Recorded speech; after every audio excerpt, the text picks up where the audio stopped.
You have been wired to lose, not because of fate, not because of lack, but because of silent repetitions planted in your mind by weak men, fearful voices, and invisible enemies. And as long as those patterns remain, nothing in your life will change. This speech is not entertainment. It is a blueprint. It is a weapon. It is a daily system to rewire your thinking so radically that even your fears will no longer recognize you. You have been programmed to doubt, to hesitate, to drift, to shrink. And unless you remove that wiring from the root, you will forever sabotage your own success. But today, I give you the tool the world never gave you, the daily rhythm of mental power, a voice that replaces your inner noise with steel, repetition that destroys weakness, command that installs greatness.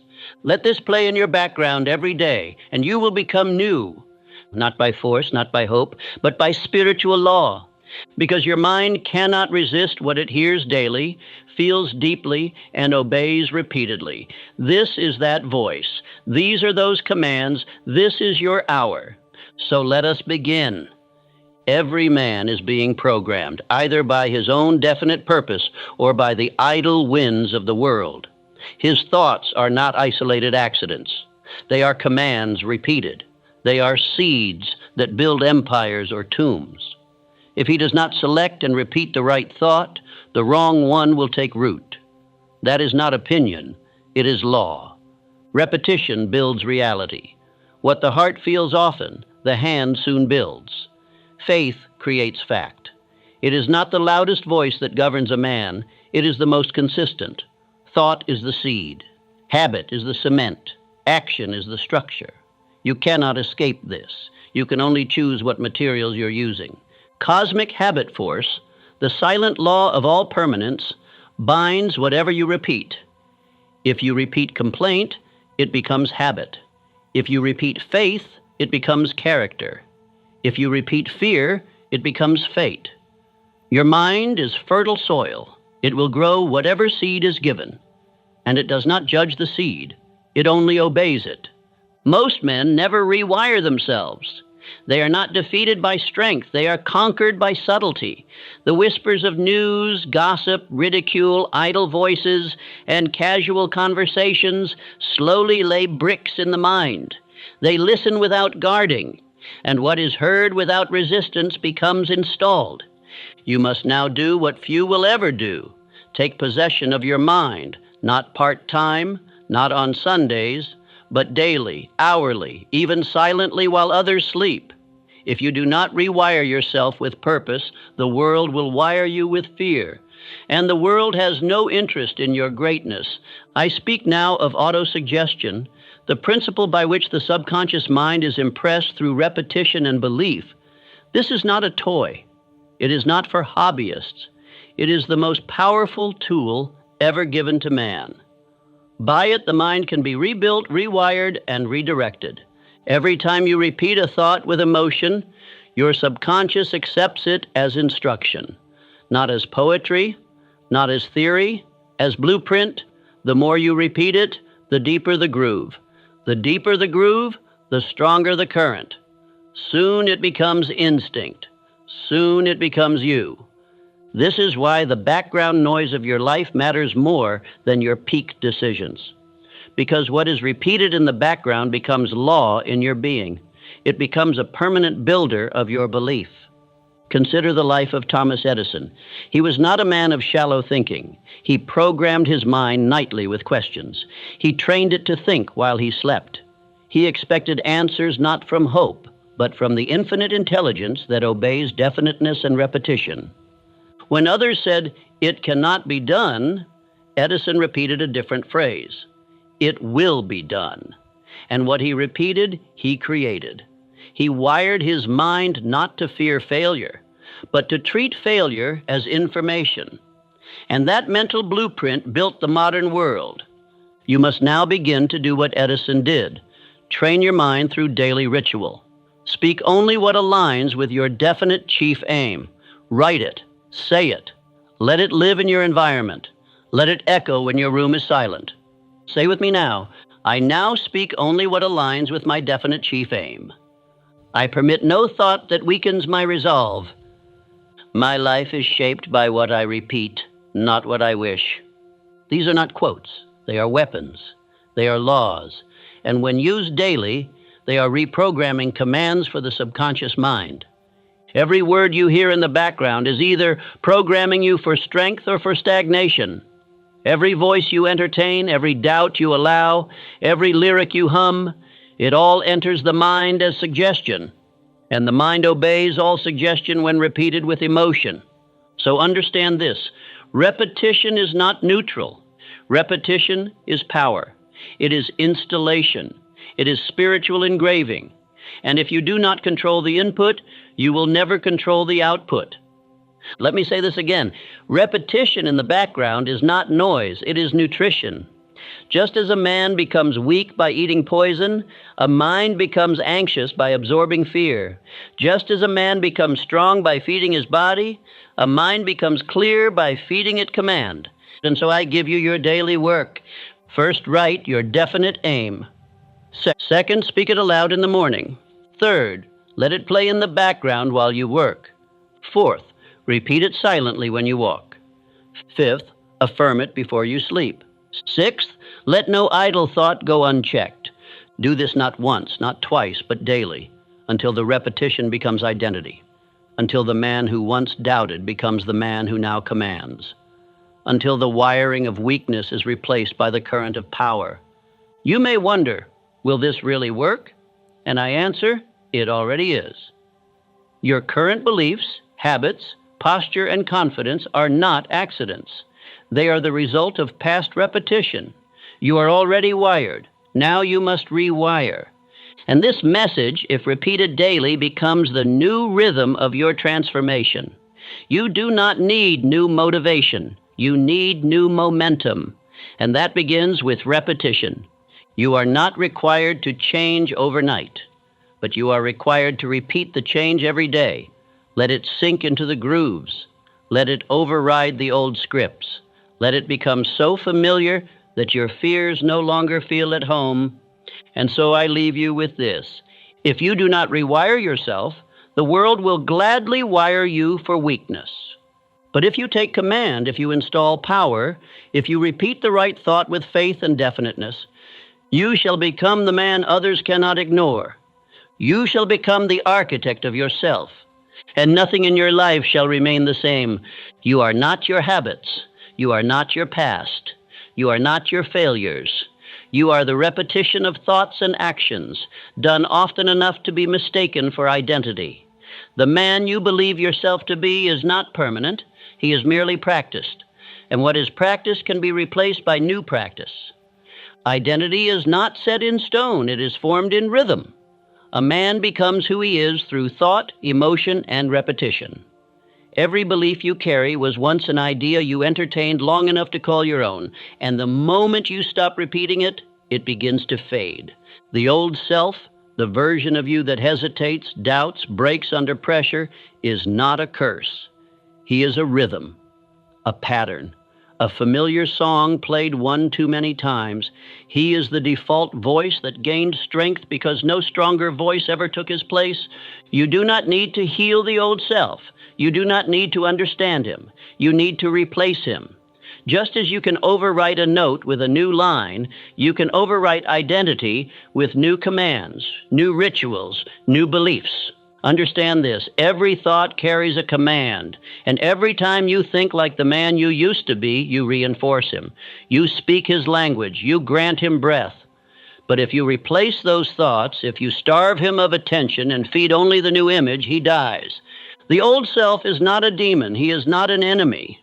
He is a habit, and habits are killed by starvation and replaced by intention.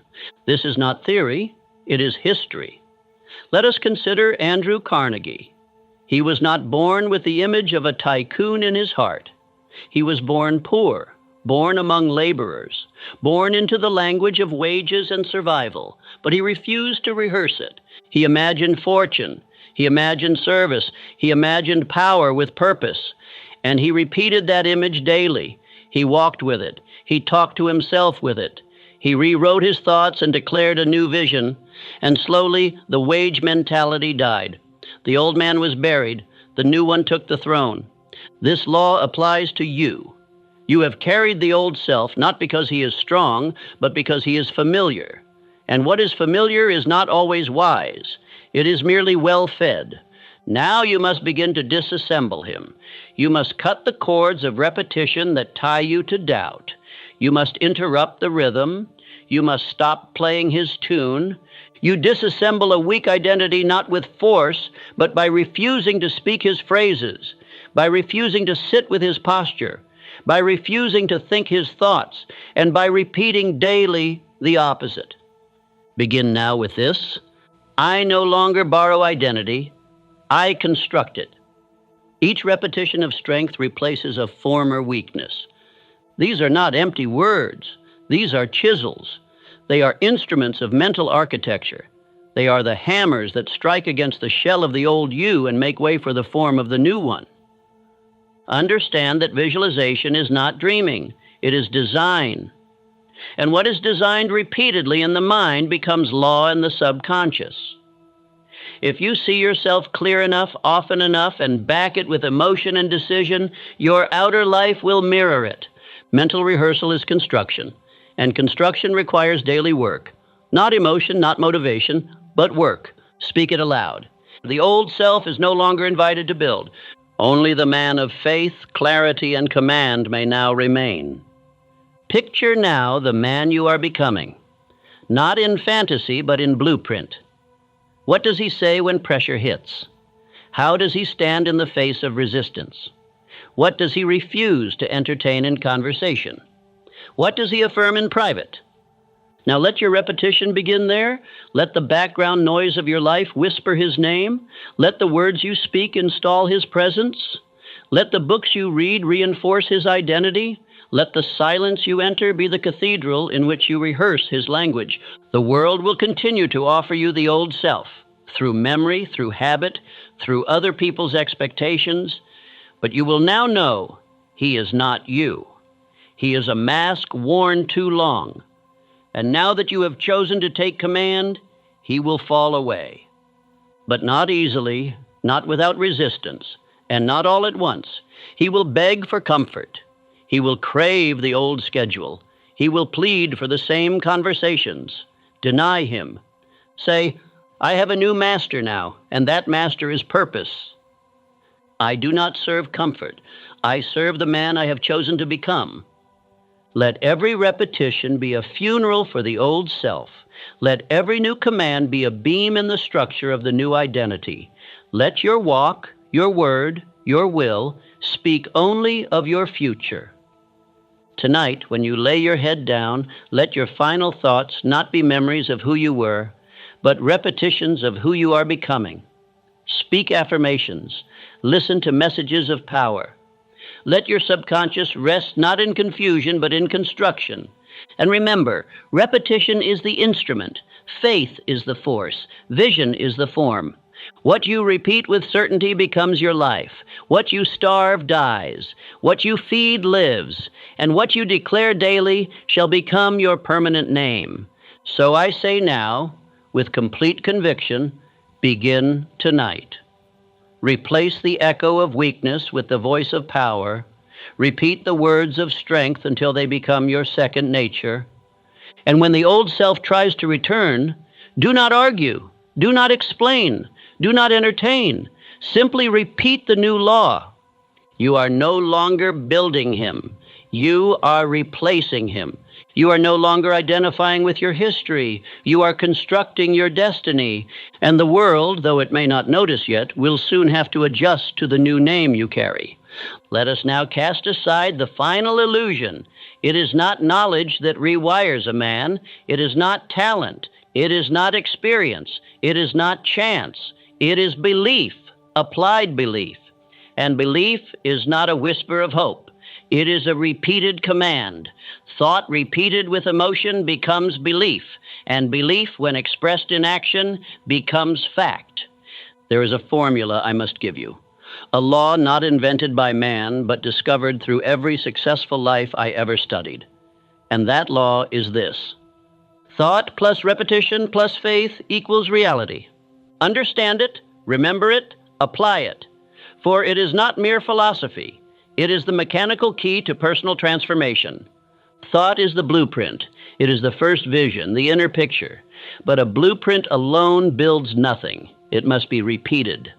And not casually, repeated with conviction, repeated with clarity, repeated with rhythm, and repeated with faith. Faith being the spiritual glue that holds the thought in place when the world tries to shake it loose. I must correct the error many have made. Faith is not blind belief. Faith is not the absence of evidence.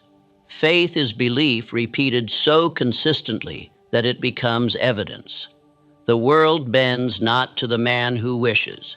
It bends to the man who persists in his belief. Consider the man Henry Ford. He repeated one image in his mind over and over again, a motor vehicle that would move without horse, that the average man could afford, that would reshape the economy and connect the country. When his own engineers told him it could not be done, he said, "Produce it anyway."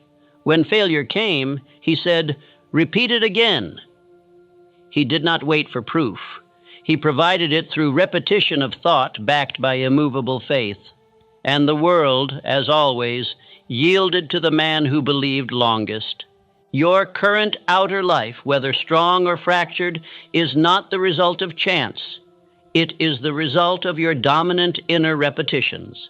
That which you repeated most consistently has shaped your habits, your responses, your expectations, and ultimately your conditions.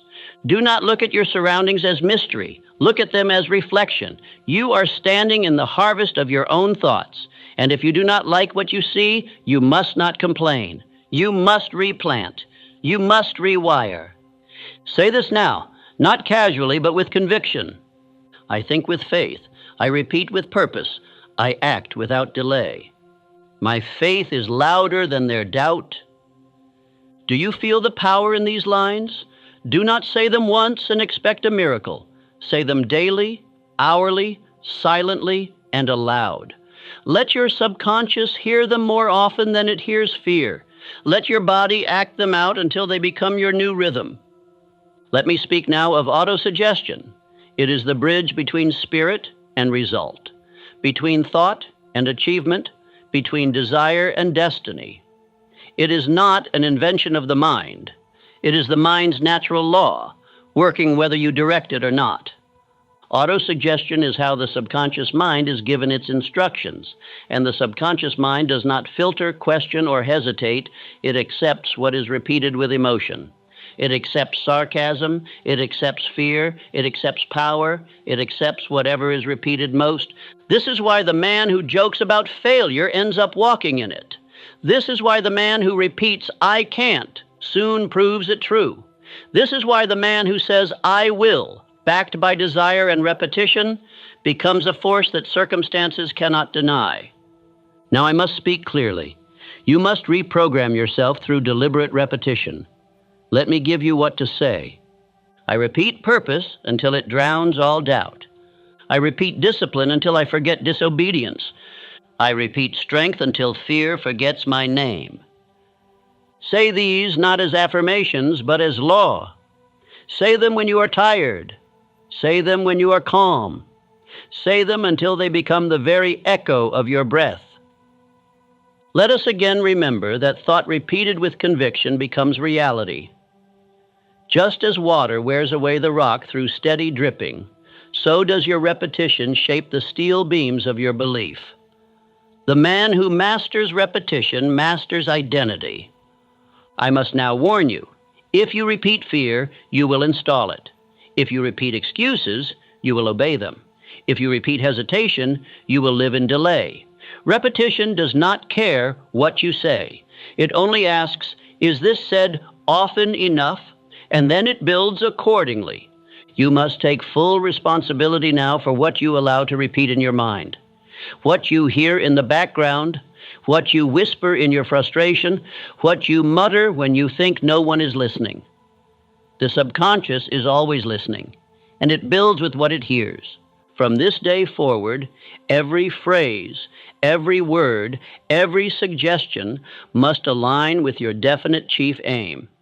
Let nothing pass through your lips or your thoughts that does not serve the man you are building.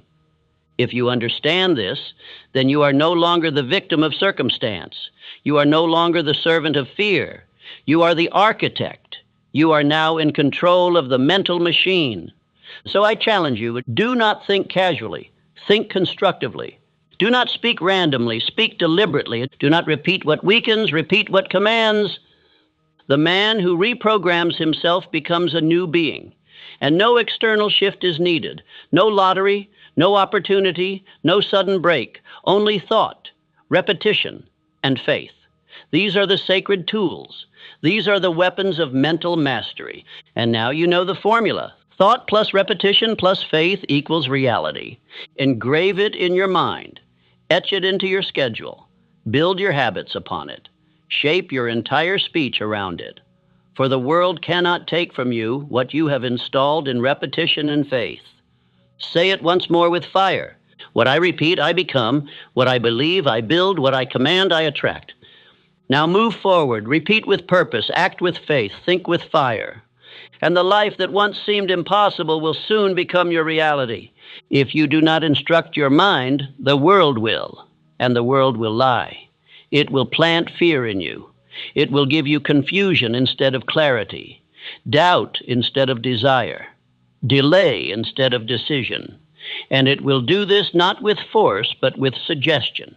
The undisciplined mind obeys suggestion, even from the smallest, weakest source. Your mind was not given to you to wander. It was given to you to command. But command requires speech. You must speak to your mind like a master speaks to a loyal servant. You must become its general. You must declare orders, repeat commands, and reward obedience. Do not speak from impulse. Speak from instruction. Every idle word you say is a blueprint laid in the subconscious. Every repeated phrase becomes a prophecy. Every emotional complaint becomes a command received. And the subconscious will not debate it. It will not ask whether you mean it. It will only say, yes, sir, I will build it. This is the reason most men fail. They speak weakness as joke, and their subconscious accepts it as law. I tell you, speak only what builds. Think only what strengthens. Repeat only what aligns. This is not soft philosophy. It is spiritual law. No man can construct a palace while cursing his own foundation. Speak now these affirmations, not as poetry, but as command. I speak to my mind as a general to his army. I am the voice that shapes my destiny. I permit no phrase that contradicts my aim. Say these with the voice of command, not question. Say them in the morning. Say them before challenge. Say them when doubt whispers. Say them when alone. Say them until the tone becomes you. Consider the example of Abraham Lincoln. He led not just a nation, but a fractured one. He did not wait for the storm to pass. He stood in the storm and declared the direction. He did not speak from emotion. He spoke from conviction. He trained his mind to speak from destiny, not drama, from vision, not reaction. And his internal speech held together what the external world tried to tear apart. That is the power of a man whose voice aligns with principle. You must do the same. When the pressure rises, speak not what you feel, but what you have chosen to believe. Speak from structure. Speak from strength. Do not repeat your fears. Repeat your framework. Repeat this now. My speech obeys my purpose. My words build the man I have decided to be. I say nothing I do not wish to build into my life. This is not exaggeration. This is accurate thinking. The mind hears your words and believes them. Even whispered thoughts, even muttered phrases. They all enter the subconscious factory and begin construction. Do you see why you must discipline your language? Every word you speak to yourself becomes a nail, a beam, a brick in the construction of your mental house. And what is built mentally will soon exist physically, through attitude, action, and result. When you whisper success into your thoughts at night, you are not fantasizing. You are laying concrete. You are setting walls. You are forming the chamber in which all future confidence shall reside. When you speak your identity aloud, even in solitude, your subconscious records it. It does not sleep. It does not rest. It builds in silence as long as the commands are given. Say this again. No life rises higher than the tone of its internal speech. This is the truth I have found in every great man. Carnegie, Edison, Ford, Schwab. None of them spoke as cowards. None of them joked about failure. None of them allowed their minds to be polluted with lazy phrases or idle conversation. They trained their tongues like soldiers. They rehearsed faith in solitude.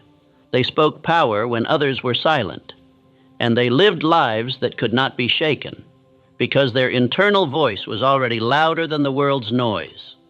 This is your task now, to master your own tone, to elevate the vibration of your language until every sentence you speak is an instruction to succeed, until every whisper you release carries weight.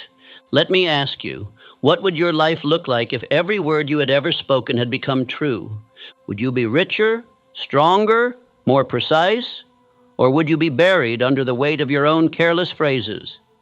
It is not too late to correct the course, but the correction must begin now. From this moment forward, your mind is no longer a playground. It is a construction site. Every word a tool, every sentence a structure, every repeated phrase a permanent installation. Let your words reflect your desire, not your fear. Let your sentences mirror your decision, not your hesitation. Let your speech build what you want, not describe what you hate. Say now with authority, I do not describe defeat, I declare direction. I do not analyze failure, I install faith. I do not speak what I fear, I speak what I plan. Do you understand? You must speak to your mind like a master, or your mind will be trained by your weakness. You must choose your phrasing like a craftsman selects his materials, for the structure of your mind will be only as strong as the words it is built upon. This is the work of mental rewiring. This is the act of daily speech. You must remove the idol from your lips. You must silence the phrases of the old self. You must commit to this discipline not for one day, but for a lifetime. And if you master the words you speak to yourself, then the world will no longer matter. The news, the critics, the opinions, they will not shake a man whose own voice is louder than the noise around him. So now we continue, in silence, in strength, in repetition. For you are no longer allowed to speak weakness. You are no longer permitted to say what does not build you. You are now the voice of the man you are becoming. And your word shall shape the world you will not only enter, but command. Silence is not emptiness. Solitude is not absence. They are the workshops of the soul, the place where all great minds are forged, where a man sits alone and from the stillness constructs himself anew. Noise is the enemy of deep rewiring. And in this age, men flee from silence because they are terrified of meeting themselves without distraction. But the man who is willing to enter silence deliberately, daily, will find a forge hotter than any flame, a place where weakness cannot hide and where every thought must either be discarded or reinforced. This is where identity is shaped, not in crowds, not in applause, but in sacred seclusion. Rewiring begins not with a cheer, but with a whisper, not in noise, but in stillness. You cannot program yourself if the world is shouting at you.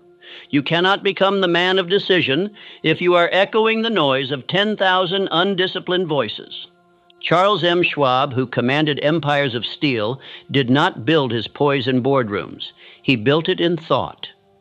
In the quiet morning hours when others were still asleep, he wrote his intentions, he rehearsed his manner, he practiced the tone of command. Then he brought it into the day.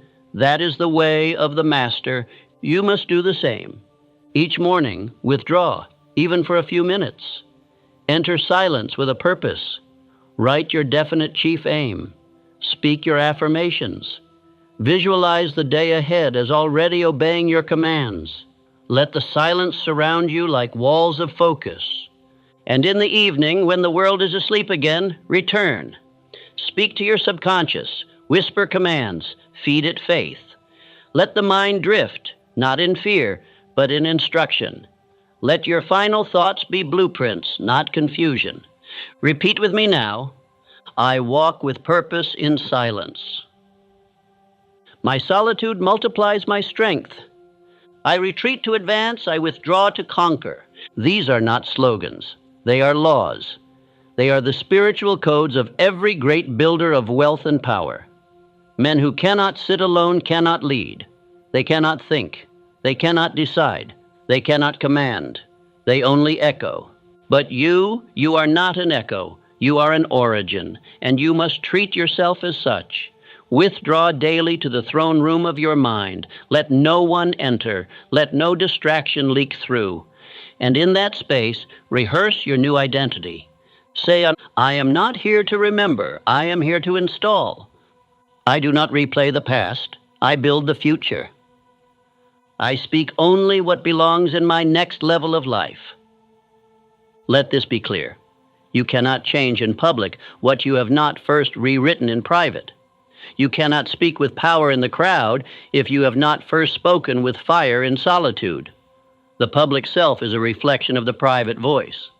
And solitude is not loneliness. It is not depression. It is not delay. It is the training ground of thought. It is where the weak man dies and the dominant self is constructed. It is where doubt is strangled, where complaints are buried, where destiny is drafted. Let your silence not be passive. Make it sacred. Make it ritual. Do not enter it casually. Enter it with purpose. Sit down with your vision. Speak your affirmations. Breathe into your next self.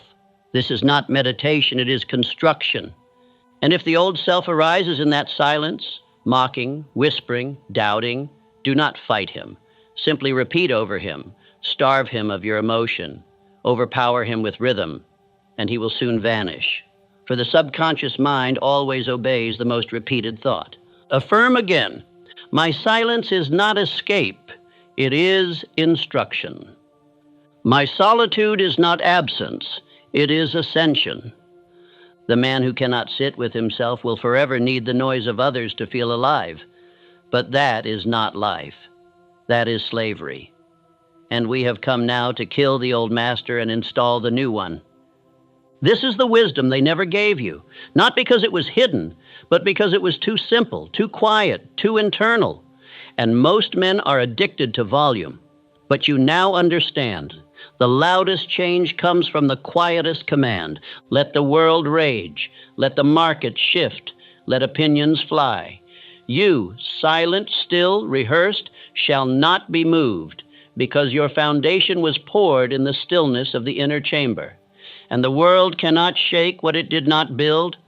So go now, withdraw, not to flee, but to form, not to isolate, but to install, not to delay, but to design. Your solitude is the sanctuary of your subconscious. Your silence is the chamber where your new identity is forged. Enter it daily, and never leave without direction. The moment you begin to rewire yourself, you will feel resistance. That resistance is not a warning. It is not a mistake. It is the signal that transformation has begun. The subconscious mind, long ruled by old commands, does not yield its throne easily, but it will yield to repetition, to decision, to will. Understand this now and forever.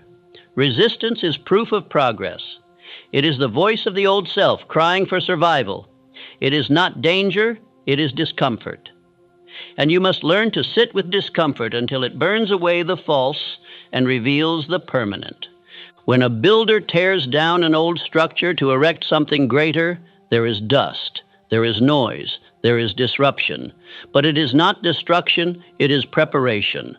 So it is with your mind. The tearing of old belief patterns will feel unsettling, but it is the necessary clearing for a higher structure.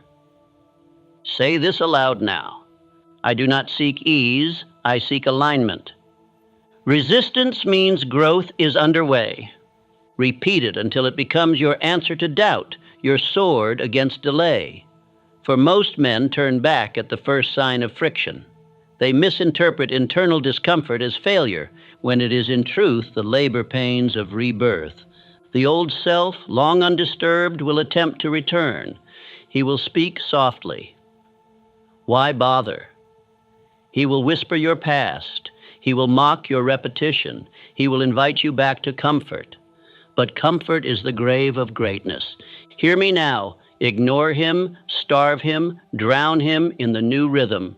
Your repetition of strength must become so loud that the old self cannot be heard. Let us remember Thomas Edison. He was told thousands of times that his experiments were failures. He was told the results proved his vision false, but he understood resistance. He expected it. He welcomed it. And when it came, he did not stop. He repeated. He repeated his purpose. He repeated his effort. He repeated belief when evidence failed him. And the result? He rewired a world. You must do the same. The voice of resistance will come. So prepare your answer now. I am not returning. I am not negotiating with the old self. I'm not quitting while construction is in progress. This is your law now. If it feels unfamiliar, it is not wrong. It is new, and new must be rehearsed until it becomes natural. Every phrase you repeat is another stone in the new foundation. Do not stop. And if discomfort arises, smile. It is the sign you are no longer where you were. It is the crack in the former identity. It is the signal that your new self is taking shape. Affirm it again. I outlast doubt. I bury the old self with every command I speak. Let us be precise. Rewiring does not happen by motivation. It happens by decision. And then it is sealed by persistence. Daily, hourly, silently. Even when you do not feel it, you must continue, especially then. Why? Because that is when the final parts of the old identity crumble, not in the beginning, but in the middle, when the repetition feels stale, when progress seems invisible, when the temptation to return is strongest. That is the battlefield, and you must win it. Say, I repeat because I have decided. I continue because I do not negotiate with old patterns. And let me give you this assurance, the resistance will fade, slowly at first, then suddenly. The old self, once dominant, will grow quiet, then weak, then absent. Because the mind obeys the most repeated voice, and you now are the new voice. Let others chase novelty. You chase mastery. Let others seek comfort. You seek transformation. Let others quit at resistance. You see resistance as proof that your old wiring is losing control. This is the work of mental dominance. Not dramatic, not loud, but daily, repetitive, consistent, powerful. And I promise you, if you continue, if you obey this law, you will emerge new, not improved, new. The man you are becoming is built in this fire, and this fire is not here to destroy you. It is here to burn away everything that no longer belongs. So when resistance comes, you no longer fear it. You speak to it. You thank it. You outlast it.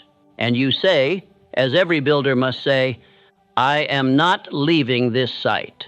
I am here until the structure is finished. You may believe that what you listen to when you are not paying attention has no effect. But the truth is this. What you allow to echo behind your thoughts becomes the stone upon which your future is laid. The subconscious does not sleep. It does not judge. It accepts. And it accepts what is repeated, even when you do not consciously notice it. Most men destroy their minds not by their enemies, but by the background they tolerate. They fill their ears with complaint, mockery, foolish laughter, gossip, and idle noise. And then they wonder why their lives are confused, disordered, and aimless. The mind becomes what it hears repeatedly, even if those words enter like whispers. You must guard your ears as a soldier guards a wall. If one foolish thought enters unchecked and repeats itself, it will find roots. And if it finds roots, it will grow. And if it grows, it will shape you quietly, slowly, completely. Let me speak clearly. This very speech, if played behind your tasks daily, will shape your future, not by magic, but by law. Just as the steady drip of water hollows out stone, so does the steady drip of thought, heard again and again, reshape the mind that allows it. John D. Rockefeller did not allow just anyone into his inner circle. He did not entertain empty words. He did not surround himself with jesters. He permitted only strong, purposeful conversation. He valued silence above foolishness and direction above distraction. You must do the same with what you hear. You must decide what plays around you. Your environment must be your instrument, not your saboteur. Say this now with me. I allow only construction to echo in my mind. I feed my subconscious as I would feed a child, carefully, purposefully, consistently. If you allow words of strength to fill the space around you, your subconscious will build with them. It cannot resist. It is not a judge. It is a builder. It does not question. It obeys. What is background to the conscious mind is foreground to the subconscious. That is the secret. What you ignore, it installs. What you overlook, it obeys. What you hear passively becomes what you live actively. Let me repeat. This message, when heard repeatedly, becomes the new groundwork of your thought. Not because you tried harder, but because you allowed better instruction. If you listen while working, walking, resting, your subconscious will receive, and it will build accordingly. Just as a room becomes filled with the scent of the candle that burns slowly, so does the mind become filled with the thought that burns repeatedly, and you choose the scent. You choose the sound. You choose the result. Do not let your surroundings choose your future. Choose your surroundings as carefully as you choose your friends. Choose your background noise as deliberately as you choose your food. You would not eat poison. So why feed your mind the same? Now say this. My ears are gates. I permit only builders to enter. I live by design, not by default. My surroundings match the life I have chosen. This message you now hear is not mere instruction. It is nutrition. It is food for the silent mind. It is structure for the soul.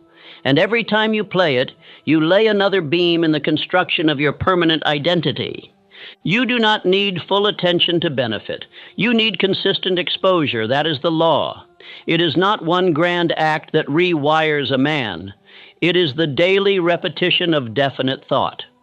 And if that repetition is heard behind your activities, your duties, your walks, your evenings, then it is working.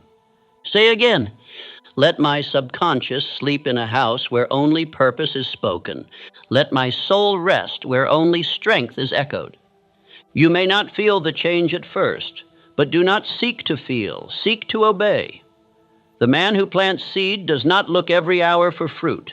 He waters, he waits, he returns, and there is growth. It is the same with repetition. Play, repeat, trust, continue. Let the weak man fill his room with nonsense. Let the drifter listen to foolishness. But you have chosen to rewire. And therefore, you must choose your background with the same precision you would choose a friend to guard your home. You would not let a thief enter your house. So do not let a coward enter your thoughts. You would not let a liar raise your children. So do not let idleness raise your inner man. You are the gatekeeper. You are the designer. You are the builder. And if you build daily with these words, even in the background, you will rise. Quietly, surely, powerfully. You will begin to speak differently. You will act with more certainty. You will think with more direction. Because the walls around you echo only one truth. You were made to build. Say once more, I am fed by power. I am formed by repetition. I am forged in the background of strength. Let the world talk. Let the noise rage. You, silent, steady, rehearsed, will build while others drift, because your background is not wasted. It is working. And when the years pass and the changes become permanent and the strength becomes your nature, you will know it began when you decided to control what your mind hears when no one is watching. You are not what you wish. You are not what you dream. You are not what you say once in a moment of inspiration. You are what you repeat. You are the man your mind hears the most. You are the result of the rhythm you allow to govern your thinking. Most men wish to be strong, yet repeat weakness. They desire riches, yet rehearse lack. They pray for freedom, yet speak like servants. And they wonder why their lives remain as they were. But the answer is not hidden. The answer is repetition. The man you repeat shall become permanent. This is not speculation, it is law. The law of cosmic habit force. The law that binds thought to identity and identity to condition. It is the same law that binds the tree to its pattern and the river to its course. Once a rhythm is established, it is obeyed until it is broken and a new rhythm is installed. This law is neither cruel nor kind. It is impartial. It obeys the seed given. If you repeat fear, it gives you a fearful identity. If you repeat command, it gives you a commanding presence. The only question is this: which man are you rehearsing? Say now, I am the man I choose to repeat. I do not wish, I do not wonder, I repeat. And what I repeat, I become. Do not be deceived. The old self is not permanent unless you make him so. He exists only through repeated memory, through indulged weakness, through unguarded language. He lives because you continue to speak his name, but you can stop speaking, you can starve him, you can outshout him with new thought, new speech, new rhythm. You can become another man, not with effort alone, but with rehearsal. Let us return to the formula. Desire plus repetition plus identity plus faith equals rewired destiny. This is the unchanging equation of self-transformation. Each part must be present. Desire alone will not do it. Repetition without belief will fail. Faith without structure will drift. But together, in unity, they become law. Repeat these affirmations daily. I am the man who acts. I repeat what builds me, nothing else. I am new because I have chosen new thought, new words, and new rhythm. Speak them in the morning, speak them at night. Let them become your new breath. Let them become so familiar that any other thought feels foreign. Let your subconscious hear no other voice but the one you have decided to become, the men you admire. Ford, Carnegie, Edison, Lincoln, they were not born into mastery. They rehearsed it. They spoke it. They lived it before the world saw it. They repeated their identity when no one else believed. And that repetition became history. You must do the same. Your future is not written, it is rehearsed. It is not waiting for a moment, it is waiting for repetition. You are the director, the writer, the actor, and the performance you practice becomes the man you live. Let others forget this law. Let them drift and doubt. Let them mock repetition while they repeat their fears. You, quiet, consistent, commanding, will repeat your greatness until the world must acknowledge it. Let us be honest now. This will feel dull at times. The work will not always excite. But excitement is not the goal. Transformation is. And transformation comes not through bursts, but through beats. Steady, deliberate, repeated beats. Especially when it feels boring. Continue. That is the moment you are no longer being entertained. You are being engraved. You are no longer watching change. You are becoming change. And that is where the permanent man is born. Say it again with power. I repeat because I have chosen. I speak because I am building. I persist because I am done with the old life. This message you now hear is not a one-time event. It is a pattern to adopt, a rhythm to repeat, a new sound to replace the noise of mediocrity. Let it play behind your days. Let it echo behind your duties. Let it guide your tongue, shape your mood, and fortify your decisions. And in time, sooner than you imagine, you will wake one morning and realize the old voice is gone. The old hesitation is no longer welcome. The man you once were is no longer in residence, and the man you repeated has become permanent. Let the world do as it pleases. Let others return to what they know. You now know the secret. The mind obeys rhythm. Identity is built by choice, sealed by faith, and made permanent by repetition. And so I leave you with your charge. Repeat daily. Repeat nightly. Repeat in silence. Repeat in resistance. Repeat without apology. Repeat until your new self is the only self that remains. This is how a man rewires. This is how a life is rebuilt. This is how greatness becomes your nature. You have now heard what most men will never hear. Now become what most men will never become. The permanent man, the deliberate man, the repeated man, the man who commands, the man who persists, the man who no longer drifts, the man who rewired himself and never returned. You speak too soon. You tell your dreams before they are built. You share your goals before they have taken root. And that, more than failure, more than rejection, more than bad luck, is why your success keeps slipping through your fingers. Let me ask you something. Why do you speak of things not yet born? Why do you announce plans you've not yet obeyed? Why do you share your deepest vision with those who have never built a thing? This speech will give you the answers you've been missing. It will show you why the more you talk, the weaker you become. It will show you why early announcements destroy your drive. It will show you why true builders, true kings, true leaders move in silence until the work is done. And if you do not listen, here is what will happen. You will keep leaking your energy into empty conversations. You will invite the opinions of small minds into your sacred vision. You will seek applause instead of execution, and your greatness will die in delay. But if you obey this speech, if you hold your purpose like sacred fire and stop spilling it into the street, everything will change. You will begin to build with rhythm. You will protect your power. You will multiply your belief. You will finish what you start, and no man will question you because your results will speak louder than any words ever could. So now I ask you, do you want results or reactions? Do you want a harvest or more empty conversations?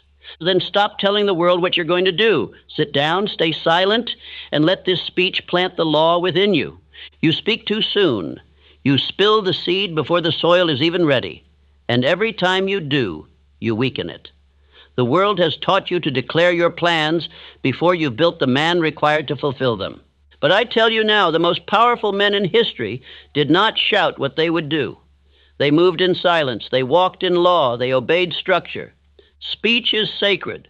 It plants instruction in the subconscious. Every word is a builder or a destroyer. And when you speak of things not yet complete, when you boast about visions not yet forged in fire, you scatter your force like chaff in the wind. You feel proud for a moment, but empty soon after. Great men do not move with noise. They build in the dark. They speak only when the work is ready to reveal itself. Their silence is not weakness. It is command. They have nothing to prove. They do not explain. They execute. Abraham Lincoln spent his nights writing alone, unseen, hated by many, but unmoved by noise. John D. Rockefeller planned in quiet corridors. He told no one until the acquisition was sealed. Edison lit the world after years of failure, mockery, and experimentation, never seeking applause before the results. Henry Ford assembled a revolution in systems before most could even imagine it. Each of these men held their purpose in sacred silence until it spoke for itself. And now you must learn the same law. You must learn to seal your mouth when the plan is still forming. You must stop asking others what they think and start asking your own soul what must be done. Do not speak for applause. Speak only to the mind that obeys. Speak only to the aim that demands fulfillment. This speech will teach you 8 laws of purposeful silence. Why true kings speak rarely, why the successful do not announce, and why your greatest moves must be made when no one is watching. Your goal is not to impress, it is to build. Your aim is not to declare, it is to become. From this moment, you will no longer waste your words. You will no longer expose your vision to the wind. You will speak your aim to yourself with thunder and repetition, but you will not tell the world. You will plant your thought in the subconscious and obey it with daily action. Say this with me. I keep silent until my work is law. I do not explain. I execute. You are not here to be seen. You are here to become undeniable. Now let us begin. Let us protect the aim. Let us sharpen the silence. Every man who rises must begin with order, not words. He must first build the structure before he speaks of the vision. The reason most never rise is not because they lack power, but because they give it away through premature speech. They tell their plan before it is rooted. They announce their goal before it is written. They speak of castles before the first stone is set. The undisciplined man talks to feel alive. He speaks so others may validate what he himself has not yet earned.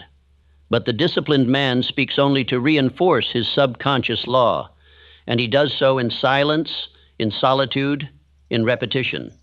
He does not chase applause, he obeys structure. Andrew Carnegie was not born into glory, he built it in quiet, deliberate action. Before the world knew his name, he had already written his aim, he had already formed alliances, he had already moved. His silence was not hesitation, it was design. He built his empire before he unveiled it. Speech, when given before structure, creates pressure. It invites opinion. It opens the gates to interference. The moment you say what you will do without having built the frame to support it, you shift the power from command to performance. Now you are no longer obeying law, you are performing for eyes. When you speak a thing that has not yet been shaped in thought and forged in action, you invite resistance. Not resistance that builds you, but resistance that confuses you. Others will question your plan, not because they see it clearly, but because they cannot imagine it. And you will begin to question yourself, not because you lack ability, but because you gave too much voice to the unqualified. Most men speak to feel strong. But a man does not become strong by speaking. He becomes strong by building. Let your plan be known to your subconscious first. Let your desire be known to infinite intelligence through faith, silence, and decision. Let your actions speak, not your intention. To speak prematurely is to drain your spiritual reservoir. A man only has so much psychic force in a day. If he uses it sharing visions to those who cannot see, he will have none left to create that vision. Instruction: keep your definite chief aim sacred. Write it clearly. Speak it aloud, only in solitude. Say it with belief. Speak it to your own mind, your only loyal servant. Speak it to the infinite, not to the crowd. When you speak your aim before it is anchored, you give others permission to weigh in. And the average mind is a thief of destiny. You will hear the words, "Be realistic." That's too much. Who do you think you are? And if you are not rooted in law, you will listen. You will bend. You will shrink. You will delay. But the man who guards his speech guards his vision. And the man who guards his vision builds in power. Carnegie once said, "A man who cannot keep his mouth closed cannot keep his fortune." That was not cynicism, it was strategy. The richest men of history spoke only when the harvest was already seen. They did not explain the seed. They did not describe the soil. They revealed the fruit. So now you must understand. Do not give life to that which is not ready. Do not hand over your seed to the public before it has taken root in the depths of your subconscious. Keep your mouth closed until the work demands to be seen. Let your word be law, but only in private. Let your aim be sacred, spoken only to the mind that obeys. Let your power be protected until your foundation is unshakable. Say this aloud. I hold my aim in silence. I declare it only to myself until it is reality. This is not weakness. This is power. This is not fear. This is faith. You have been taught to speak your dreams aloud, to shout them, to broadcast them, to declare them to the world. But that teaching is not law. It is not rooted in understanding of the subconscious mind. For the subconscious does not obey the public voice. It does not respond to applause. It obeys only the inner command, the repetition spoken in solitude, charged with emotion, sealed with belief. Most men do not understand this. They think if they talk about their plans, they are more likely to do them. But I have seen the opposite. The more a man talks, the less he builds. The more he announces, the less he finishes. The man who speaks without structure is a slave to mood, and the subconscious mind is not moved by mood, it is moved by authority. When you share your dream with others before it is formed, you are not strengthening it, you are weakening it. The words you speak to impress others are not the same as the words you speak to impress your subconscious. One builds pressure, the other builds power, and the difference lies in intention. Thomas Edison failed thousands of times before the electric light was born. But did he run to the newspapers to describe his plans? Did he shout to his neighbors about what he would create? Number, he repeated it within. He wrote, he visualized, he affirmed again and again. His subconscious obeyed him, not the crowd. Your subconscious is listening, always. It is waiting for orders, and it does not care what you say to others. It only responds to what you say with emotion, with repetition, with decision, and in privacy. This is the holy chamber of creation, not the stage, but the silence. And here is the danger. When you speak your vision to others and they doubt it, your subconscious begins to accept their belief instead of yours. Each doubt you receive is like a weed planted in your soil. And if you are not careful, those weeds will choke your harvest before it ever grows. You must understand this. Your dream is a seed, and the subconscious is fertile ground. But not all ground is equal. The public ground is filled with wind, with insects, with tramplers. The private ground, the inner speech, is guarded, silent, sacred. And that is where the real planting must happen. You are not obligated to explain your vision to anyone. You are not required to announce your aim. You are not commanded to tell your goals. You are only required to train your mind, to feed your subconscious, to speak with decision and emotion to the self that listens in silence. Command, from this day forward, speak your chief aim aloud, alone. Stand before your mirror each morning and night and declare your vision with emotion. Say it as if it is already real. Feel it. Believe it. This is how you instruct the subconscious to move in your favor. You must stop speaking your aim to the world. The world has not earned the right to hear it. Until it is done, until the structure is formed, your vision belongs to you alone. The man who learns this becomes unstoppable, for he is no longer feeding his pride. He is feeding his power. He is no longer seeking attention. He is building attention. He is no longer draining his energy through words. He is channeling it through thought. Say this aloud. I speak my vision only to my inner world. I train my mind, not their opinion. This is the voice of power. This is the voice that commands riches. This is the voice that speaks to infinite intelligence, not to man. Now continue building in silence. When you are ready, we shall move to, you must come to terms with this truth. Most men will never understand what you're building because most men have never built anything worth keeping. Their minds are fixed upon that which is visible, that which is immediate, that which is popular. You, however, are dealing in that which is invisible, that which is still forming, that which demands vision, faith, and silence. When a man begins to construct something great in his imagination, he must first separate himself from the opinions of the mediocre. For their thinking will not elevate you, it will imprison you. Their doubts, their smirks, their small questions, their casual remarks, each one is a theft of your sacred energy. Each one is a leech upon your definite chief aim. Understand this.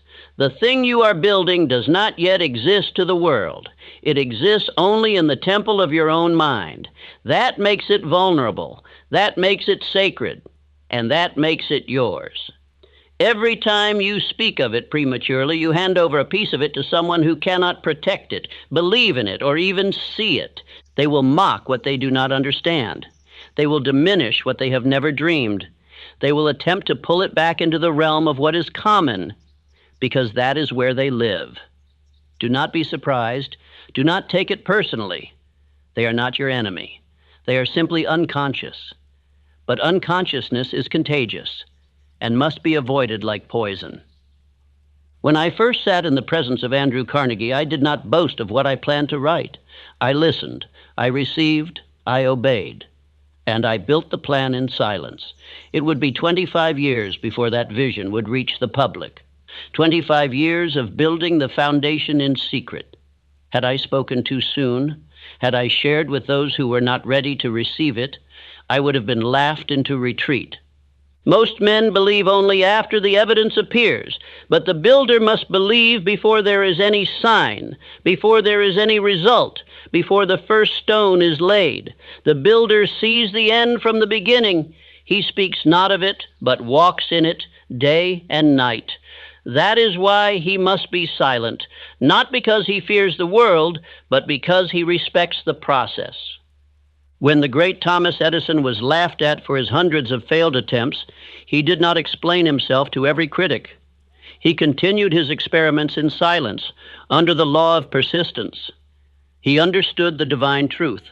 The world does not reward talk. It rewards results. And results come from silent effort, not noisy promises. Henry Ford did not announce his automobile in the marketplace of public opinion. He built it in solitude. He made decisions that were ridiculed by the so-called experts of the day. But he trusted his imagination more than he trusted their facts. And now the name of Ford is known in every land, while the names of his critics have vanished into dust. Ask yourself this: do you want the satisfaction of being seen building it, or the reward of actually finishing it? Do you want applause now, or ownership later? You cannot have both. You must choose. Either you will harvest premature attention, or you will reap permanent success. One is shallow and soon forgotten. The other is eternal.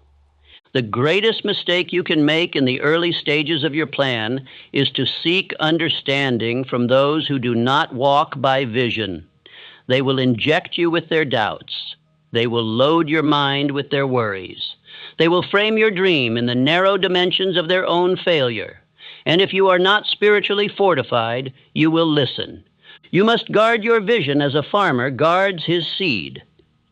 It must be planted deep in the soil of your belief, watered daily with thought, faith, and action, and protected from the scavengers of public opinion.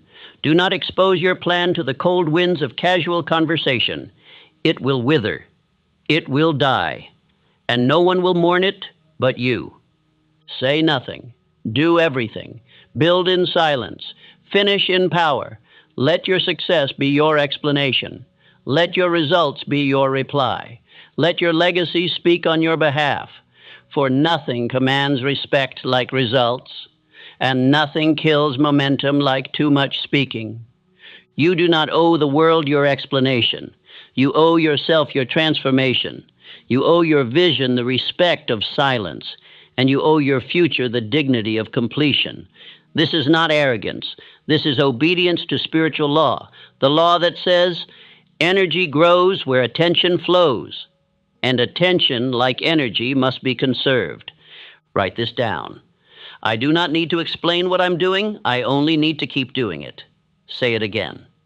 I do not need to explain what I'm doing. I only need to keep doing it. Say it again. I do not need to explain what I'm doing. I only need to keep doing it.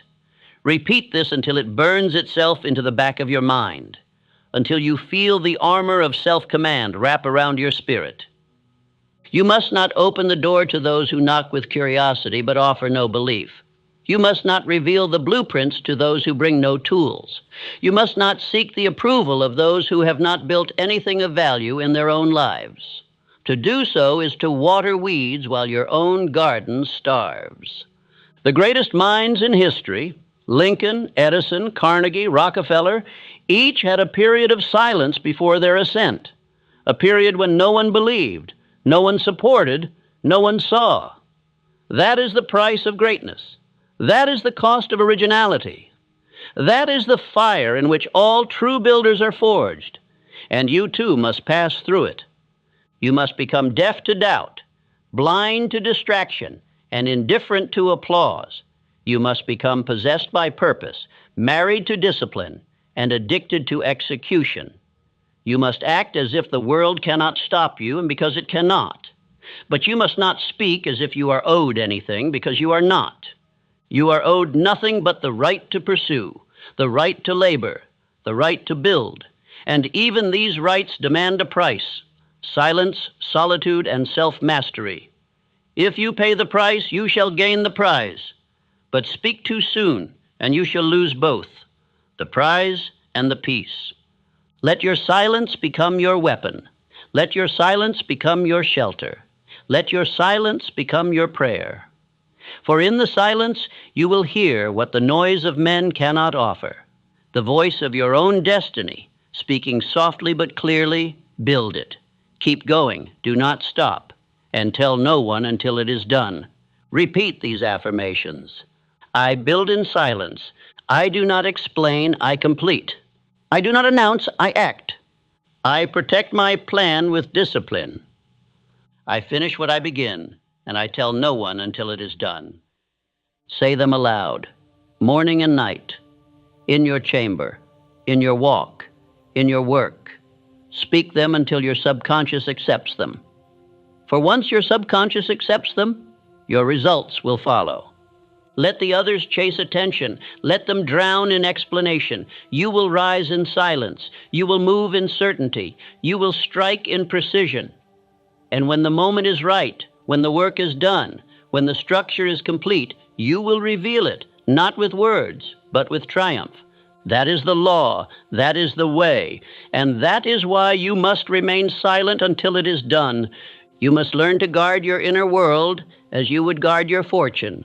For in truth, your mind is the birthplace of your fortune. A single careless word can leak the oil from the lamp of your imagination. And when that oil is gone, so too goes the light by which you build. Silence, then, is not just caution, it is power. Silence is your shield. It is the fortress around your idea until that idea has earned its right to exist in the world. The moment you speak your plan aloud to idle ears, you invite doubt to enter. You give critics permission to intrude. And worse, you give way to the devil of vanity, who tempts you to feel as though the saying of the thing is equal to the doing. It is not. The world never rewards the dreamer who merely talks. It rewards the doer who works in silence and reveals his fruits only when the harvest is complete. Men of great achievement have always been men of great secrecy. They speak in deeds, not declarations. Consider the builder of the pyramids, the inventor in his laboratory, the founder who labors in obscurity until his enterprise is too large to ignore. They did not announce their plans to the crowd. They did not seek applause. They sought completion. They kept silent until the thing was done. Now, if you speak too soon, your mind begins to substitute attention for accomplishment. You feel as if you are already halfway there when in truth you've not even begun.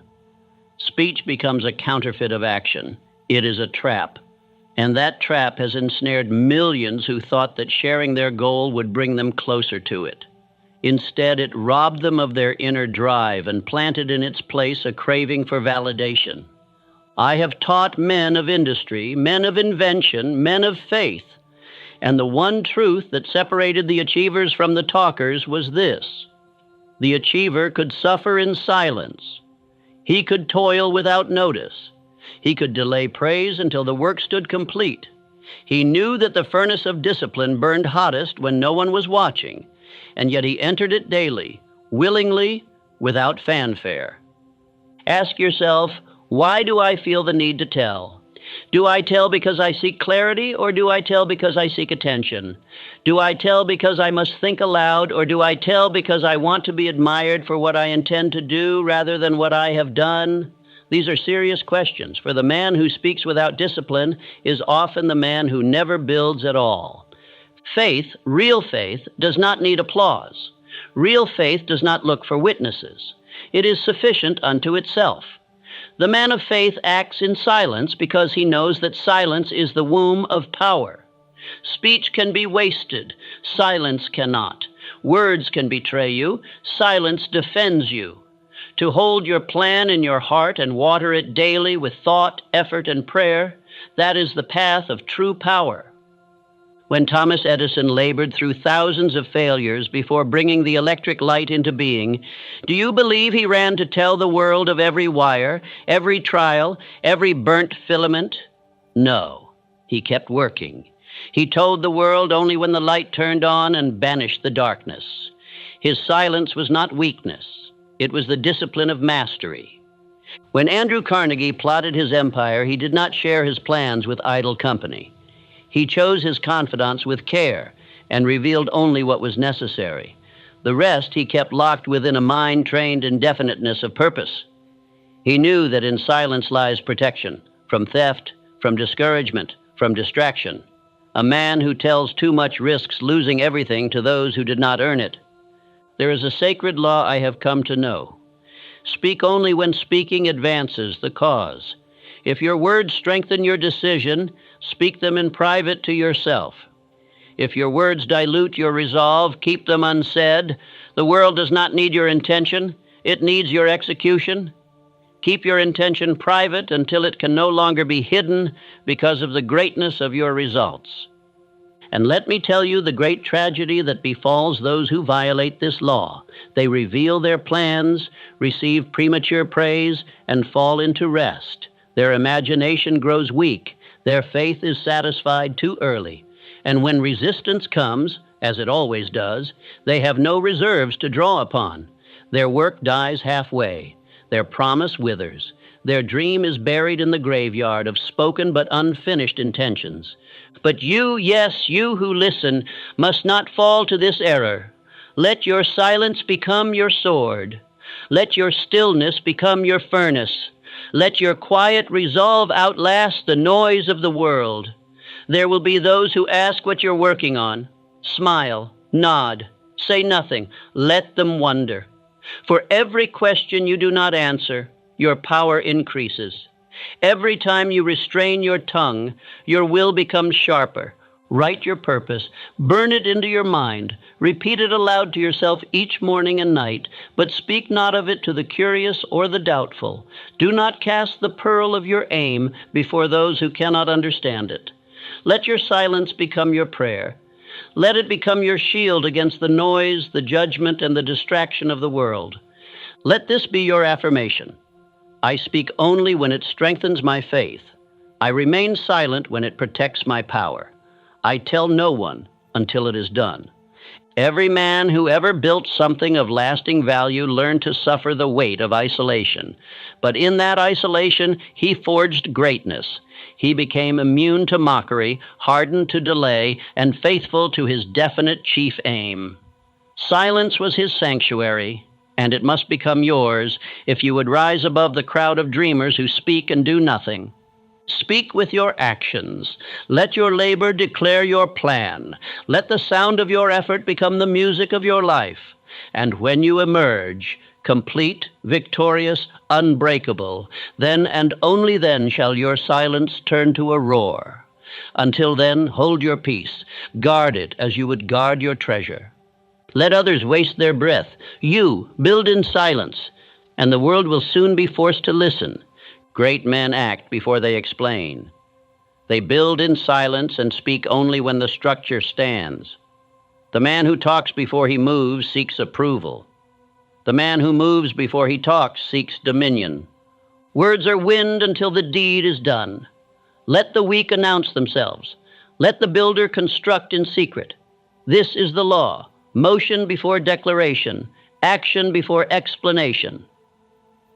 Rockefeller moved with quiet force. He acquired refineries without broadcasting his intent. He built networks behind closed doors. While others spoke of dreams, he was busy building empires. And when he finally spoke, it was not theory, it was fact. He who talks before moving exposes a crack in faith. He is seeking applause in place of action. But he who acts needs no confirmation.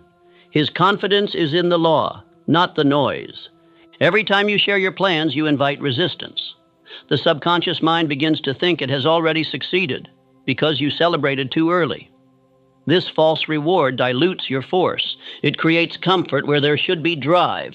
Speak of your vision only after the work is undeniable. The path must be walked before it is shown. The machine must run before it is revealed. Until then, guard it like sacred fire. Do not explain your habits. Do not justify your calendar. Do not seek applause for your discipline. Let your growth speak by results. Let your calendar reflect your creed. The man who moves first gains power. He does not wait for consensus. He does not require agreement. He builds step by step, stone by stone, without need of recognition. And one day, his structure stands while others are still debating. Move in the direction of your aim every day. Do not speak it into the wind. Speak it only to your mind, your will, your spirit. Let the outer world observe once it is done. Edison did not go to the world announcing the electric light. He experimented in silence. He failed quietly. He persisted while others ridiculed, and when the light finally burned, no words were necessary. The world was lit. Can you move without being seen? Can you build without applause? Can you advance without discussion? That is the test of power. Men of noise often stall. They exchange their strength for storytelling. They feed their self-image with imagination rather than action. But law does not obey image. It obeys work. Law respects structure. When you take daily action toward your vision, you affirm belief. When you announce that vision before it is ready, you gamble your strength on opinion. Work in silence. Refine your plans in solitude. Fortify your aim through action. And when your actions have built the structure, then let it speak. No man argues with results. The work you do in secret becomes the force you carry in public. The repetitions, the silence, the strategy. They build a reservoir of inner certainty. When you finally speak, you speak as one who has conquered. Most men reverse the law. They speak early and act late. They announce loudly and execute faintly. Their confidence is rented, not earned. But the builder walks in the opposite direction. He starts early, he speaks little, he acts repeatedly. And one day, when the world looks for the source of power, they find it in him. Your confidence must not come from praise. It must come from progress. Build in secret. Plant in silence. Water with discipline. And let the harvest reveal the truth. Repeat this aloud. I act first, I speak last. I let my work reveal my law. Let this become your creed. Let this become your rhythm. Let this protect your vision from theft, from weakness, from premature praise. And if the world asks what you are building, say nothing, smile. Keep building. They will see soon enough. Failure begins not in action, but in idle speech. The man who speaks without completion betrays his vision before it has strength. He weakens his own foundation with the noise of opinion, the weight of doubt, the trap of approval.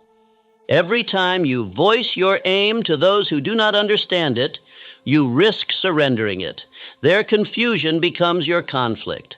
Their doubt becomes your distraction. You absorb their uncertainty until it becomes your own. Men are too quick to seek counsel, but not all counsel is wise.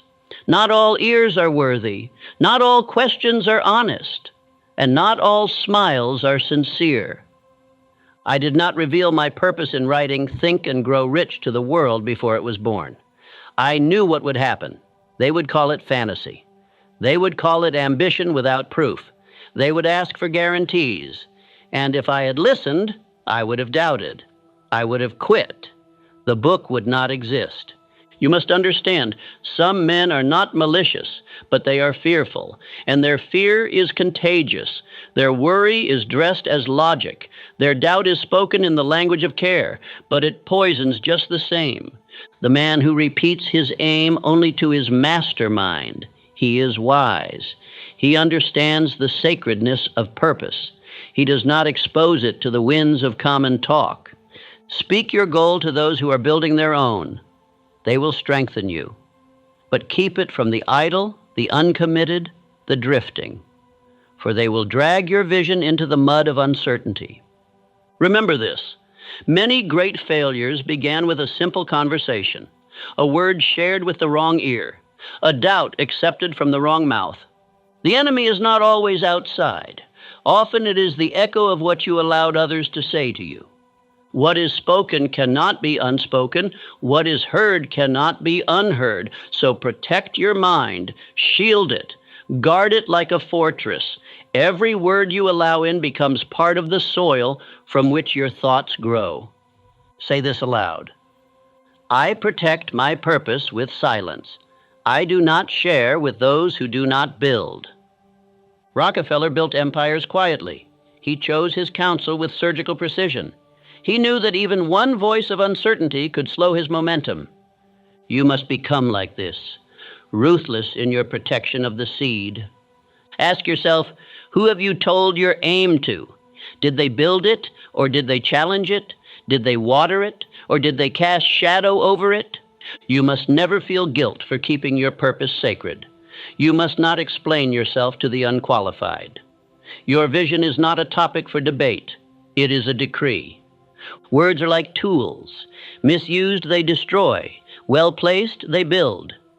Do not tell a man your dream who has never built one of his own. He will not understand. He will give you advice shaped by limitation. He will speak from his fear and label it wisdom. You need only a few voices. Voices of discipline, voices of structure, voices of law.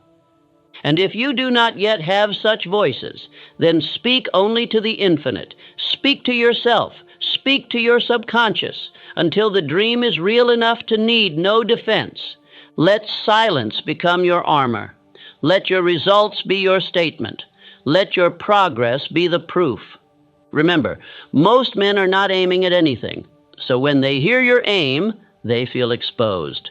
And they will attack not out of evil, but out of discomfort. Do not be angry at this. Be aware, be wise, be disciplined, and walk forward. Repeat again, I protect my purpose with silence. I do not share with those who do not build. This is law. Build your vision in private, sharpen it through repetition, strengthen it with daily motion, and speak only when the structure stands. Let the others talk, let them guess, let them doubt. Your aim is not to be known, it is to be built. And when it is built, it will answer every question, without a word. A man's power is not proven by how many words he speaks, but by how many acts he completes. You must learn this early. Every minute spent in explanation is 1 minute stolen from execution. Every conversation about what you plan to do is a delay in what you are meant to build. The world is not moved by talkers. It is moved by doers. The crowd speaks often, but achieves little. The builder speaks little, but accomplishes much. Why? Because he spends his energy in silence, shaping reality, while others waste theirs describing dreams. You must not fall into the trap of premature speech. The more you talk, the more pressure you place upon yourself. You begin to imagine the praise, the reward, the outcome, and you lose the tension necessary to finish. You have already tasted the fruit in imagination, and so you no longer hunger to harvest it. This is why silence is not weakness. It is structure. It holds your energy. It keeps your edge. It builds the pressure needed for power. I have seen men ruin their destiny through endless announcements. They become addicted to the applause of unfinished beginnings. They declare every goal, every ambition, every plan. And when the world does not react as they hope, they retreat in shame. They begin to doubt what was once clear. But the man who stays silent builds a rhythm. He acts while others talk. He lays bricks while others write speeches. And in time, while they are still describing what they want to do, he has done it. Charles M. Schwab was not known for excessive talking. He was known for output. He built structures, teams, enterprises, because his calendar was filled with decisions and delivery, not discussion. You must live this way. Schedule your execution, measure your movement, let others talk, let them speculate, let them ask what you are up to, and give them no answer but consistency. Say this aloud. I speak with my actions. I work while they talk. I rise while they wonder. There is something sacred about the man who holds his tongue and moves his feet. He carries a quiet storm. His silence is not ignorance. It is discipline. He does not explain himself because he knows what he is doing. He does not invite opinions because he has already decided. You must become this man. Do not fill your days with calls, conversations, and updates about the future. Fill your days with the law, with structured hours, repeated affirmations, completed tasks. Let your schedule speak. Let your results answer every question. The world respects silence when it leads to something real. Ask yourself now, how much time have you wasted talking about what you should do? How much energy have you drained sharing plans you never built? How many people know your vision? While your hands remain empty, this must stop.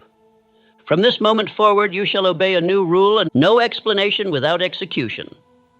If you have not moved, do not speak. If you have not built, do not announce. If you have not obeyed the law of repetition, then you are not yet worthy to describe your dream. You must build first. You must train yourself to enjoy the process more than the praise. The subconscious mind does not care about how many people you tell your plan to. It cares about what you do repeatedly in silence. That is what becomes identity. That is what shapes habit. That is what produces riches. The man who talks much and builds little does not deceive others. He deceives himself. But the man who builds without noise becomes inevitable. They do not see him coming. They do not prepare for him. And when he appears, they cannot deny him. Because he has proof, he has structure, he has law. And so I tell you again, I speak with my actions. I work while they talk. I rise while they wonder. This is not a speech of fantasy. This is not a lecture of dreams. This is a call to law, a call to sacred structure, a call to withdraw your need to explain and replace it with a command to do. Let your identity be formed in silence. Let your victories be quiet. Let your presence grow like a seed in the soil until it breaks through and the world must notice, not because you asked them to, not because you explained yourself, but because you became the man you were meant to be without saying a word. When Thomas Edison lit the world, he did not gather a crowd and explain the years of silent labor. He did not host a meeting to justify his delay or declare his schedule to skeptics. He simply turned on the light, and the darkness surrendered, without fanfare, without argument, without demand for attention. The result revealed the man. The product spoke louder than any theory. The light needed no defense. You must do the same. There is a sacred power in silent execution. There is strength in staying quiet while you build, staying invisible while you construct, staying unknown while you prepare. You owe no explanation for the seed you plant, only the fruit it yields. Do not teach the world your method. Demonstrate your results. Talkers are abundant. Builders are rare. The world is not moved by what you intend. It is moved by what you complete. Plans whispered to others will dissolve in the heat of doubt, but plans spoken into your subconscious, repeated with faith, acted upon daily.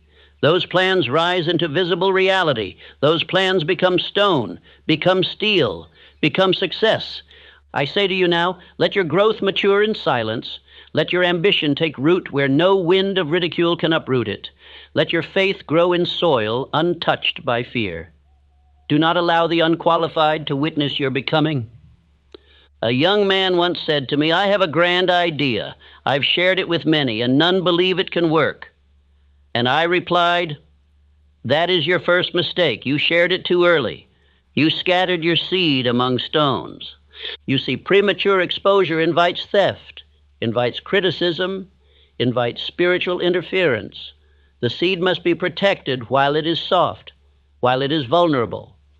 Only when the roots are deep, only when the foundation is set, Only when the structure stands on its own, only then may you reveal.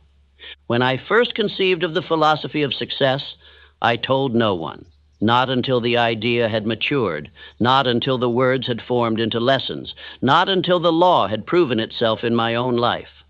For I understood, if I speak too soon, I weaken the force. But if I wait, the fruit will make the tree undeniable. Even the master builders of the world obey this law. Andrew Carnegie did not announce his first fortune. He simply earned it. Charles Schwab did not host a press conference when he organized his great business plans. He simply delivered. And when Henry Ford envisioned the motor car for the common man, he was laughed at. So he stopped explaining. He worked in silence. And the machine proved his genius. You must protect your power the same way. The soil of your soul is not public property. Guard it. The vision that was given to you was not meant for everyone's approval. It was meant for your obedience. You must protect your plans with silence until they are shielded by proof. Let others wonder, let others speculate, but reveal only what is done. Reveal only the finished book, not the drafts. Reveal only the result, not the outline. Reveal the transformed life, not the intention to change. Why? Because what is revealed too early is killed in public opinion. It is dissected by doubters. It is pulled apart by weak minds. The unprepared world is a poor nursery for a sacred vision. Let the thing grow in secret, in strength, in solitude. And when the fruit is ripe, when the structure is finished, when the work is undeniable, step back and let the world see. For the completed work needs no defense. It will explain itself, it will teach, it will shine, it will speak. This is what Edison knew. This is what Ford understood. This is what every man who has ever created something of true worth obeyed. The law of sacred silence until the result is ripe. And I tell you now, you must learn to be the keeper of your own temple. Speak only to infinite intelligence. Speak only to your written aim. Speak only to your daily action. Let the rest remain in silence. Let the world see your excellence only after it can no longer be denied. Keep your process a secret. Share only the harvest, for the harvest alone will silence your critics, reward your faith, and inspire your generation. Let these words become a part of your being. Affirmation. I reveal only what is complete. I respect my vision. I protect my power. Repeat it morning and night until your voice no longer seeks permission, until your silence grows louder than noise, until your work reveals the man you have become. Let the light you build speak. You now know the cost of early speech. You have seen how premature exposure bleeds strength. You have felt how silence, when harnessed, sharpens the mind, protects the aim, and multiplies results. You have understood that your greatest friend is discretion, your greatest weapon is decision, and your greatest shield is unshakable faith held within. This is not theory. This is power. You were not born to explain. You were born to build. You were not born to convince. You were born to conquer. Your imagination is not for entertainment. It is for creation. Your faith is not for applause. It is for achievement. Your speech is not for reaction. It is for instruction. And instruction must first be given to your own mind. From this day, let your conversation be with your own subconscious mind. Tell it what you demand of life. Repeat it until it believes. Let your mouth deliver commands to your spirit, not complaints to the world. Tell yourself, I am the master of my fate. I am the captain of my soul. Say it until it becomes bone, until it becomes will, until no outside voice can penetrate your internal law. Let your plans grow in privacy. Let your structure rise in silence. Let your habits speak, your actions shout, your results thunder. And never forget, the seed was not designed to boast. The tree does not need applause to grow. The fruit does not need a witness to ripen. All of nature obeys the law of silence. The sun does not declare its return. It simply rises. The lion does not announce its hunger. It simply hunts. The oak does not justify its strength. It simply stands. Do the same. Work in silence, finish in power, reveal only what is done. I have walked the path of silence. I have learned its law through pain and persistence. I have seen men rise when they stopped explaining. I have seen fortunes born in the privacy of thought and the secrecy of effort. And I now hand you this sacred command. Do not speak until the work is complete. Your vision is not a topic. It is a task. Your purpose is not for presentation. It is for proof. Your gift is not for performance. It is for impact. From now on, speak only what strengthens. Write only what instructs. Share only what uplifts. Reveal only what is done. Final affirmation. I no longer announce. I execute. I no longer explain. I building. I no longer need permission. I have power. Speak it daily. Whisper it before sleep. Declare it at dawn. Let this become your new identity. Let the world see your transformation only when it is finished. Let them marvel. Let them wonder. Let them ask, where did you come from? And you will know, I came from silence. I came from the inner chamber of faith. I came from a place where no man could interfere. I came from the sacred fire of daily decision. And now I arrive, completed. Obey this law of silence, and your work will grow in strength, your mind in faith, and your riches in abundance. Speak less, move more, finish quietly. Let the world discover what you became when you told no one. If your life is poor, it is not because riches are missing. It is because your thought is misdirected. You believe the world must change first, but the world is only your mirror. Riches are not won with muscle, nor earned by luck. Riches are revealed to the man who trains his mind to see them. You are surrounded by opportunity, by gold, by law, yet you may be blind to it. The blind man stumbles past treasure because his vision was never trained. So, too, you have walked past wealth, not because it was not there, but because your mind was not ordered to see it. You were born into a sea of abundance, but the sea does not pour itself into your cup unless you raise your vessel. Thought is your vessel. Faith is your guide. Decision is your captain. And unless these forces are trained, the ship never leaves the dock. I say to you, riches are not first earned by the hand. They are commanded by the mind. Until you think in riches, you shall walk in lack. Until you command your subconscious, you shall drift with fear. Until your aim becomes law, your life will reflect disorder. Your thoughts roam like unbroken horses, wild, proud, and undirected. But you are not born to be ruled by them. You were born to be their master. You must break the mind, harness its power, and direct it toward definite riches. This is not fantasy. This is law. Do not ask, where is my wealth? Ask, where is my attention? For attention is the seed of riches. Controlled thought is the lever that moves the world. You are not missing opportunity. You are missing mental command. This speech will give you 8 iron laws, 8 mental disciplines to train your mind to think in riches, prosperity, power, and right service. Not once. Not when it feels good, but daily, faithfully, rhythmically. For what you repeat, you become. And what you become, you attract. Carnegie built with this law. Ford expanded with it. Edison created light through it. Rockefeller walked in silent wealth because he trained his mind to think in empires. They were not lucky. They were not chosen. They were obedient. They thought with law. They spoke with belief. They trained their subconscious mind to repeat only the picture of definite purpose. They moved in silence. They acted as if their future was already delivered, and so it came. And now it is your turn. You shall not think as you have thought. You shall no longer visit doubt, rehearse fear, speak confusion.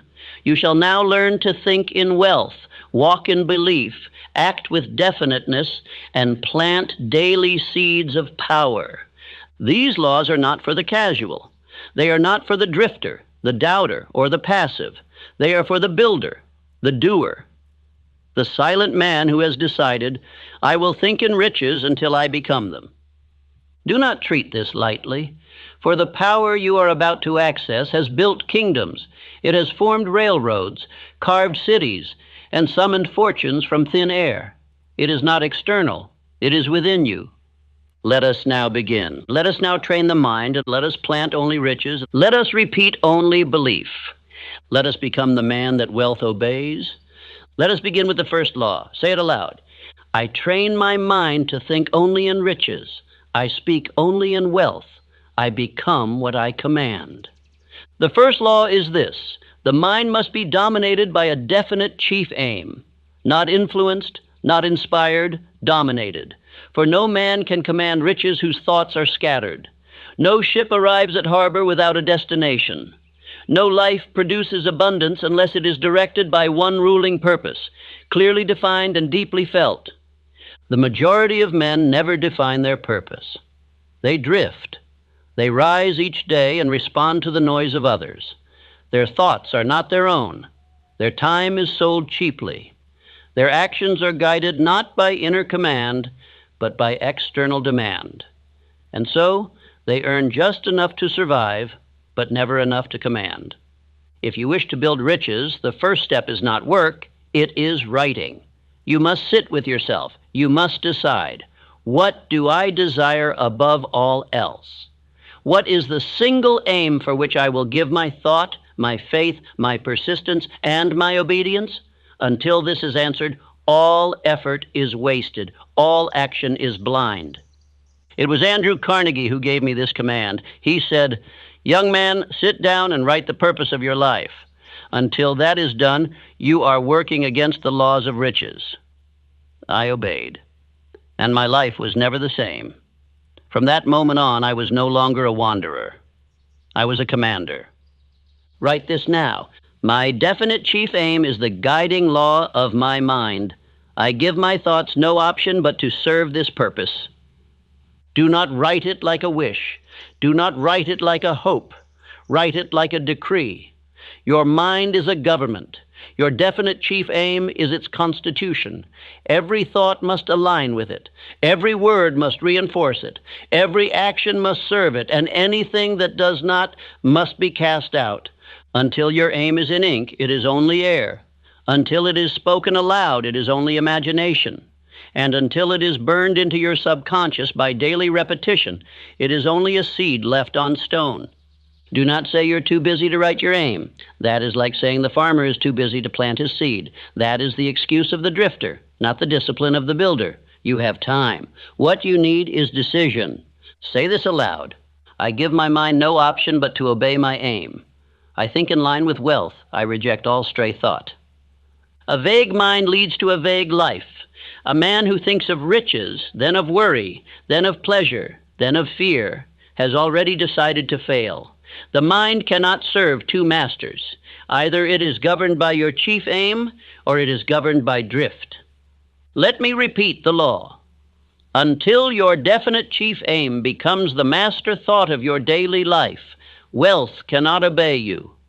The riches you desire must be summoned by thought, backed by faith, reinforced by repetition, proven by action. Read your aim aloud every morning. Before the world speaks, let your voice be the first law your mind hears. Speak it with emotion. Stand tall. Breathe deep. Speak like a builder, not a beggar. Read it again every night. Fall asleep with your aim stamped on the screen of your imagination. If you feel foolish speaking it aloud, it is because the voice of doubt still rules your inner chamber. You must drown it out. You must speak until you believe, and believe until you no longer remember what it was like to doubt. When the subconscious mind hears the same command daily with emotion, it begins to accept it as reality. And when it accepts it, it begins to work day and night to bring it to pass. People, opportunities, insight, timing, all move to obey the man whose mind is definite. Do not hide your aim. Post it on your wall. Carry it in your pocket. Let it live in your voice and your eyes. Let your friends call you obsessed. Obsession is the price of greatness. Let the world mock. Let the world drift. You will obey law, and law will reward you. Repeat this now. My aim is written. My aim is spoken. My aim is felt. My aim is law. If your mind has not been dominated by one great purpose, it will be dominated by 1,000 small impulses. That is not wealth, that is slavery. You must choose. Will you command riches or react to circumstances? You cannot build wealth in fragments. You cannot grow an oak from scattered seed. You must plant one aim, water it with belief, protect it with discipline, speak it with authority, and act in its direction daily. This is the first law, and without it, all other laws are void. No amount of reading, wishing, or labor will replace it. You must define your purpose. You must write it. You must read it aloud. You must repeat it until your mind becomes the instrument of that one thought. Say it with power. I do not live by confusion. I do not drift. I do not divide my attention. I live by purpose. I live by law. I live by my chief aim. And now, before we proceed, do not listen further until you have obeyed. Take pen, take page, take voice, write the aim, speak it aloud, read it again tonight, and return tomorrow not as a wanderer, but as one who has decided. Let us now proceed to the next law. The subconscious mind does not argue. It does not debate. It does not question what is repeated. It obeys it. Every time you speak a thought aloud, it is recorded. Every time you imagine a result, it is engraved. Every time you feel a belief, it is planted. The subconscious mind becomes what you repeat. Most men are poor, not because they lack desire, but because they rehearse poverty in their thought. They speak of debt, they speak of hardship, they think of loss, they imagine misfortune. And the mind, ever obedient, says, "Very well." And so the world arranges itself to match the pattern. You must decide, what shall I repeat? For repetition is power. Repetition is law. Repetition is how belief becomes nature. It is not a man's moment of inspiration that changes his life. It is what he tells himself hour by hour that carves his reality. Repeat this aloud now. I do not repeat confusion. I do not repeat fear. I do not repeat limitation. I repeat riches. I repeat law. I repeat power. You do not get what you want. You get what you think about all day long. Your desire must be trained like a seed in a field, and you do not plant a seed once. You plant, water, guard, protect, and speak over it daily. So it is with the riches of the mind. Thomas Edison did not invent the light bulb by accident. He imagined it, then rehearsed it mentally thousands of times before the filament ever glowed. The invention was born in the mind first. The mind created it by repeating the image so consistently that the world could not help but follow. Likewise, you must form the habit of repeating prosperity, not once, not twice, but over and over, until the thought of riches becomes the only rhythm your mind will accept. Write this now. I am a builder of riches. Money obeys my definite thought. My service brings compensation. My life is aligned with purpose. I am the type of man who attracts wealth. Say each aloud. Say them with force. Say them again tonight. Say them again tomorrow. Say them until your voice no longer trembles, until your heart no longer doubts, until your circumstances begin to bend under the weight of your command. Most men whisper prosperity and shout fear. You must reverse the order. You must declare riches and go silent toward doubt. Your speech must match your vision. Your vision must match your aim. And your aim must be repeated until the subconscious mind no longer resists. Understand this. The subconscious is a fertile field, but it does not decide what is planted. You do. And if you plant weeds, worry, hesitation, negativity, you shall harvest accordingly. But if you plant definite riches and reinforce them with spoken word, you shall reap in due season. Repeat aloud, my mind accepts only prosperity. My words speak only belief. My vision sees only riches. This is not about hope. This is about control. You must train your inner ear to expect wealth. You must train your inner eye to see abundance. You must train your tongue to speak only in alignment with your aim. Do not say, I will try. Say, I will do. Do not say, I hope it comes. Say, I have decided to build it. Your vocabulary must be stripped of weakness. Your speech must become the forge of faith. Each repetition strengthens the roots. Each affirmation builds the wall. Each declaration clears the weeds. And when this has been done daily, without interruption, you will look up and discover that your outer world has begun to mirror your inner obedience. You must protect your repetition. You must guard your inner circle. A man cannot speak riches and then sit among critics. He cannot affirm wealth and then gossip of lack. His inner climate must match his spoken law. If your surroundings mock your belief, withdraw. If your friends weaken your repetition, detach. If your environment poisons your mental atmosphere, replace it. The builder of riches must protect his garden with fire. Say this now. I repeat my law until it becomes my language. I speak riches until I feel them. I speak purpose until I become it. The greatest mistake is inconsistency. To affirm riches in the morning and then speak fear in the afternoon is like watering a seed and then burning it with oil. The subconscious cannot serve two voices. You must give it one master, and that master must be prosperity. This is how the law of cosmic habit force takes over. When a thought is repeated long enough, the subconscious accepts it as permanent.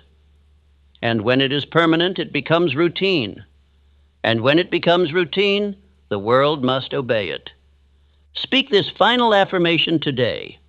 I do not wait for riches. I think them into being. I do not beg for success. I repeat its law. I do not wonder. I declare. Now take the next hour and repeat. Take your aim, take your affirmations, speak them aloud, write them again, repeat them again tonight. Do this not once, but every day, for repetition is the chisel that shapes the mind into a magnet for wealth. Let us now proceed to the next law.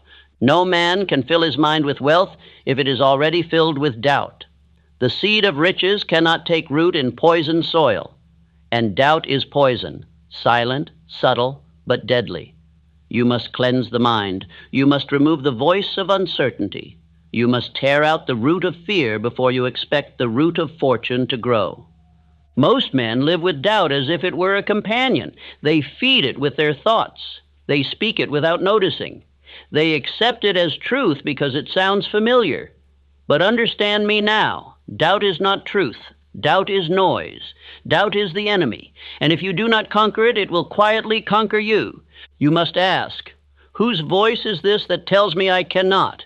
Is it mine, or did I borrow it? From a parent who feared? From a teacher who limited? From failure I never forgot? The mind is not naturally fearful. It is trained to fear, and so it must be retrained to believe. Write this now. I reject doubt as false. I believe in my wealth before it is seen. I speak my success into being. Abraham Lincoln was ridiculed, hated, rejected. And still he moved forward, not because he was applauded, but because he was directed by an inner law. His belief was not dependent on public support. His belief was built in solitude, hammered into his mind by decision, repetition, and duty. That is how belief is built, not by feeling, but by command. You do not believe because you feel strong. You believe because you decide to believe. You repeat belief until it takes root deeper than emotion, deeper than memory. You speak it until it becomes real. Take your aim, take your affirmations, and stand before yourself each morning. Read them aloud. Say them with strength. Say them until you override the voice of doubt. Say them until you feel yourself rise. Say them until fear has no oxygen left to breathe. Here is your exercise. Write your most persistent doubt on paper. The phrase you hear most, the sentence that haunts your progress. I'm not ready. I don't have enough. What if I fail? Write it, burn it, and replace it with truth. Replace it with, I am ready now. I move because I have decided. I build wealth because I was born to command it. Doubt is not logical. It is emotional, so it must be overwhelmed by feeling. You cannot reason your way out of fear. You must declare your way out. The subconscious accepts emotion more than argument. Speak with fire. Speak with power. Speak with rhythm until the mind obeys. Do not tolerate small self-talk. You cannot speak poverty and build riches. You cannot think weakness and command strength. What you speak becomes your signal. What you repeat becomes your instruction. And your subconscious listens to everything. Say this aloud now. I no longer host doubt. I no longer serve fear. I no longer believe the voice that tells me to wait. The mind that is full of fear cannot perceive riches even when they appear. It looks at opportunity and calls it danger. It looks at risk and calls it death. But belief reverses the lens. Belief sharpens the eye. Belief opens the door to infinite intelligence. Most men ask, what if it doesn't work? But the man of riches asks, what if it does? Most say, it's not time yet. But the wealthy man says, this is the hour. Doubt waits. Belief begins. Take 10 minutes each morning and each evening to rehearse belief. Sit in silence. Repeat your aim. Repeat your affirmations. Say, I am the man who builds wealth. I am the man who acts with faith. I am the man who no longer serves fear. Do not stop until you feel the resistance weaken. You will know the moment when belief takes over. You will feel the weight lift. The voice of hesitation will fall silent. And you will move, not because it is easy, but because you no longer identify with fear. If you miss a day, begin again. If you feel weak, speak louder. If you forget, forgive yourself and restart. The builder does not need perfection, only repetition. The law does not demand flawlessness. It demands obedience. Say this now with certainty. My mind no longer belongs to doubt. I train it to believe. I feed it with faith. I direct it with power. And now begin to act on that belief. Today, take one bold step. Make one decisive move in the direction of your chief aim, not later. Now, not perfect, just present. Each act of belief reinforces your identity, and each identity shapes your destiny. This is the law. Belief is not passive. Belief is built through daily declaration and faithful movement. Belief is not born. Belief is earned. And if you earn it, nothing can stop you.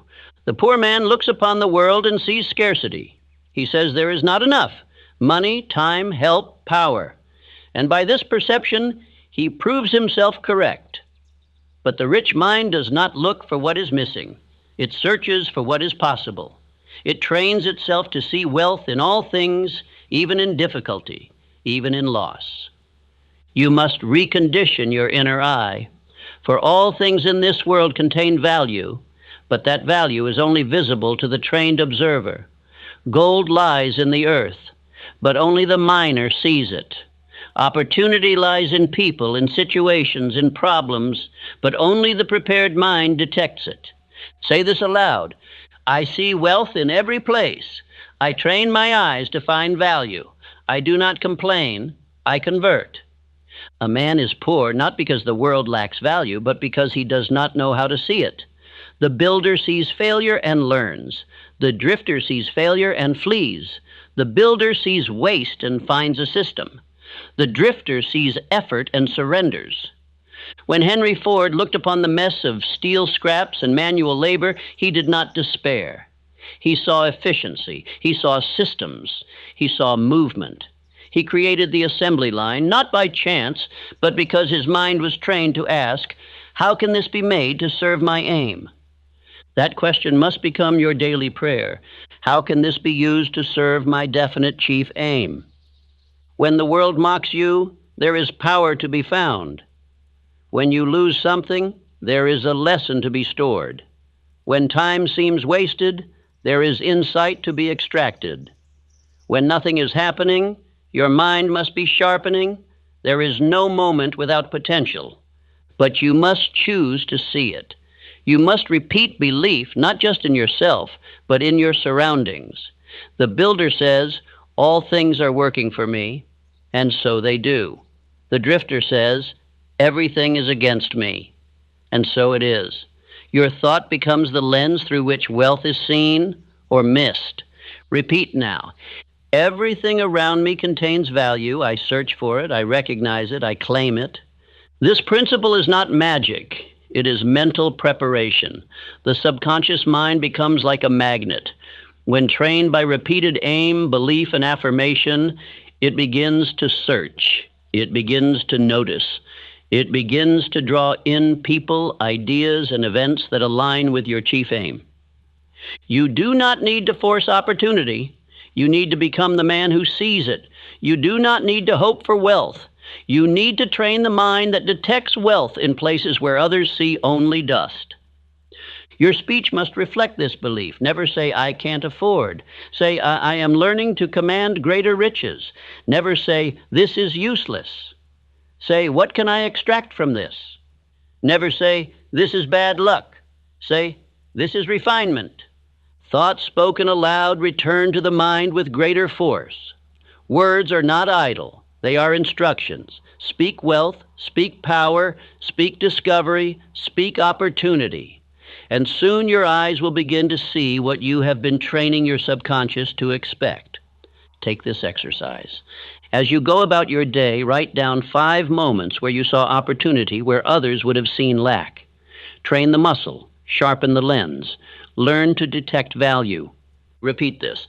My eyes are not for fear. My eyes are trained for riches. My mind does not complain, it commands. Do not overlook small things. A stranger's words, a sudden delay, a seeming setback.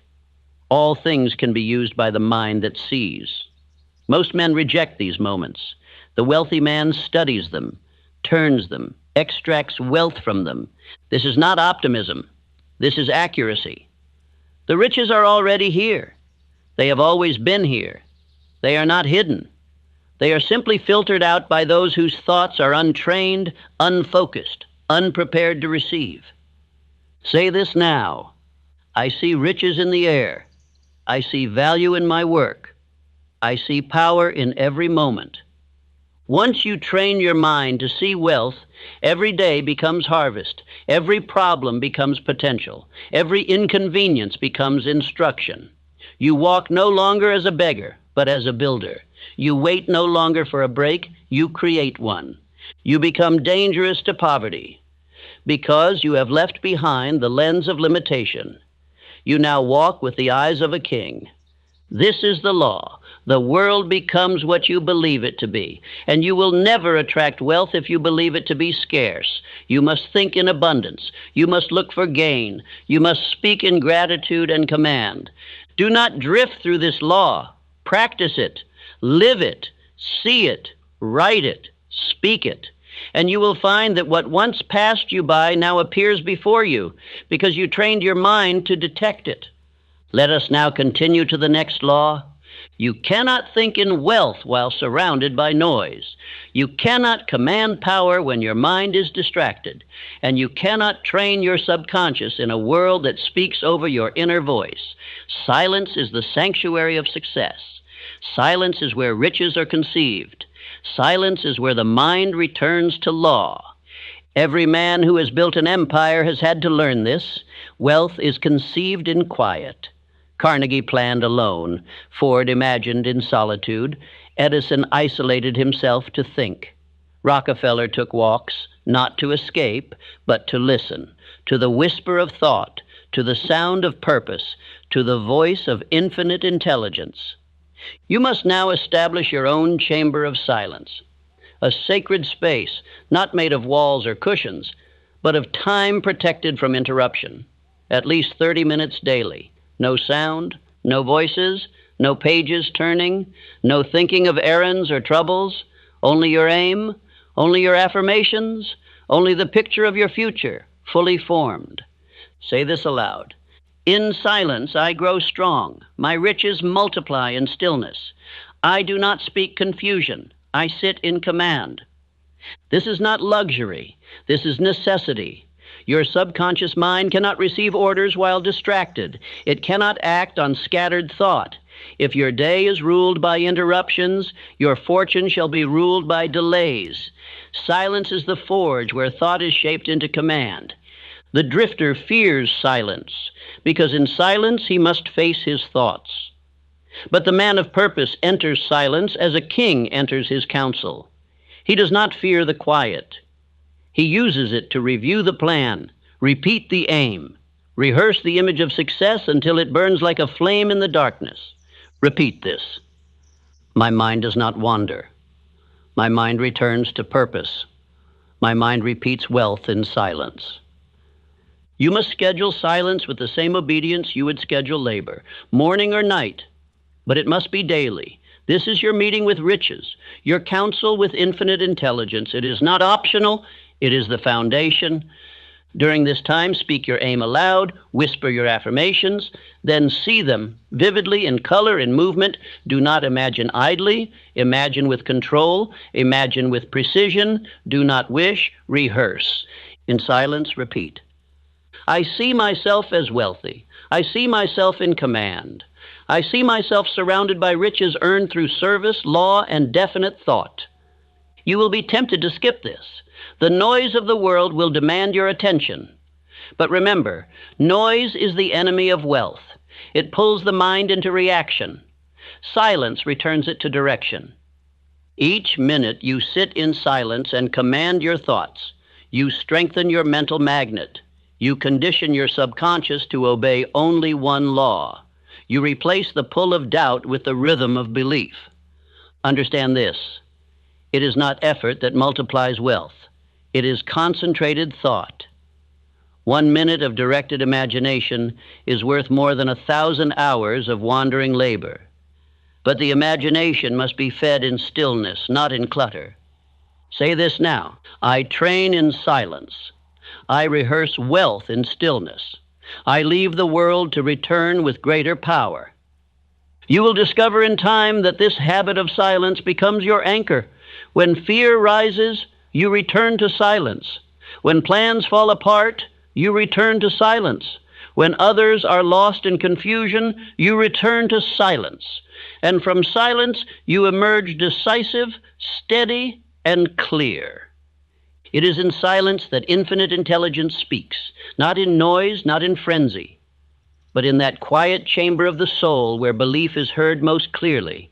Take this seriously. Create your time, find your place, speak your aim, see your future, feel it, repeat it, and guard it.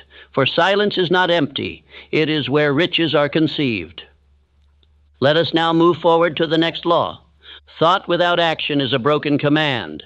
A man may sit for years repeating affirmations, but if he does not move, if he does not act, if he does not build, his words return to him void. The mind must act to prove belief. Faith without motion is not faith, it is illusion. Every thought must be followed by obedience. Every vision must be chased by movement. Every declaration must be backed by step, by labor, by decision. For it is in action that your thought becomes substance. It is in action that the subconscious mind is convinced. The builder of wealth does not wait until the world applauds. He does not ask if the time is right. He does not need the permission of the market or the weather. He moves. Because the act of moving is what turns his aim into a signal. Say this aloud. I think in steps. I think in motion. I act as if I am already the man who has built it. You may say you believe. You may speak it aloud. But your subconscious is watching what you do. And if you say, I will become rich, but you delay, if you speak, I am powerful, but you hesitate, if you declare, I obey my purpose, but you drift, then your subconscious does not accept the law. It accepts the contradiction. You must now decide, I shall prove my belief through action. I shall show my faith by doing. I shall walk as though the vision is already mine. Even if the body trembles, even if the voice shakes, even if the world doubts, I will act. Andrew Carnegie expanded his empire in the face of recession. When men around him cried out for safety, he built. Not because it was easy, but because his belief was not born in the world's approval. It was built in law. Repeat this now. I act before the world approves. I speak before it claps. I build before it believes. This is how the mind becomes rich through action. You do not wait to feel ready. You do not wait to be seen. You do not ask for applause. You command your body. You obey your instructions. You move even if it is one step, because each step is proof. Action is how you train the subconscious mind to believe. You write the aim, you declare the vision, and then you take action, even the smallest act, to confirm it. And in that confirmation, belief grows. Action fertilizes thought. It is the water to the seed. Without it, the seed dies. With it, the root strengthens. Every act of discipline, every small task completed in the direction of your aim is a voice that says to the subconscious, "This man is serious. Let us assist him." Do not ask, "What if it doesn't work?" Ask instead, "What is my next move?" Do not wait for ideal. Move with what you have. Do not study forever. Apply what you already know. For the man who acts, even imperfectly, is nearer to riches than the man who waits for perfection. Repeat this. I move daily in law. I take command. I build before the world claps. Create a daily pattern. Choose 3 tasks each morning that serve your aim. Complete them before noon. Each task is a brick. Each brick becomes a wall. Each wall builds the mansion of your destiny. And if doubt arises, move anyway. If fear whispers, move anyway. If no one sees you, move anyway. For action is your answer to every voice of resistance. It is your sword against procrastination. It is your shield against uncertainty. The man who acts becomes a magnet. Opportunities appear. People respond. Doors open. Not because he begged, but because he walked. Because he stepped forward, because he declared himself worthy through effort. Say this now.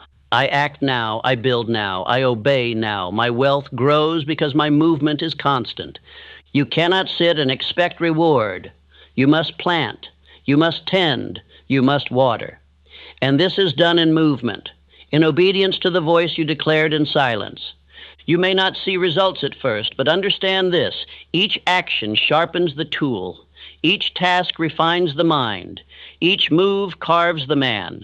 And in time, the world shall match your inner obedience with outer increase. Let this be your creed.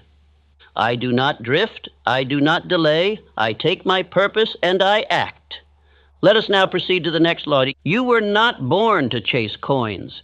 You were born to build value. The man who makes riches his only aim may gain dollars, but he will never know true wealth. Money is not the master. It is the servant. It follows value. It responds to usefulness. It obeys the law of service. The greatest fortunes ever built were not constructed by greed. They were built by service rendered in excess of payment. This is the habit of going the extra mile. This is the law that turns work into a magnet for riches. Not labor alone, but service, thought, quality, rendered with joy. Say this aloud. I do not chase gold. I build value. I give more than I am paid. I sow service and reap abundance. Charles Schwab did not beg for power. He served beyond his title. He worked beyond his hours. He thought beyond the demands of his role. And because of this, Carnegie gave him the keys to empire. Why? Because the man who gives more is trusted with more. This law cannot be avoided. If you wish for compensation, you must first earn confidence. If you want greater pay, you must give greater value. If you desire riches to arrive, you must become the type of man whose thoughts and labor cannot be ignored. Speak it now. I am a giver of value. I am a thinker in service. I am worthy of wealth because I serve first. Service is not submission. Service is strategy. It is how you rise. It is how you prove that your mind is valuable, that your presence multiplies good, that your touch is golden. No man has ever fallen by giving more than expected. Many have risen by it. The poor man says, they don't pay me enough. The builder says, I am becoming the man they cannot afford to ignore. The poor man does the minimum. The rich thinker over-delivers, not for applause, but for power. Repeat this now. I serve with excellence. I give beyond the contract. I make my name too valuable to overlook. Do not wait for more money to do better work. Do better work, and the money will arrive. Do not wait to be praised before you act with brilliance. Act with brilliance now, and soon you will be praised and paid. This is not theory. It is law. And the subconscious mind must be trained to love service, not because it is noble, but because it is profitable. Every act of over-delivery strengthens your value identity. Every time you exceed the demand, you carve a new channel for abundance to flow. Write this now. Today I will do more than is required. Today I will serve better than I am asked. Today I will become too valuable to stay where I am. Watch how your mind begins to shift. You no longer complain. You begin to create. You no longer wait. You begin to give. And in giving, you grow. And in growth, you earn. And in earning, you lead. Let others drift through their duties. You shall rise by design. Let others scoff at work. You shall transform work into wealth. Let others seek shortcuts. You shall build permanence. Repeat again. I rise through service. I lead through excellence. I become wealthy through usefulness. You do not become wealthy by what you keep. You become wealthy by what you give that multiplies. You do not rise because you hold back. You rise because you plant in others what cannot be ignored. Carnegie said, "No man can become rich without enriching others." And he was correct. Riches are not hoarded. They are circulated through creation. And if you create more, if you give more, if you improve more, then you will be entrusted with more. Make it your duty, not just to complete the task, but to elevate it, not just to meet expectations, but to exceed them, not just to earn your pay, but to earn the right to decide your own pay. This is the law. He who serves richly shall be rewarded richly. He who offers more earns more. He who thinks in service rises in power, and that power becomes wealth, earned by principle, sustained by discipline. Now speak it with strength. I give more than I'm paid for. I create more than I promise. I build my fortune by building others. Let us continue. The final law awaits. Thought alone is not enough. Speech alone is not enough. Even action, though vital, is not the final key. You must think until you become. You must repeat until the repetition is your nature. You must affirm until the affirmation is your identity. You must obey the law until it no longer feels like effort, but instinct. This is the final principle. Prosperity is not a single act. It is a nature formed by law, by belief, by consistency. You are not poor because you lack money. You are poor because you have not become the man who commands money by thought, service, and will. Say this aloud. I think until I become. I repeat until I transform. I obey until I no longer doubt. The law of cosmic habit force governs all. Thoughts repeated become belief. Belief repeated becomes behavior. Behavior repeated becomes identity. And identity, once fixed, becomes destiny. You must not merely wish to be rich. You must become the type of man to whom riches flow naturally. That is not magic. That is training. That is the result of obedience. Daily reading of your aim. Daily affirmations of wealth. Daily silence. Daily service. Daily motion. This is the ritual of transformation. It is not done once. It is done until you are no longer who you were. Say now, I do not pretend to be rich. I become rich. I do not borrow belief. I build it. I do not hope. I become. You must not stop short. Too many begin the journey of prosperity, but grow weary before they arrive. Why? Because they misunderstand. They believe they are acting to get something, but in truth, they are acting to become something. You are not training the world. You are training your inner world. You are convincing your subconscious that you are no longer a drifter, no longer a beggar, no longer a man of confusion. You are declaring through repetition, through obedience, through command, I am the type of man who possesses riches because I possess law. Look at the lives of the builders. Ford thought industrial wealth into being and never stopped thinking it. Rockefeller thought expansion even when critics called him ruthless. Edison thought light into the darkness and never doubted, even after 10,000 failures. You are no different. You are made of the same substance, but you must become intolerant of drift. You must become addicted to repetition. You must burn your aim so deeply into the subconscious that even in sleep, even in trouble, even in confusion, your mind returns to the law. Repeat this. I am not who I was. I am who I repeat myself to be. I obey law until I embody it. This is why the exercises matter. This is why silence matters. This is why faith matters. You are not performing tasks. You are building a self. You are shaping a being. You are molding a consciousness that will no longer tolerate lack.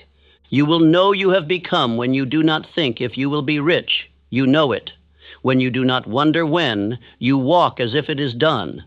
When you do not check for applause, because your movement is rooted in command, not permission.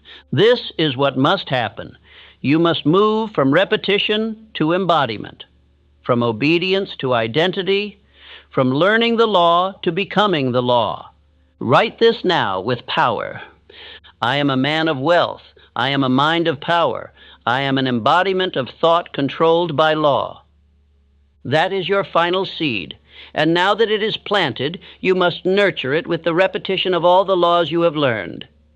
A mind dominated by definite purpose, a tongue that repeats only wealth, a heart free of doubt and full of belief, eyes trained to see wealth in all things, a will grounded in silence, action aligned with aim, service rendered beyond measure, and now identity carved by repetition, lived without effort.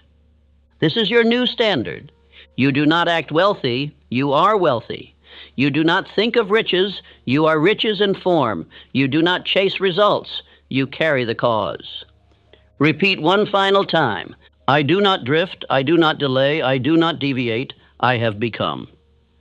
And now begin the next day with the first law. Do not skip, do not soften, do not drift. Plant the thought, speak the aim, act the identity, give the service, enter the silence, walk in law, and in time the world will conform to the man you have become. You have completed the instruction. Now go forth and live it until it lives in you. Look at your life. Look at the hours you've wasted, wondering, doubting. You know there's more in you, but you haven't moved, not because you lack knowledge, but because you lack command. You are not lazy. You are undirected. And this speech, if you obey it, will give you the laws to break free. Listen to me. If you sit through this entire speech and absorb these principles with full belief, you will never think about money the same again. You will stop chasing pennies and start commanding purpose.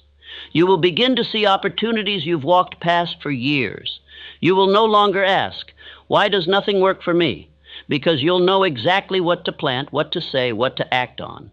But if you drift, if you treat this as just another speech, you will stay as you are. You will continue begging for what you could be building.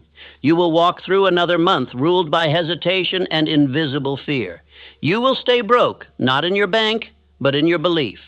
So ask yourself, why do others seem to attract wealth while I work twice as hard? What is the real reason I keep falling short, no matter how much I try? Is there something I've never been told about how wealth is truly created? These questions have answers, and they are in this speech. Sit down, listen closely, and this time, do not drift, because what you're about to hear can either break the chains forever or tighten them one last time. You think wealth is a matter of fortune? Then let me awaken you. No man stumbles into riches, he plants them. He does not receive them by favor. He commands them by law. Every dollar earned, every fortune formed, every empire built, began as a single seed of thought. Not labor, not chance, thought. The law of prosperity is not hidden, it is ignored.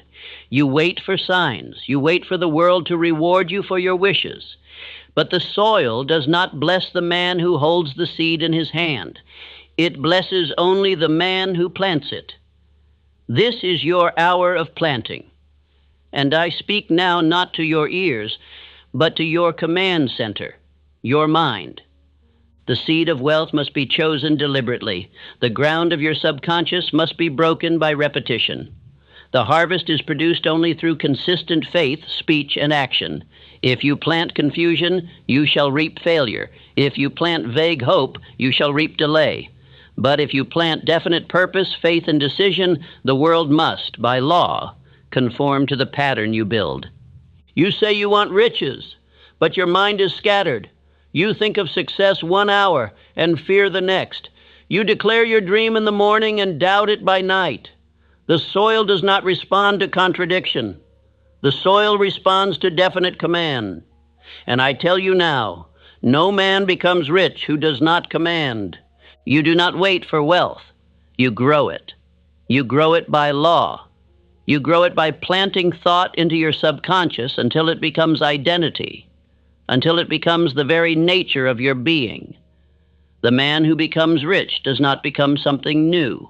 He becomes exactly what he has rehearsed, what he has spoken, what he has imagined, what he has believed. This is not fantasy. This is the method by which Edison lit the world. He did not hope the bulb would shine. He believed, spoke, worked, and acted on what the world had never seen.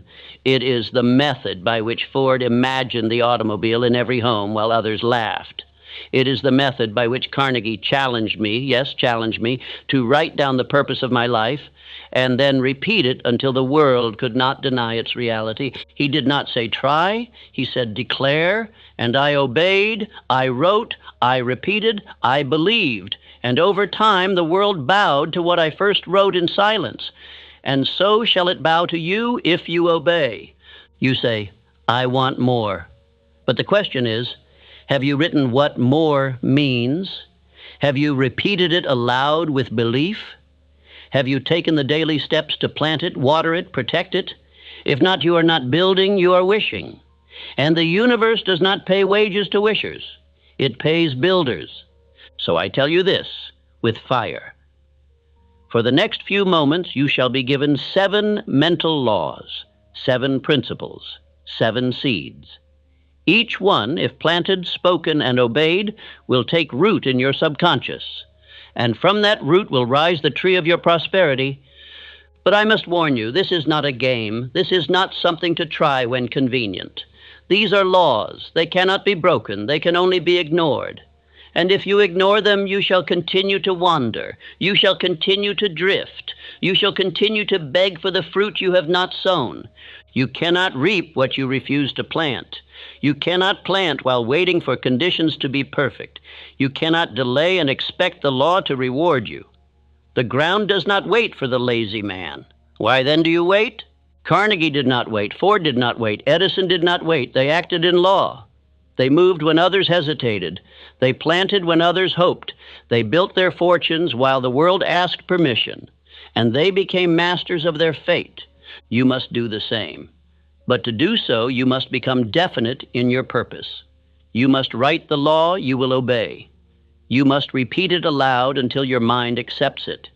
You must act daily upon that purpose, even when the world does not applaud, even when the results are invisible. For in the invisible roots lies the visible fruit. And now it is your turn. You shall no longer walk in confusion. You shall no longer whisper your desires. You shall no longer plant weeds of doubt and expect fields of gold. You shall rise. You shall choose your aim. You shall believe in your wealth before it appears. You shall speak it, think it, act upon it daily, and you shall reap because the law says you must. So let us begin. Let us plant the first seed. Let us write the aim. Let us break the ground of the mind, and let the planting of your wealth begin by law. Principle 1, the seed of definite purpose. Must. Wealth flees the vague. It obeys the definite. The very first act of a man who intends to become wealthy is not to labor harder, nor to ask for advice, nor to plead with fortune. His first act is to become clear. And clarity begins not with talk, but with ink. Until your purpose is written, you have none. You are a wanderer with wishes, not a builder with plans. The first principle of prosperity is this: no wealth shall appear until a definite chief aim is written, spoken aloud, and burned into the mind through repetition. You must know where you are going, and you must declare it to yourself in language that leaves no doubt. A man with no written aim is like a ship at sea without a compass. It may move, but it shall never arrive. I learned this truth from the lips of Andrew Carnegie. He summoned me into his presence and asked, "What is your definite purpose?" I stumbled. I hesitated. I answered with vague words and general hopes. He said nothing at first. He merely looked at me with quiet strength and then spoke words that changed my life. Until you write your purpose and repeat it daily, you are not a man. You are only a shadow. Those words struck my spirit like lightning. I went home and wrote down what I wanted. Not a casual sentence, not a hopeful thought. I wrote a declaration. I put emotion behind every word. I read it aloud. I repeated it morning and night. And something changed. Slowly, the universe began to respond, not because I was worthy, but because I had finally declared. Understand this: a written aim turns wandering thought into a plow. It breaks the mental soil. It organizes your ideas. It gives direction to your subconscious mind. The world outside you begins to move only when the world inside you is first made definite. Until your purpose is in ink, it is only a wish, and wishes do not move the universe. Commands do. You do not say, "I would like to succeed." You say, "I will accomplish this specific outcome by this date. I will exchange this value. I will create this impact." That is a command. That is a blueprint. And once it is written, it is no longer floating in the clouds of possibility. It is grounded in the law of action. The man who writes his definite chief aim and reads it aloud morning and night is building a foundation no storm can shake. He is giving his subconscious mind an unshakable order. And your subconscious will obey what you repeat, so long as you repeat it with belief. Affirm this now. I write my definite chief aim. I repeat it aloud. I burn it into my mind. My life obeys the law I declare. Do not dismiss this as mere routine. It is the beginning of everything. The seed that is never planted can never be watered. The goal that is never written can never be built. A man may spend years working with all his might, but if his labor is undirected, he is like a man swinging wildly in the dark. You say you want success, but what do you mean? What shall it look like? What do you expect to receive? What are you willing to give in return? By when shall it be done? If you cannot answer these, you are not yet serious. You are flirting with fortune instead of committing to it. Sit in silence, take a pen, write your definite chief aim as though your life depended on it, because it does. Read it aloud when you rise. Read it again before you sleep. Do not whisper it. Declare it. Do not read it like a sentence. Read it like a vow. Let your voice awaken the soul. Let your ears hear your intention. Let your spirit know it has been summoned to obey. Your chief aim must be clear. It must name the amount of wealth you will acquire, the time you will acquire it by, and the service you shall render in return. Vagueness is the death of prosperity. Specificity is the breath of it. Speak your aim as a builder holds a blueprint, not as a dreamer hoping for favor. Do not touch sleep without having first rehearsed your aim in the chamber of your mind. You must not drift into the night like a leaf in the wind. You must go to rest, having given your subconscious its orders. And when you do this, you shall wake with direction. Ideas will come. People will appear. Circumstances will begin to align, not by magic, but by law. The man who writes his purpose has already begun to build it. The man who repeats it aloud has begun to believe it. The man who believes it begins to act. And the man who acts with belief must succeed. I tell you this plainly, until your aim is written, you are not in control of your destiny. You are reacting. You are following the currents of stronger minds. But once your aim is declared, you become the stronger mind, and all else begins to bend around the certainty you express. Do not delay. Do not wait for the perfect wording. Write your aim today. Post it where your eyes must see it. Speak it aloud every morning, even if you do not yet believe it, especially when you do not believe it. For belief is not required at the beginning. It is forged by repetition. Every great man I have studied had a definite chief aim. Everyone, not most, all, without exception. Some wrote it on their walls. Some kept it in their pockets. Some etched it in the chambers of their minds so deeply that they could not succeed. They burned the aim into their being until the world had no choice but to deliver. Now it is your turn. You must stop hoping. You must stop wishing. You must command. Write your aim. Declare it aloud. Speak it with passion. Repeat it until your voice carries the weight of certainty, until your mind is saturated with purpose, until your spirit moves at the sound of your own command. Let me remind you, you cannot reap what you refuse to plant, and a man who will not write his purpose has already chosen to wander. So write, speak, repeat, and let the law begin to move in your favor. Principle 2, the soil must be prepared with faith. The seed of wealth has now been written, but a seed, no matter how potent, cannot grow in barren soil. And the soil of your mind must be prepared, not with chance, not with hope, but with faith. Thought is the seed, but faith is the soil. If your belief is weak, your fortune shall never rise, no matter how noble your aim. Faith is not blind. It is not emotional hope. It is spiritual certainty built by repetition, decision, and mental command. It is the knowing, not the wishing, that what you have planted will bear fruit. Just as the farmer does not dig up the ground each day to check if the roots are growing, you must not disturb your purpose with doubt.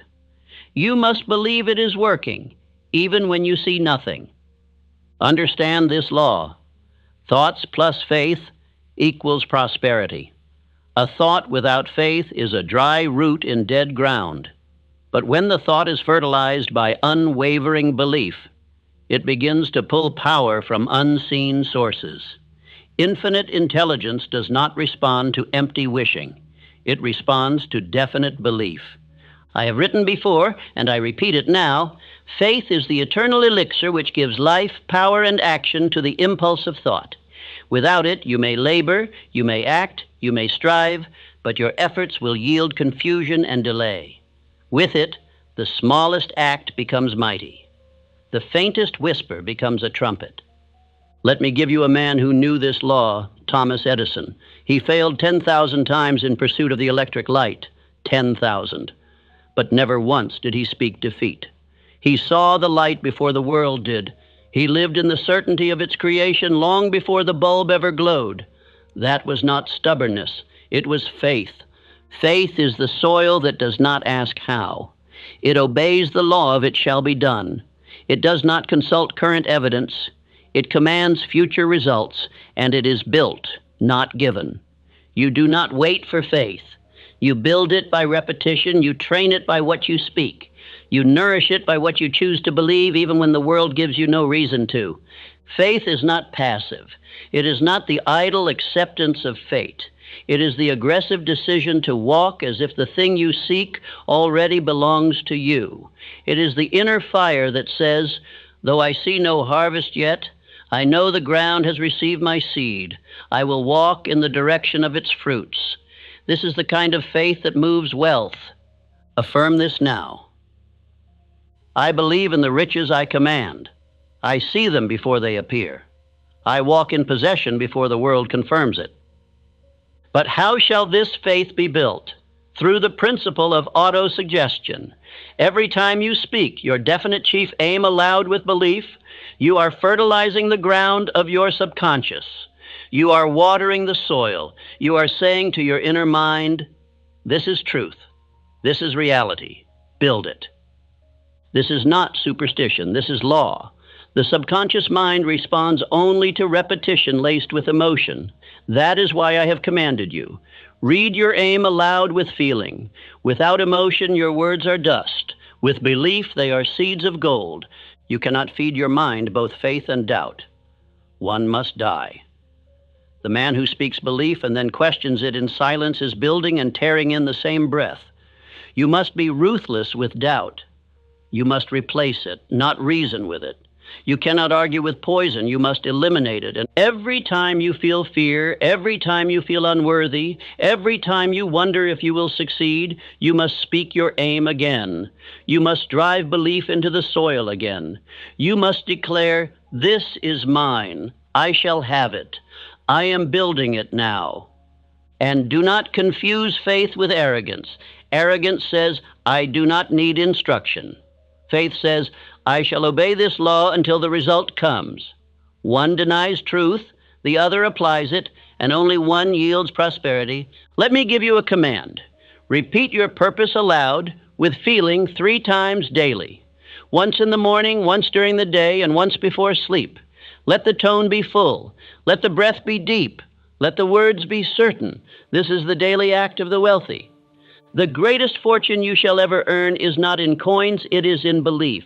For belief becomes behavior. Behavior becomes habit. And habit becomes destiny.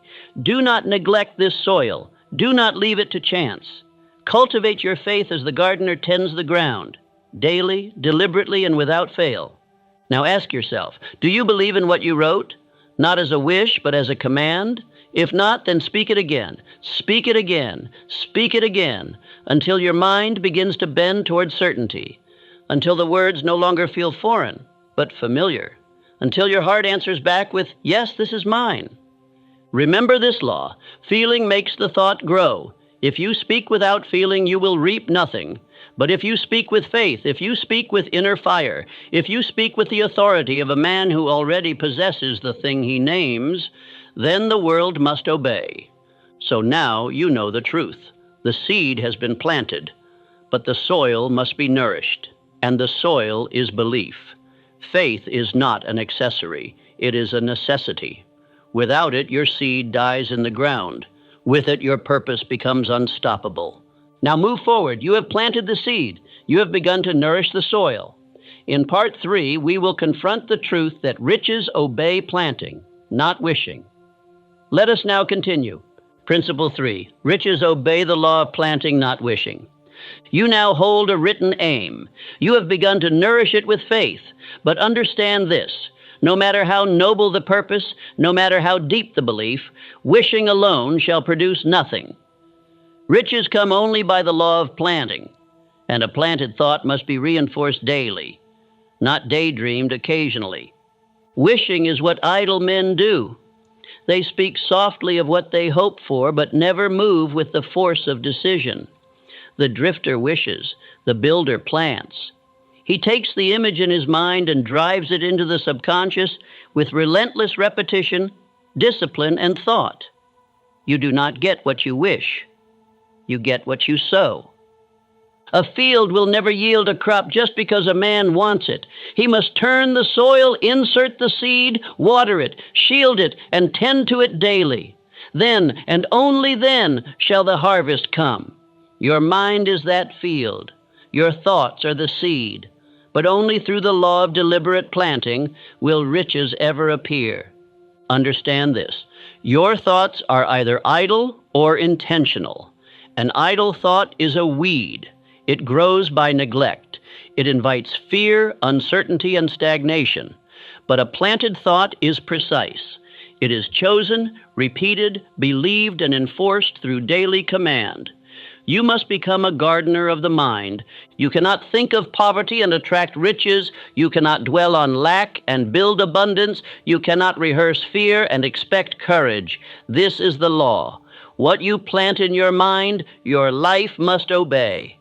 And most men suffer not because of fate, but because they have planted confusion. Let me give you an example. Henry Ford did not build his fortune by luck. Long before a single car rolled off his production line, he had already constructed the idea in his mind. He saw the process. He believed in mass production when others called it foolishness. He planted the thought of efficiency daily until it became reality. Ford did not wait for conditions to improve. He did not wait for others to agree. He acted upon the thought that he planted and kept planting, even when failure stared him in the face. He knew the truth. Thought, planted with belief and acted upon with purpose, becomes destiny. Now I say to you, what are you planting? Each day that you rise without repeating your definite chief aim, you are planting weeds. Each hour spent in idle thought, mindless conversation, or drifting desire, you are allowing weeds to take root. And weeds are not neutral. They choke the seed of success. You must become a man of active thought. Your mind must not wander. It must work. You are not to think randomly. You are to think deliberately. Begin your morning by planting the image of wealth. Speak your aim. Declare your identity. Water it with faith. Do this before the world begins to pull at your focus. Affirm this now. My mind is a field. I plant prosperity, not confusion. I water it with belief. I guard it from fear. I reap what I command. You do not need more time. You need more planting. You do not need more chances. You need more repetition. Stop waiting for better conditions. Start building better thoughts. Every day you do not plant, you invite decay. And every day you do plant, you strengthen the roots of your future. Now understand the law of cosmic habit force, the invisible law that binds repeated thought into habit and habit into reality. The more often you think a thought with belief, the more that thought becomes automatic. And once it becomes automatic, it begins to direct your decisions, your emotions, your speech, your results. Habit force is the soil's memory. It does not forget what you plant. If you think fear, delay, and indecision each morning, it will grow more of it. If you think purpose, courage, and wealth, it will multiply the seed. But it must be done daily, not once, not occasionally, but every single day. Do not tell me you are too busy to plant thought. A man who is too busy for 5 minutes of purpose is not building success. He is building failure on schedule. Carve the time, guard the time, and use the time to plant with intensity. Just as the farmer rises early to sow before the sun scorches the earth, you must rise before the world speaks to your mind. Plant first, speak first, repeat first. Let the first voice you hear each morning be the voice of your purpose, not the voice of confusion from the outside world. Let me give you your command.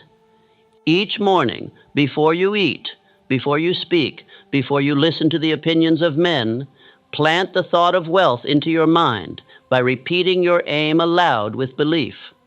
Each evening before you sleep, repeat it again. Feed the soil as your subconscious opens to receive it. Do not wait for motivation. This is not about how you feel. This is about what you are commanded to do. The weak man seeks to feel ready. The strong man plants anyway, and by obeying this command, he trains his emotions to follow. You are building a mind that cannot drift. You are replacing idle thinking with organized planting. And organized thought is the root of every great fortune. Do not seek more information. Do not wait for a sign. Begin to plant, begin to sow, and the harvest must come. Now prepare to move forward. In Part 4, I will teach you that once the seed is planted and the soil is nourished, it must be acted upon as though the harvest were guaranteed. Principle 4. You must act as though the harvest is guaranteed. No matter how clearly you write your aim, no matter how faithfully you speak it, no matter how deeply you believe, it will not bear fruit unless you move. Action is the bridge between thought and possession. Action is the proof of belief. Without it, you are no sower. You are merely a man gazing at the field, hoping it will plant itself. Faith must not stand idle. It must walk. It must build. It must advance as though the outcome were already certain. When a farmer casts his seed into the earth, he does not sit in fear. He does not ask, "What if it fails?" He does not revisit the field and dig up his work. He expects the harvest. He moves forward with confidence. And so must you. You must act in absolute faith that your riches are on the way, that the moment you planted your definite chief aim and reinforced it with repetition, belief, and thought, you set in motion unseen forces. But these forces only respond to continued obedience. And movement is obedience. Rockefeller was not praised when he expanded during financial crisis. He was not cheered when he bought failing refineries. He did not act because others believed. He acted before belief appeared. That is the law. The rich man moves first. He does not wait for applause. He moves because he is governed by internal law, not public opinion. Every man who built a great fortune moved when it made no sense to others. Edison built the electric light through 10,000 failures. He did not wait for a crowd to believe in his idea. He acted because he had already decided the outcome. The outcome was real in his thought. Therefore, he built in advance. Now I say to you, do not wait. Do not delay your movement. Do not postpone your first step because the path is not lit. The path becomes visible after you begin to walk it. Action fertilizes your belief. Every time you move, you multiply the power of your thought. Let us burn this into the mind. I act before the world approves. I speak before it claps. I build before it believes. These are not poetic phrases. These are laws of wealth. The man who waits for signs is a beggar. The man who moves with vision is a builder. You must build as though the riches were already yours. You say, but I do not see results. I say, then plant more, move more, water more, but do not cease. You do not question the harvest every hour. You do not dig up the roots to check their progress. You continue in faith. You act in rhythm.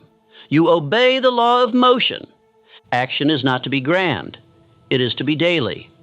If your aim is to build a business, send the letter, make the call, write the page, study the market, build the plan.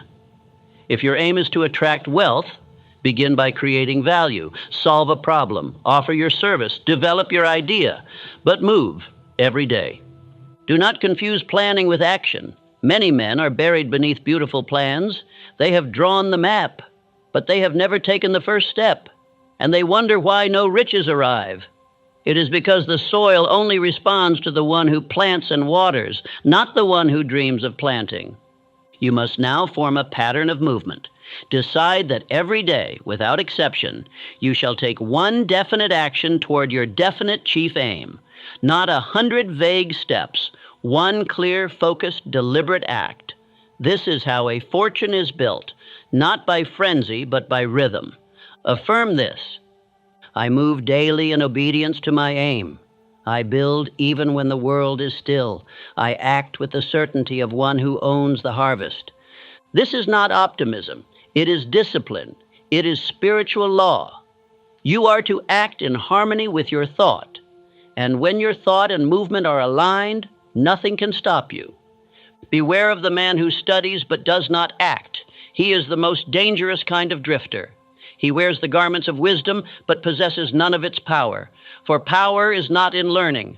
Power is in the use of what is known. Do not say, I do not feel like acting today. The builder does not wait for mood. He obeys the law, and law is not based on emotion. It is based on command. You must become the man who acts regardless of how he feels. When you move, you teach your body to obey your mind. And when the body obeys the mind, you become a master. You are no longer a slave to fatigue. You are no longer governed by distraction. You become a man of dominion. Let this be your command. Every day, take one deliberate action that proves your faith in your purpose. Do not explain it. Do not justify it. Do not wait for perfect timing. Act. Act now. Act again tomorrow. And again the next day. Movement builds momentum. Momentum attracts opportunity. Opportunity only arrives for the man who is already moving. It does not visit the one who is still. It does not reveal itself to the one who waits. It appears in the path of motion. You must be in motion to receive it. Each act, no matter how small, is a vote for the new identity you are forming. When you act with power, you feed your belief. And belief becomes identity, and identity becomes destiny. Let us close this part with your declaration. I act before I am ready. I move before I am approved. I believe as though I already possess the riches I command. Now prepare yourself, for the next law of prosperity demands that you guard your mind from noise, that you protect your focus in silence. Let us move forward. Principle 5. Wealth grows best in the silence of inner discipline. Riches are not born in noise. They are conceived in silence. They are nurtured in solitude. They are matured in the still chambers of a man's disciplined thought. A mind that is never quiet can never command. A man who does not guard his inner world is already conquered by voices that are not his, by urgencies that are not real, by a world that profits from his distraction. To build wealth, you must first learn to sit in stillness and hear the voice of law. This voice does not shout, it whispers. And it will never be heard by a man whose days are ruled by chatter. He who fears being alone with his own thoughts has not yet claimed authority over them. And a man cannot lead his life if he is afraid of the counsel of his own mind. Lincoln was not loud. He was deliberate. He would sit for hours, not to escape action, but to shape it. He understood what most men miss. Clarity comes not from reaction, but from reflection. You cannot command great riches with a reactive mind. You must be still long enough to listen to purpose, to consult with infinite intelligence, to receive instruction from the inner chamber.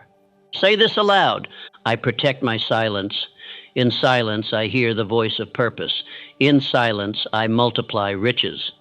Do not confuse stillness with laziness. This is not the idleness of drift. This is the sacred silence of builders. This is the discipline of those who seek mastery. Before you act, you must align. Before you speak, you must listen. Before you command, you must commune with the law of your own spirit. Make it a daily law, 15 to 30 minutes of complete silence, not with the aim to escape, but to prepare. During this time, repeat your definite chief aim. Visualize it. Speak it aloud. Or simply sit with it, holding it in the chamber of your mind like a precious flame. Let no day pass without this private meeting with your purpose. Infinite intelligence speaks most clearly when the conscious mind is still. The greatest ideas are not shouted into your mind. They arise in calm, like a pearl forming deep beneath the waves. You must become still enough to notice them. And when they arrive, write them down. Obey them. Test them. Distraction is the destroyer of riches. And today's world is a festival of distraction. Every bell, every voice, every gossip and opinion seeks to pull your mind from its throne. The average man is ruled by noise, but you are not average. You are not available to every voice. You do not answer every message. You do not chase every opinion. You are not led, you lead. Say this with power. I am not accessible to confusion. I do not think with the world. I think with law. You must now pull the weeds from your garden. And weeds are anything that breaks your focus. Gossip, news, complaining without aim, idle arguments, emotional reaction. These are not small matters. They are seeds of poverty. For every moment you spend reacting to noise is a moment stolen from building riches. Lincoln wrote letters in silence. Edison took long walks in silence. Ford sat alone and visualized machines in motion. Carnegie removed himself from the noise of critics to concentrate on the structure of his empire. These men understood a truth that must now become your own. No riches can flourish in a noisy mind. F. Make this a law. You shall have a chamber of silence. It may be a room, a chair, a walk through the woods, or even a closed door at dawn, but it must be sacred. It must be regular, and it must be yours. In that place, no world is allowed, only purpose, only law, only the voice of the self you are becoming. And in that silence, ask questions of purpose. Not what do I feel, but what is required of me. Not am I ready, but what action aligns with my law. You are not consulting emotion. You are consulting destiny. The difference is everything. Let us now affirm again. In silence, I prepare my riches. I do not seek applause. I seek alignment. I do not chase attention. I chase command. Most men will never do this. Silence frightens them. They fear what they will find in themselves. But that is precisely why you must do it. Because silence exposes your weaknesses, and once exposed, they can be replaced with strength. It is the quiet hour that reveals where your thought is scattered. It is the pause that shows you where your actions are not aligned with your words. You do not need more noise. You need more rhythm. And rhythm begins in silence. Use the silence to rehearse your affirmations. Speak them aloud until they become your thought. Use the silence to write, to reflect, to revise, to hear what law is trying to tell you. Use the silence to detach from confusion, to withdraw from the mental marketplace, to stand even for a moment as a man alone in dominion. The world is loud because it is lost. You are not lost. You are rising. Therefore, you must walk a different path, one of quiet power, one of hidden roots, one of unseen momentum. Riches begin in the soil, and the soil is silence. Say it one more time. I protect my silence. In silence, I build the thought that shapes my wealth. When you honor this law, you will notice your voice gains weight. Your presence becomes centered. You will not be moved by storms because your roots are deep. You will not be confused by trends because your course is set. You will walk in rooms with quiet fire and others will feel it. You will not have to explain. They will know this man is governed by something higher.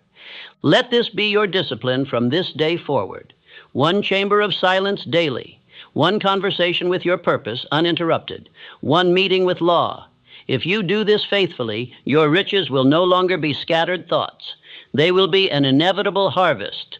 Now we advance. You have written the aim. You have believed it in faith. You have acted upon it daily. You have cultivated it in silence. But now comes the next power, the spoken word, which waters the seed and commands the subconscious. Principle 6, your spoken word is the water of wealth. The mind is the field. Faith is the soil. Thought is the seed, but the spoken word is the water. Without speech, the seed of riches dries. Without declaration, it withers in silence. A man may think of his fortune, but if he does not speak it with authority, he will never command it. For the subconscious mind responds not merely to thought, it responds to verbal law. The mouth is not just for conversation, it is a tool of creation. The words you speak aloud with belief are instructions delivered to infinite intelligence. They are the blueprints sent down to the workers of your inner world. And just as no builder constructs without a plan, no fortune is built without repeated spoken instruction. What you say aloud, you instruct the universe to obey. Say this now. I speak wealth aloud. I declare it with belief. I water my thoughts with sound. I shape my future with my voice. I have said this before. Through the principle of autosuggestion, every man may become the master of himself. And yet most men misuse this principle. They speak of their problems, their fears, their doubts, and they wonder why life delivers more of the same. They rehearse their poverty aloud and expect riches. But the law cannot be mocked. You reap what you speak. Do not speak idly. Do not speak casually. Do not speak defeat. Every word is a seed. Every sentence a planting. Every repetition an instruction. If you say, I can't, I'm not ready, I don't know how, the subconscious accepts these as law and obeys accordingly. Speak only what aligns with your purpose. Here is the law. Every morning and every night, you are to speak aloud your definite chief aim. Not read silently, speak. With emotion, with breath, with belief. The voice must carry the message deep into your spirit. The subconscious does not listen to whispers. It listens to fire, to certainty, to repetition. When I was unknown, when I was without wealth, when I was rejected, I still spoke aloud. I am building the greatest philosophy of success the world has ever seen. I had no evidence, no fame, no applause, but I had law. And the law was this: speak it until it becomes. And it did. Say it again.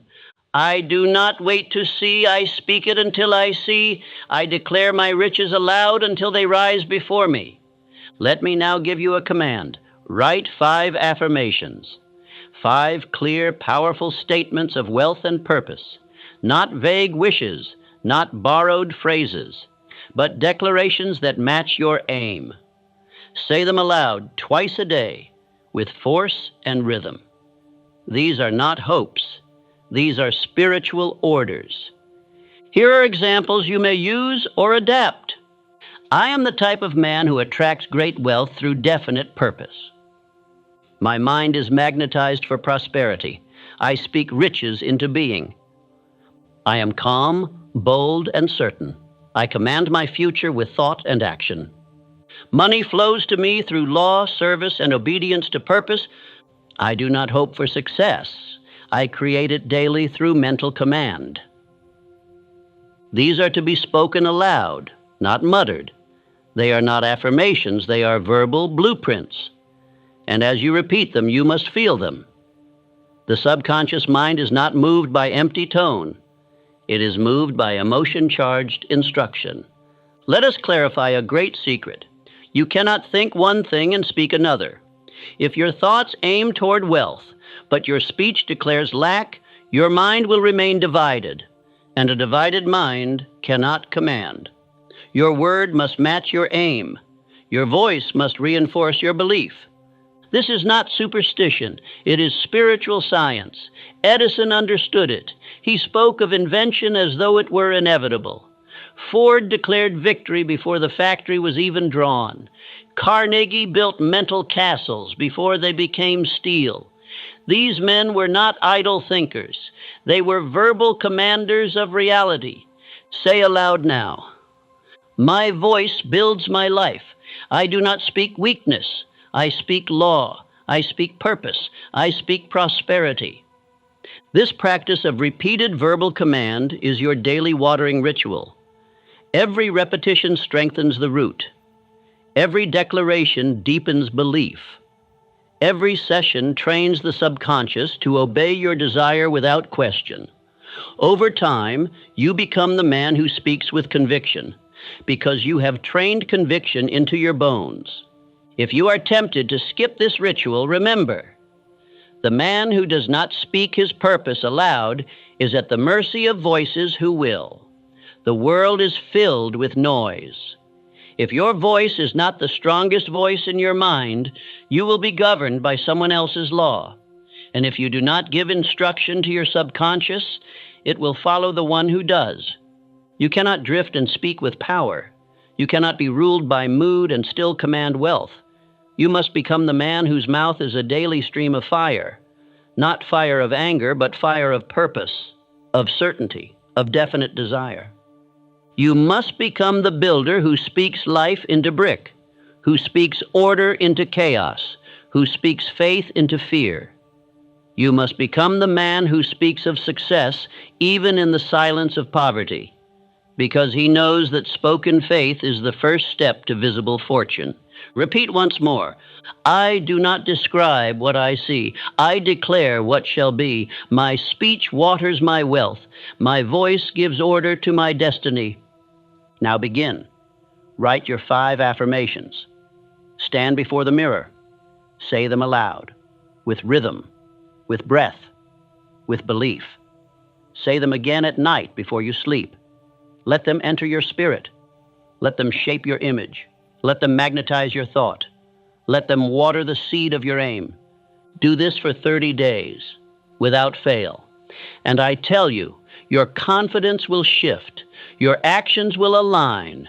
Your opportunities will rise, not because of magic, but because you are obeying a spiritual law that governs all creation. In the beginning was the Word, and the Word was spoken. Now let us advance. You have planted with thought. You have prepared with faith. You have acted with discipline. You have spoken with command. But every field must be protected from the weeds of fear. Let us now learn how to defend our prosperity. Part 7. You must defend the seed from fear. Every man who sows prosperity must become a guardian of that seed. For there is a thief, silent, subtle, and disguised, that waits at the edge of the field. It comes not in storms, but in whispers. It does not shout, it suggests. Its name is fear. And unless a man learns to recognize and reject its voice, the crop he plants will be choked before it ever rises. Fear is not strength. Fear is not wisdom. Fear is deception dressed as caution. It wears the clothes of common sense. It calls itself realistic. But its only aim is paralysis. It delays action. It steals clarity. It poisons the subconscious mind with confusion. And the man who allows fear to dwell in his thoughts has already handed over the key to his fortune. You cannot reason with fear. You cannot wait for it to go away. You cannot plead with it. You must replace it, immediately and ruthlessly, with a statement of purpose so clear, so commanding, so full of belief, that fear has no ground to stand on. Say it now. I do not consult fear. I speak only to my vision. I think in law. I act in command. There are 6 known forms of fear. I have written of them before. They are not ghosts of fiction. They are spiritual weeds that creep into every garden of the mind. The fear of poverty, the fear of criticism, the fear of ill health, the fear of loss of love, the fear of old age, the fear of death. Each one disguises itself as protection, but in truth, each one is a thief of progress. A man fears poverty, so he avoids risk and remains poor. He fears criticism, so he stays silent and never speaks his vision. He fears ill health, and with that thought alone, invites it. He fears the loss of love, so he never builds himself strong enough to be loved. He fears aging and spends his youth in anxiety. He fears death, and so never truly lives. You must destroy these fears, not with denial, but with replacement. The subconscious mind cannot remain empty. If you remove fear, you must fill the space with faith and purpose. Repeat this. I do not speak of what I fear, I speak of what I build. My voice is loyal only to my aim. Andrew Carnegie, who I studied for 25 years, surrounded himself with men of courage, not cowards, not complainers, not fearful thinkers. He understood that the mind is influenced by association and fear is contagious. So he built a wall of willpower around his thoughts and never allowed doubt to sit at his table. You must now do the same. Identify the fear that haunts you most. Name it. Write it down. Then take that page and burn it. Watch the smoke rise as a symbol of your new command. Then immediately replace it with your definite chief aim, spoken aloud with feeling. Do this every time fear arises. Do it without exception. Understand this. The subconscious mind is neutral. It does not judge. It obeys. If you feed it fear, it obeys fear. If you feed it decision, it obeys decision. The mind cannot hold 2 masters. You must choose daily whom it shall serve, fear or purpose, drift or command. Say aloud, I choose law, I choose purpose. I reject fear as false. I plant only belief. Fear is often felt most in delay. The man who hesitates invites doubt. But the man who acts quickly with principle gives fear no foothold. That is why I command you, when in doubt, repeat your aim aloud. Then take 1 step forward. Do not seek courage. Act, and courage will find you. Most men wait for their fear to vanish, but the masters I have studied, Edison, Ford, Lincoln, did not wait for fear to leave. They moved through it. They built while afraid. They spoke while uncertain. They dared while doubting. And in that movement, they proved that action is the antidote to fear. Say it now with strength. I do not wait for fear to leave. I speak my aim. I take action, and fear disappears beneath my feet. Let me give you now a tool. When fear arises, speak this declaration with force. Fear is not my teacher. Fear is not my law. My aim is written. My mind is fixed. I walk in command. Repeat it 7 times, loudly, with breath, until the fear subsides. Then continue your task. The subconscious will take notice, and over time it will begin to default not to fear, but to faith. And this is the true transformation. When fear no longer governs your decisions, your life begins to move at a pace the old you could not withstand. You become the man who says little, but moves with clarity, who decides quickly and seldom changes, who walks with certainty because his spirit has been trained to obey purpose, not panic. I tell you now, as I have told thousands, every great fortune was built under pressure. Fear was present, but it was not in command. The builder felt the same winds, but he steered with principle, not emotion. The world does not reward the fearful. It rewards the faithful. So guard your seed, speak your aim, move through doubt, replace every whisper of fear with a louder voice of belief. And if the fear returns tomorrow, you repeat the process, not once, but daily, until fear finds no welcome in your house. Now we move forward. You have planted the seed. You have watered it with faith and speech. You have defended it from fear. But remember this, no seed bears fruit in a single day. Wealth is not an event. It is a habit, a rhythm, a way of life. Let us now enter the final principle. Let us finish the pattern that rewrites destiny. You who have planted the seed, watered it with faith, spoken it with power, and defended it from fear, hear me now. Nothing grows unless it is repeated. Repetition is the tool of infinite intelligence. It is the motion by which all form is shaped, all belief is built, and all riches are delivered to man.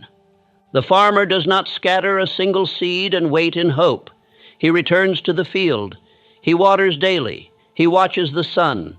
He protects it with labor, discipline, and rhythm. So too must the man who seeks prosperity. He must return to the mind every day, planting, reinforcing, rehearsing his definite chief aim with relentless consistency. Say it aloud. I repeat my aim until it becomes my nature. I speak wealth until it feels natural. I plant prosperity until it becomes my harvest. Do not believe that success is a moment. It is not a single breakthrough, a one-time opportunity, a fortunate meeting. Success is a pattern, a habit of mind, and that pattern is built by repetition with belief. All wealthy men you admire, whether they wrote their names in steel or in speech, followed a pattern. Ford had a schedule fixed in thought and motion. Edison lived by design and habit, even in chaos. Carnegie read his aim to me not once, but every time we met. They did not act at random. They built routines, and those routines became their wealth. Do not trust emotion. Emotion changes. Feelings fade. But repetition creates belief even when you do not feel it yet. Speak your aim aloud every morning. Repeat your affirmations each night. Review your plan. Take your steps, and return again tomorrow without fail. Repeat this now. I do not depend on mood. I build by law. I rise by rhythm. I repeat until I become. Why does repetition matter? Because the subconscious mind does not accept a thought the first time it hears it, nor the second. It must be impressed. And only thought charged with emotion and spoken with belief can do this. Once impressed, the subconscious acts without hesitation. It becomes your silent builder. But beware, the subconscious also repeats what you allow by accident. If you rehearse fear, you will live in anxiety. If you rehearse excuses, you will drift. If you repeat laziness, your body will decay and your aim will vanish. Every day you do not repeat your aim, you are rehearsing its opposite. You must now declare your new identity, not once, but daily, morning and night, rain or shine, until the voice of the old self fades and your true voice is all that remains. Say it now with force. I am the man who builds. I am the man who speaks wealth. I am the man who repeats law until it becomes nature. Set your morning. Begin with water, movement, and the spoken aim. Before the world speaks, you must speak first. Set your night. Review your day. Speak your purpose. Fall asleep with command. These bookends are the tools of transformation. Without them, you will drift. The world around you will not help you remember your law. It will pull at your focus. It will tempt you to delay. That is why you must build a world within you that is stronger than the one around you. And that world is built by repetition of vision. 30 days of repetition will shift your identity. 60 will harden it. 90 will seal it, but you must not stop. The old self waits in silence, hoping you will quit. Do not give him room. Each day you repeat, he fades. Write this law in your chamber. I do not rehearse weakness. I do not speak failure. I rehearse wealth. I rehearse purpose. I rehearse my true name. Do not make repetition a chore. Make it a privilege. A builder does not curse the brick. He lays it with care. So too must you speak your aim not with boredom, but with belief, with fire, with joy, with clarity. This is the tool that sets you apart from drifting men. Remember this: you are not what you wish. You are what you repeat. You are not what you hope to become.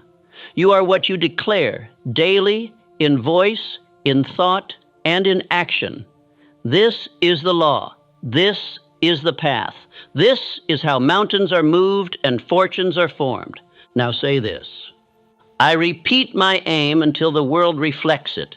I repeat wealth until it becomes my environment. I repeat command until I become unstoppable. As you repeat, notice your walk change, your tone sharpen, your spine straighten. You are not playing with ideas. You are building identity, and that identity becomes your magnet. It draws to you men, resources, guidance, and riches, because you are no longer signaling confusion. You are broadcasting command. The builder of prosperity does not ask if the method is working after 5 days. He obeys the law until the harvest comes. If you trust the soil, you will not dig it up every morning. You will water, you will wait, you will repeat. Write your affirmations, carry them, speak them, review them, memorize them, but most of all, live them. For it is the living of law, not the knowing of it, that builds wealth. Say these aloud, day and night. I am the type of man who commands wealth with purpose. I repeat my vision until it becomes visible. My words are law. My aim is fixed. My habits are wealth.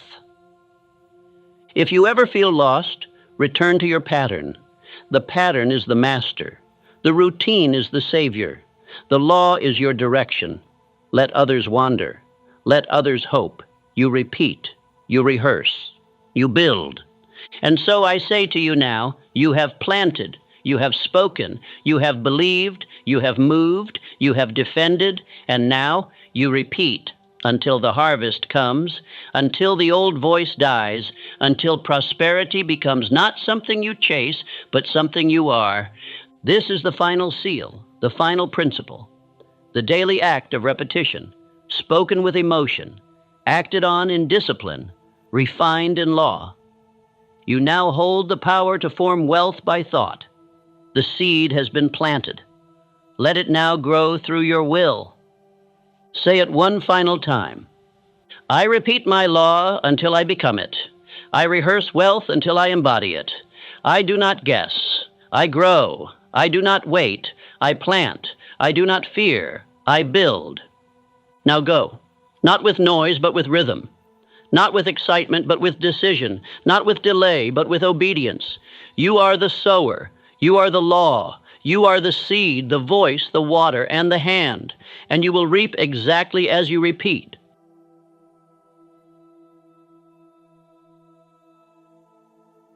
You want to know if you're on the right path? Then prepare yourself, for the path does not resemble comfort. It resembles fire. It resembles silence. It resembles rejection. It resembles the storm that surrounds a man who has burned the bridge to his old self and begun building a new identity brick by brick, law by law, decision by decision. You think the right path is lined with praise? It is lined with testing. Most men never know they are on the right path because they keep looking outward. They want signs. They want confirmation. They want others to say you are doing the right thing. But the man of purpose does not wait for signs from men. He looks within, for the signs are not given. They are earned, and they are always written internally, in silence, in solitude, in the sacred tension between what you used to be and what you are becoming. When I first stepped onto the path that would change my life, I did not feel celebration. I felt fire. I did not receive applause. I received doubt, not just from others, but from within. But I pressed forward.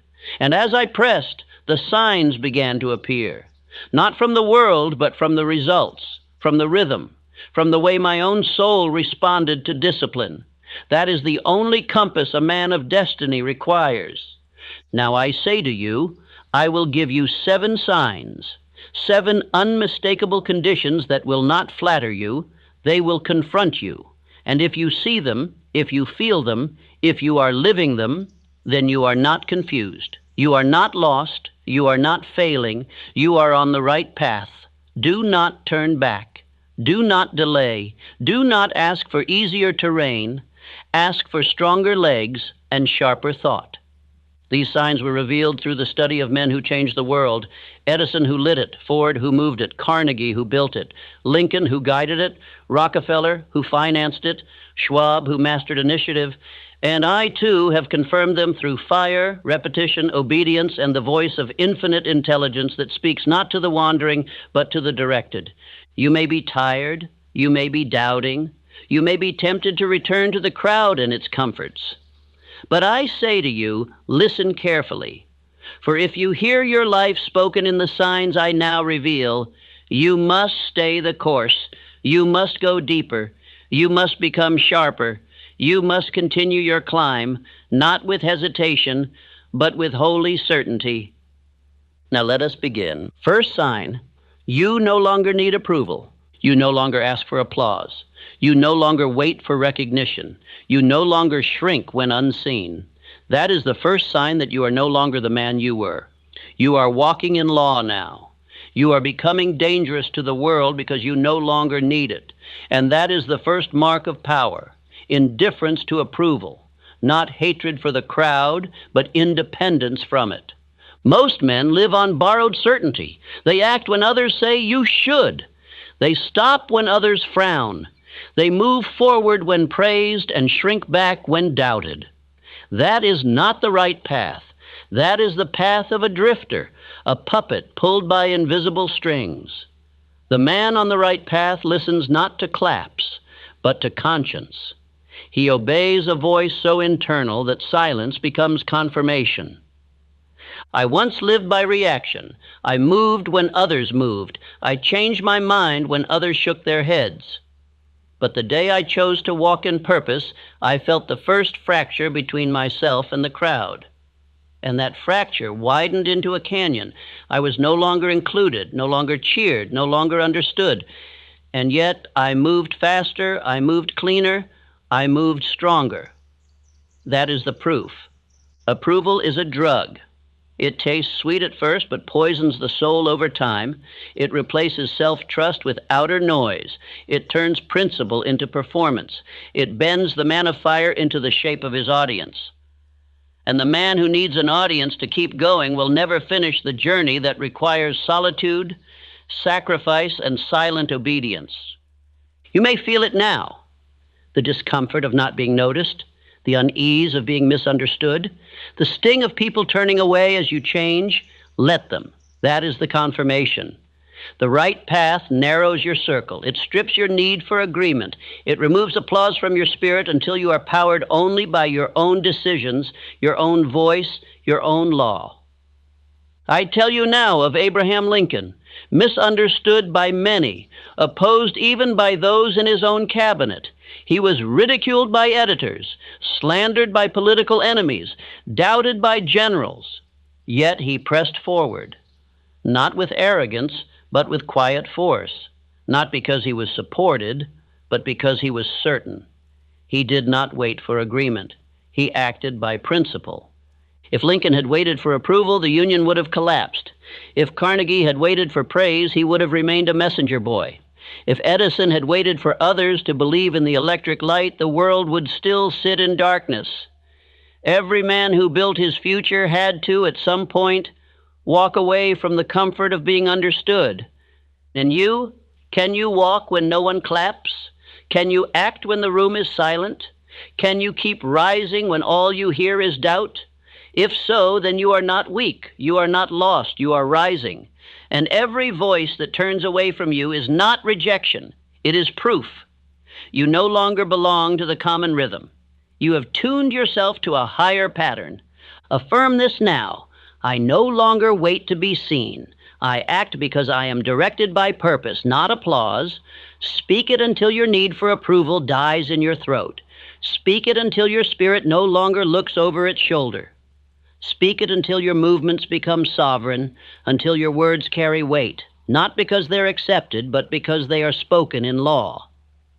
I must remind you, the approval of others is not a sign of alignment. In many cases, it is a sign of conformity. If they are cheering, it may be because you are comfortable to them. And the man of power is not here to comfort, he is here to climb. And climbing often disturbs those who have settled. Be willing to disturb them. Be willing to be left alone. Isolation is not punishment. It is the sanctuary of builders. It is where vision grows. It is where repetition finds no interference. It is where the inner voice becomes louder than the outer noise. The masses need mirrors to see themselves. The master needs only obedience to his written law. He does not ask, "Do they see me?" He asks, "Have I obeyed my purpose today?" There will be a moment in your climb when the last voice falls silent, when you are no longer being praised, no longer being questioned, no longer being watched. That moment will feel like death to the ego, but it is birth to the soul. In that silence, infinite intelligence speaks. In that isolation, your real self is born, not made by the crowd, but forged in fire and persistence. You may feel tempted to go back, to water down your law, to soften your words so others will applaud.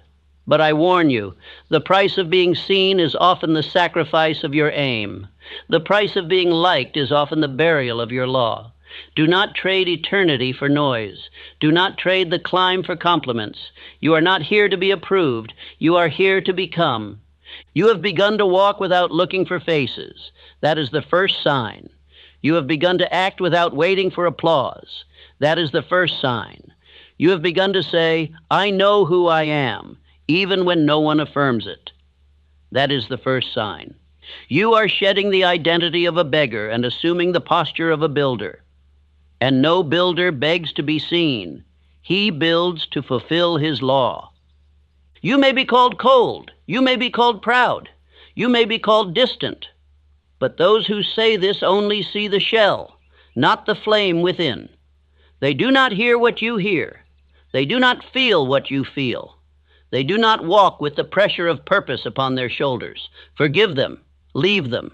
Climb. Say it with me now. I act because I am directed by purpose, not applause. I obey because I have written the law. I continue whether they notice or not. I am not here to be seen. I am here to build. This is your new identity. Unseen, undeterred, obedient to vision, deaf to praise, silent in movement, relentless in direction. You are no longer the man who waits for permission. You are the man who commands himself. That is the first sign. You no longer shrink when unrecognized. You no longer seek comfort in being understood. You no longer perform for the crowd. You walk forward, directed by principle. You climb, not for visibility, but for fulfillment. You build, not for reaction, but for mastery. And I say again, this is not a curse, this is not a loss, this is not exile, this is evolution. And every builder must endure it. You will be alone for a time, you will be doubted for a season. But if you stay the course, if you walk your law, if you obey your voice, you will become something the crowd cannot ignore. But you will not need their recognition then. You will already be complete. Second sign, you wake with urgency, not confusion. The second sign you are on the right path is that you no longer wake in fog. You rise with mission. You rise with command. You rise with fire. You no longer feel aimless in the morning because the night before you gave your mind orders. And a mind that receives instruction before sleep awakens ready for battle. This is the law of directed consciousness. The drifting man opens his eyes and waits to feel ready. The man of purpose opens his eyes and acts, not because of feeling, but because of rhythm. He has declared what the day shall be. He does not consult mood. He consults his written aim. He does not browse for permission. He obeys the command he planted the night before. That is the difference between confusion and creation. When I began to study the subconscious mind, I realized its obedience is absolute. It will act on whatever it is fed. If you plant fear, it grows fear. If you plant vision, it grows discipline. And the hour before sleep is when the gate is most open. The soil is ready. The seed is either your downfall or your destiny. Most men plant worry. Builders plant law. When you lie in bed, do not ask your mind idle questions. Give it instruction. Say, tomorrow I will act on these goals. Tomorrow I will walk with confidence. Tomorrow I will speak with clarity. Tomorrow I will obey the law. Write your definite chief aim. Review your list. Close your eyes with purpose in your mouth. Sleep becomes obedience, and waking becomes direction. You must treat your mind as a servant, not as a suggestion box. Do not lie awake negotiating with weakness. Declare, command, affirm, decide. Your mind is waiting to be told who you are and what you will do. If you give it doubt, it will obey.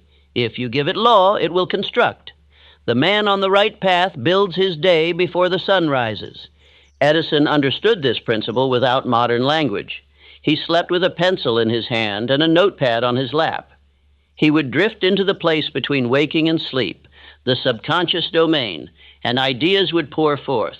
He did not wait for genius. He gave it a doorway. He expected the answers, and they came, not by magic, but by faith in law. Now I say to you, if you wake up and feel as lost as the day before, you have not planted properly. You are wandering. And the right path is not found in wandering. It is found in repetition, in preparation, in the daily cycle of decision. If your day begins with hesitation, it was because your night ended without declaration. This is the system. Before you sleep, write 3 to 5 non-negotiable actions. Review your chief aim. Say your affirmations aloud.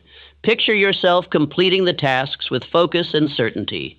Do not drift into slumber. March into it. Let your final thought be law.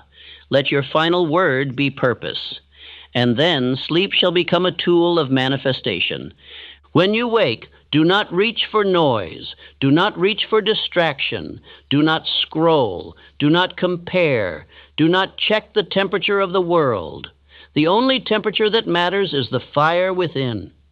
The world will speak soon enough, but you must speak first. Recite your aim.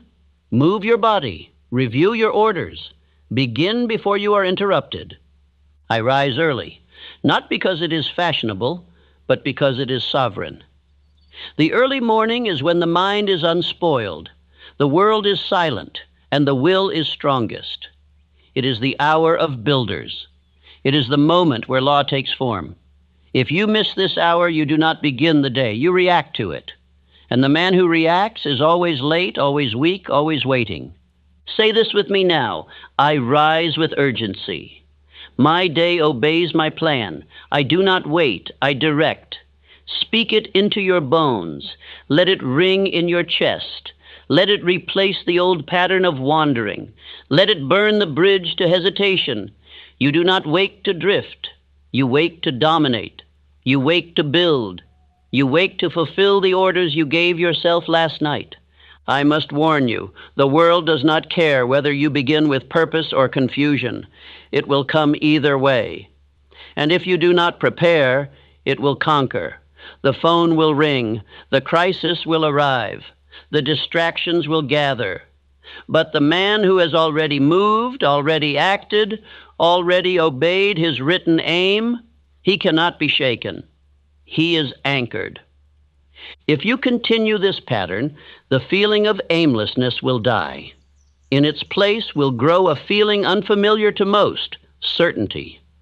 The man who is certain does not question his morning. He does not dread it. He meets it with power. He does not stumble into decisions. He completes them with strength. This is not arrogance. This is alignment. Ford was said to have kept a written rhythm for every step of production, and every morning he reviewed it. He was not wondering what to do.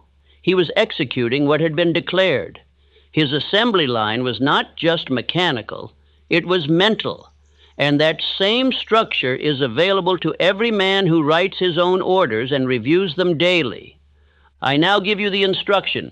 Each night before sleep, write your aim, write your actions, review your plan, speak your affirmations aloud, picture your execution, and each morning upon waking, drink water, move your body, read your aim, act immediately on one task. This is the rhythm. This is the law. This is the structure of masters. If you break the pattern, do not despair. Begin again the next night. The law is patient, but it is not passive. It waits for your return. It does not beg. It does not plead. It responds to obedience. Begin again. Declare again. Speak again. Wake with urgency. The fog you once felt will flee in the face of your clarity. Your confusion is not a character flaw. It is a signal. It is the result of neglecting order. But the man who restores order, who brings law to his evenings and his mornings, becomes sharper. He sees the day as a ladder, not a cloud. He climbs. He does not drift. And every day he climbs, he proves that he is not hoping to succeed. He is executing the command to succeed. You are on the right path if you wake with force. You are on the right path if you no longer negotiate with the morning. You are on the right path if your feet hit the ground before your doubts can speak. You are on the right path if the first voice you hear is your own voice reciting your law. That is how you know. That is how you confirm. And even when fatigue comes, even when the bed whispers for more time, even when the body resists, you rise. Because law is stronger than comfort, because obedience is stronger than appetite, because decision is stronger than delay, because you have built a pattern, and the pattern now moves you. Repeat it with me now. I rise with urgency. My day obeys my plan. I do not wait. I direct. You are no longer confused. You are no longer wandering. You are no longer waking into drift. You are waking into direction, and that is the second sign. You are no longer the same man in the morning, because the night before you gave instruction. And the man who gives instruction to his mind becomes the commander of his fate. Third sign. You are misunderstood, even criticized. You are misunderstood. People question you. They say you've changed. They whisper that you are distant, too intense, too focused, too silent. They miss who you were. They do not understand who you are becoming. This discomfort you feel is not failure. It is the third sign. You are walking in law now, and the law always separates you before it elevates you. When a man begins to rise, the first thing he must leave behind is recognition, not just from strangers, but from those closest to him. The climb is steep and solitary, and the air at the top is thin, not because you are wrong, but because few can breathe at that altitude. And when you begin to climb, expect the voices to come, but do not listen. They are not your guide. The man on the right path becomes foreign to his old circle. His silence offends them. His consistency condemns their chaos. His intensity reveals their passivity. His focus exposes their distraction. They will not say this, They will simply pull away. They will call you obsessive. They will say you are acting strange, and that is your confirmation. You are becoming different. If you are not misunderstood, you are not walking with purpose, for purpose always disturbs the crowd. Purpose threatens the rhythm of drift. Purpose breaks patterns. And people do not hate you. They hate what your transformation reminds them of. It reminds them that they too could change. But they have chosen comfort over calling. You cannot build and explain at the same time. You cannot grow and ask permission. You cannot rise and ask to be understood. You must choose. And if you are misunderstood, if you are being questioned, criticized, doubted, then you have chosen correctly. That is the path of every man who builds something eternal. I think now of Andrew Carnegie, a young immigrant, a telegraph messenger boy with nothing but ambition. He told others he would rise to the top. They laughed. He saved his pennies. They mocked. He worked in silence. They dismissed him. And one by one, the voices fell away. But he did not stop. He was not confused. He did not seek confirmation. He obeyed the law he had written within himself. When Carnegie became the steel king of the world, the same voices that once ridiculed him tried to claim him. But he had no need of them. He had already crossed into a new world. And you, too, are crossing. But you must do so alone, and you must be willing to endure misunderstanding without explanation. The man who needs to be understood will always slow down to be approved, and the man who slows down to be approved never reaches the summit. You cannot carry every voice with you. You cannot drag your old identity into the new future. You cannot walk boldly while constantly turning to see who still agrees. Turn your face toward the mountain. Let the crowd vanish. Obedience to inner law separates you. It must. It has to. For if it did not, you would never become anyone new. You cannot transform and remain familiar. You cannot evolve and still be embraced by those who cling to the man you used to be. That man is dead now. That version of you who hesitated, delayed, wandered, explained, he is buried. Do not dig him up for conversation. Affirm this with power. I do not return to the crowd. I walk with law. I walk with fire. Speak it aloud until the need for approval burns away. Speak it until the weight of misunderstanding no longer touches you. Speak it until the sting of rejection becomes the seal of your purpose. For it is not rejection, it is refinement. The man on the right path is not surrounded. He is forged. He is not entertained. He is instructed.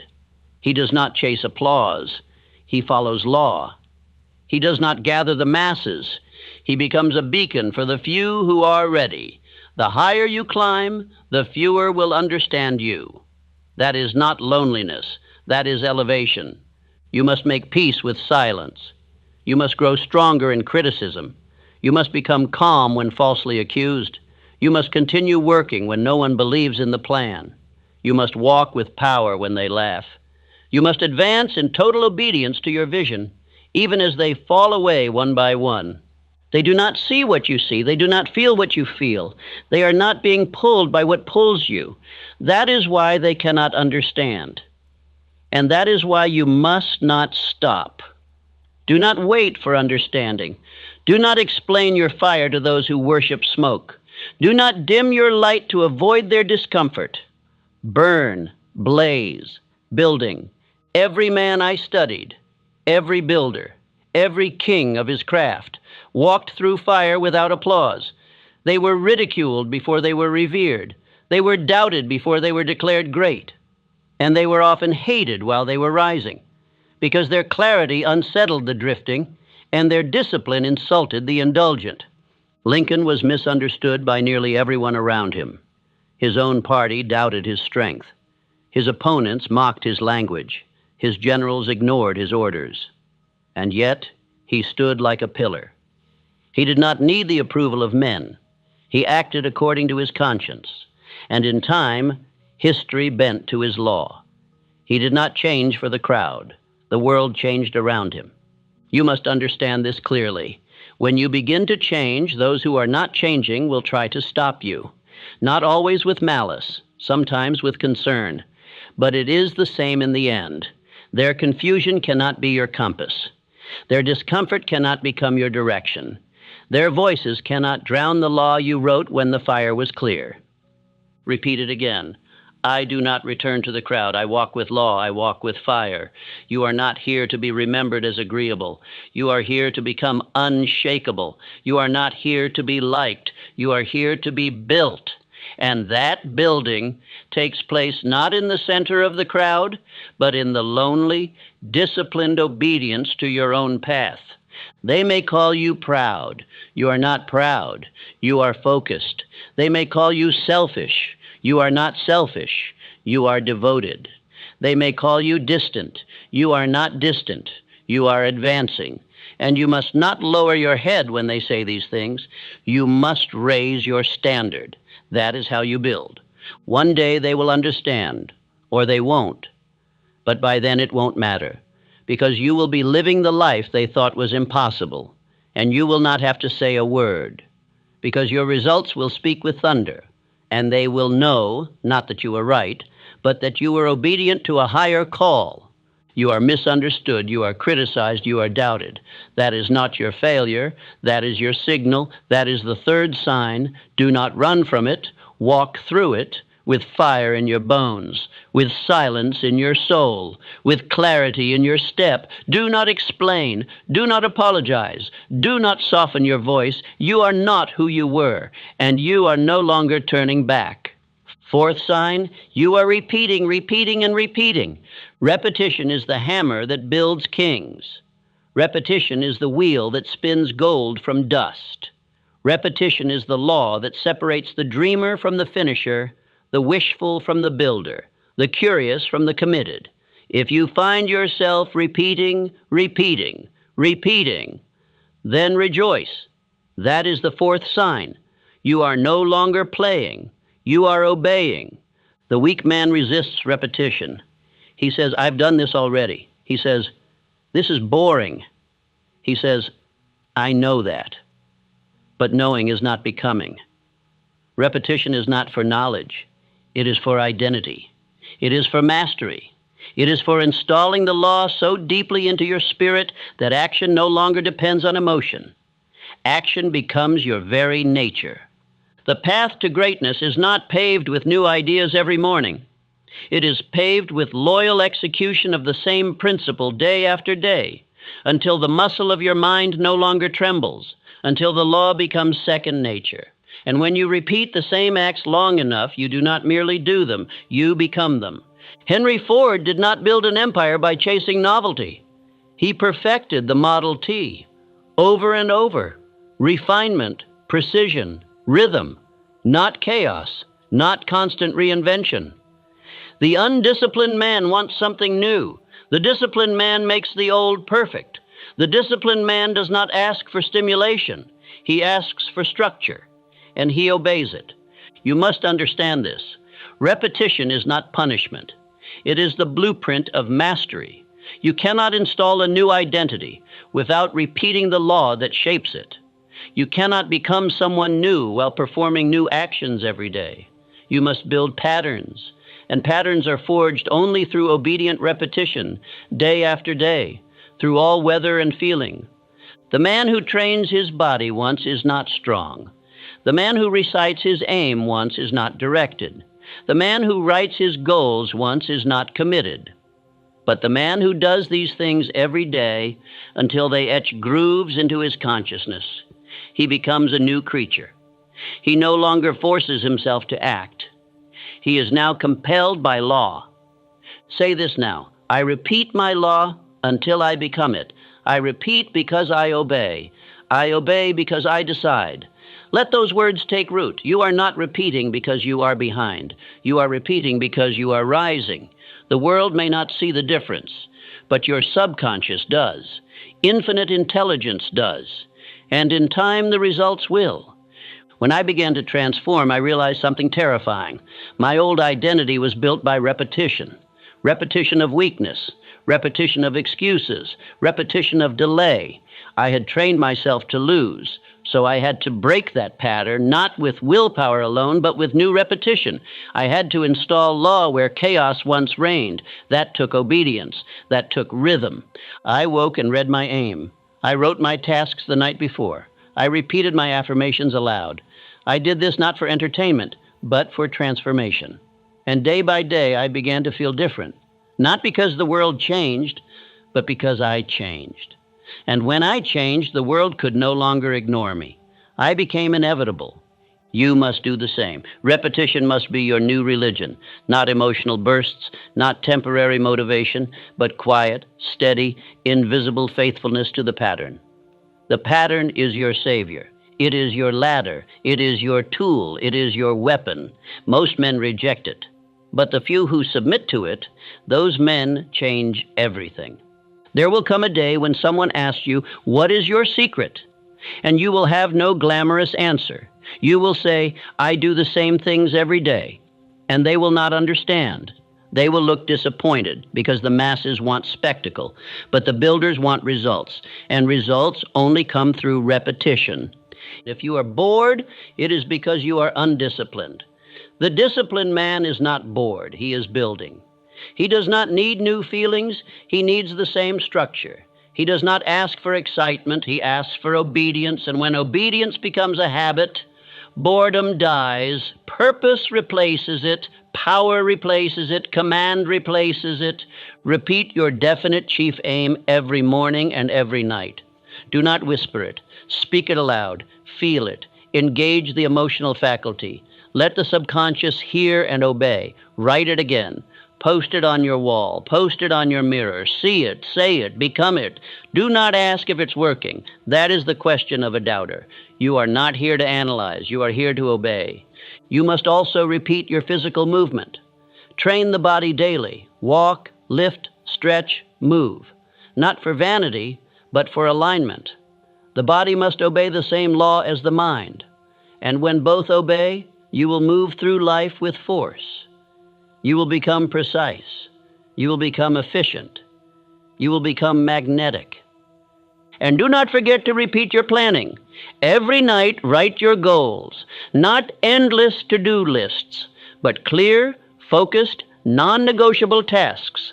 Choose what matters. Decide in writing. Go to bed with your law written before you. That way, you wake not as a wanderer, but as a commander, and every day builds on the last. The man who cannot repeat will forever be a slave to novelty.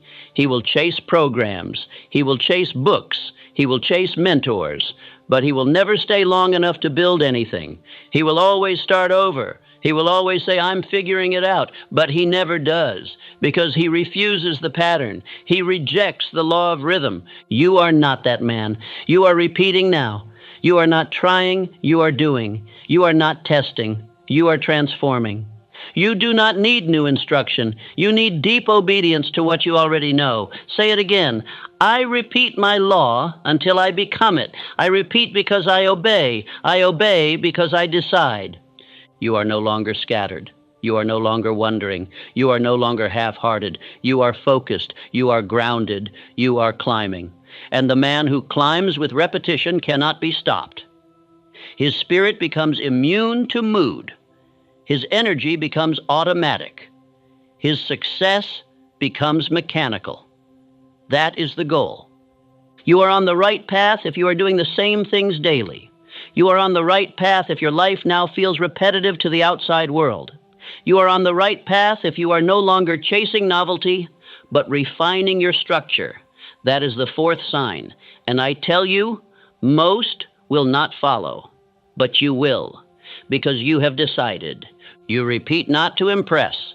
You repeat to install. You repeat not to appear disciplined. You repeat because you are becoming disciplined. And repetition, over time, becomes identity. And identity governs fate. You are no longer chasing results. You are becoming the man who commands them through law. So now repeat with me. I repeat my law until I become it. I repeat because I obey. I obey because I decide. Say it again and again and again. That is how change happens. That is how a king is born. Fifth sign, you feel pulled by something greater than yourself. There comes a moment in the journey where you no longer push. You are pulled. You no longer chase. You are summoned. You no longer need willpower to continue because something deeper, stronger, and more invisible has taken hold of your spirit. That something is not emotion. It is not ambition. It is law. And that law is not outside you. It now flows through you. This is the fifth sign, when your labor becomes devotion, when your repetition becomes rhythm, when your every step feels magnetized, not by a craving, but by a calling. You are not moving for reward. You are moving because you were designed to. The mountain is no longer optional. The vision is no longer a concept. It has become your duty. I have seen it in the lives of every great man I studied. The moment where desire transformed into destiny, where discipline transformed into delight, where obedience no longer felt like effort. It felt like identity. These men were not dragged by resistance. They were pulled by a future version of themselves that had already been written in purpose. Charles Schwab was that man, young, confident, and full of what Carnegie called initiative. But it was more than initiative. It was spiritual alignment. Schwab did not need to be micromanaged. He did not wait for instructions. He anticipated the mission before it was spoken. He lived not for tasks, but for transformation. That kind of pull cannot be faked. You will know you are on the right path when what once felt like work now feels like oxygen. You do not act to get ahead. You act because standing still would feel like suffocation. The pattern has possessed you. The law now owns you, and yet you are not enslaved. You are liberated because you are no longer guessing. You are no longer seeking. You are certain. It is here that infinite intelligence begins to whisper, not in dramatic fashion, not in bursts of euphoria, but in a silent knowing. You begin to feel carried, not because you are avoiding difficulty, but because difficulty no longer frightens you. It becomes part of the assignment. You stop resisting the mountain. You now carry it. Let me be clear. This is not motivation. Motivation fades.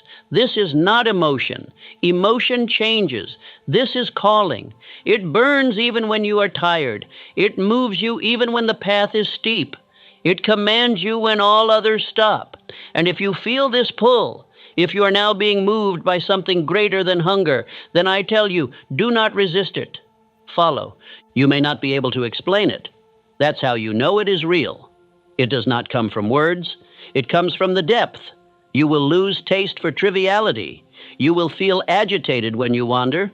You will sense quickly when you are misaligned. Your body will know. Your spirit will alert you, and you will return to the path faster every time. Affirm this now. I am not here to get, I am here to build. I am not chasing. I am being called. Speak it not as a phrase, but as a vow. You are now a man summoned by a vision he did not invent, but discovered. The path is not a means to success. It is success. Obedience is the treasure. Fulfillment is the result of faithfulness to duty. This pull is not comfortable. It is not soft. It is not kind to the old version of you. It burns the bridges. It exposes your excuses. It forces you to see who you have been and who you must now become. But it never lies, and it never fails. That is why it is holy. That is why it is law. You begin to notice this pull when time disappears. You lose the need for applause. You forget the hour. You feel guided. You sense order.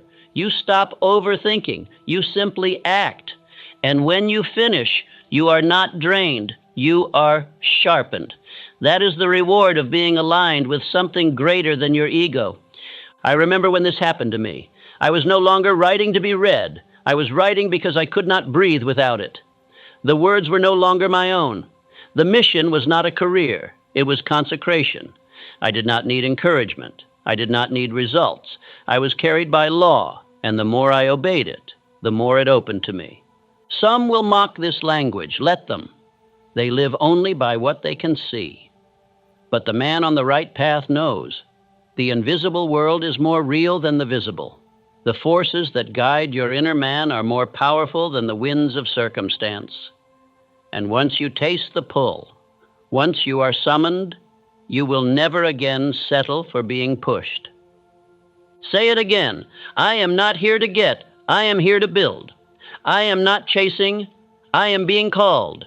You are not seeking motivation. You are responding to instruction. You are not grinding blindly. You are advancing with vision. You are not looking for the path. You have become the path. And in this condition, obstacles do not stop you. They instruct you. Delays do not break you. They polish you. Doubt does not derail you. It confirms you. Because you no longer need validation, you are animated by law. You are moved by a pattern that does not consult the crowd, does not bow to weather, does not wait for applause. Let me tell you the truth. Most men will never feel this pull because they stop before it arrives. They quit in the early phase. They delay obedience. They break the pattern. And so they never reach the altitude where the calling begins. But you, if you are still here, if you are repeating, if you are walking in silence, then the pull is near. It will not shout. It will not beg. It will not wait. It calls once. You either obey or suffer. That is the truth.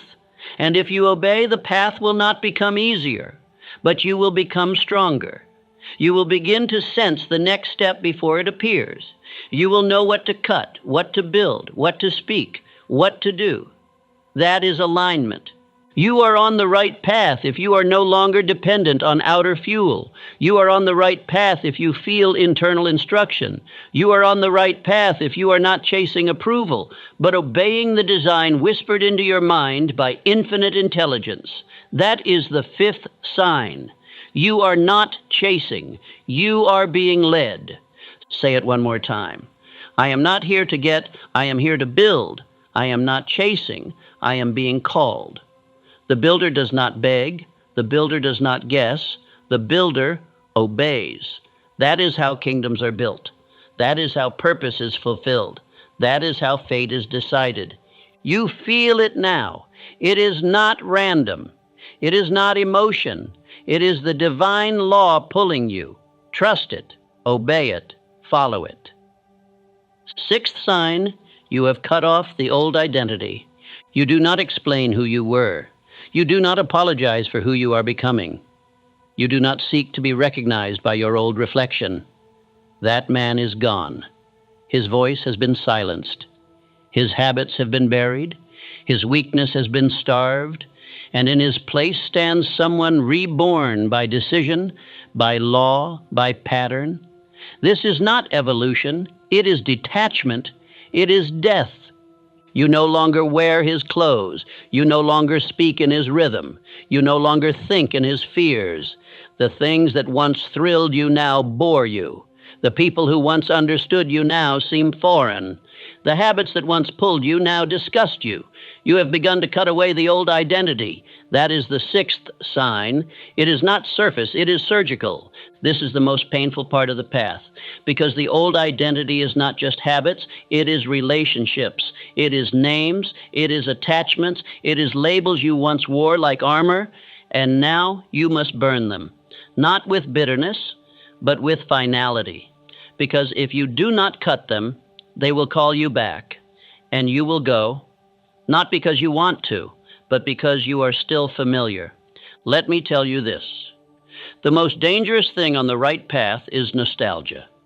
The idea that maybe you can grow and still be who you were. That maybe you can rise and still be accepted. That maybe you can transform and still remain in the old rhythm, that is a lie. A man cannot serve two identities. He cannot build with one hand and reach backward with the other. Rockefeller understood this. When he was still just a bookkeeper, he walked like a financier. He dressed like one. He thought like one. He spoke like one. He moved with the law of his future, not the echoes of his past. And that is why he rose. He did not carry his old identity forward. He replaced it. He obeyed the new role before the world gave him permission. And that is what you must now do. You cannot keep explaining yourself to people who only knew your weaker form. You cannot beg for validation from those who were once comfortable with your drift. You cannot carry the names, habits, and associations of your former self, because your future is allergic to them. Your law has outgrown them. Your spirit rejects them. Say this now. I am no longer who I was. I am not in transition. I am reborn through law. Speak it aloud. Let it burn. Let it settle. Let it become your new armor. This is not a phase. This is not a slight adjustment. This is a total severance from a weaker past. You do not taper off weakness. You kill it. You bury it. You move on. You must change how you speak. You must change what you tolerate. You must change your schedule, your focus, your surroundings. You must say no without apology. You must walk away without conflict, not because you are angry, but because you are finished. The bridge is gone, and only the mountain remains. When you wake up and no longer recognize the man you were, that is confirmation. When you speak and hear a new voice of conviction, that is confirmation. When you look in the mirror and see the eyes of someone who no longer waits, no longer hesitates, no longer negotiates, that is confirmation. The identity has shifted. The law has taken root. You are not becoming a better version of the old man. You are replacing him. You are not upgrading. You are overthrowing.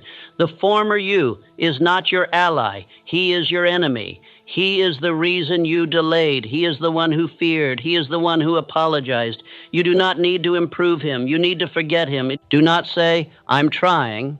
That is his language. Do not say, I'll figure it out. That is his tone. Do not say, I just need to be more consistent. That was his lifetime excuse. You say, I do. I decide.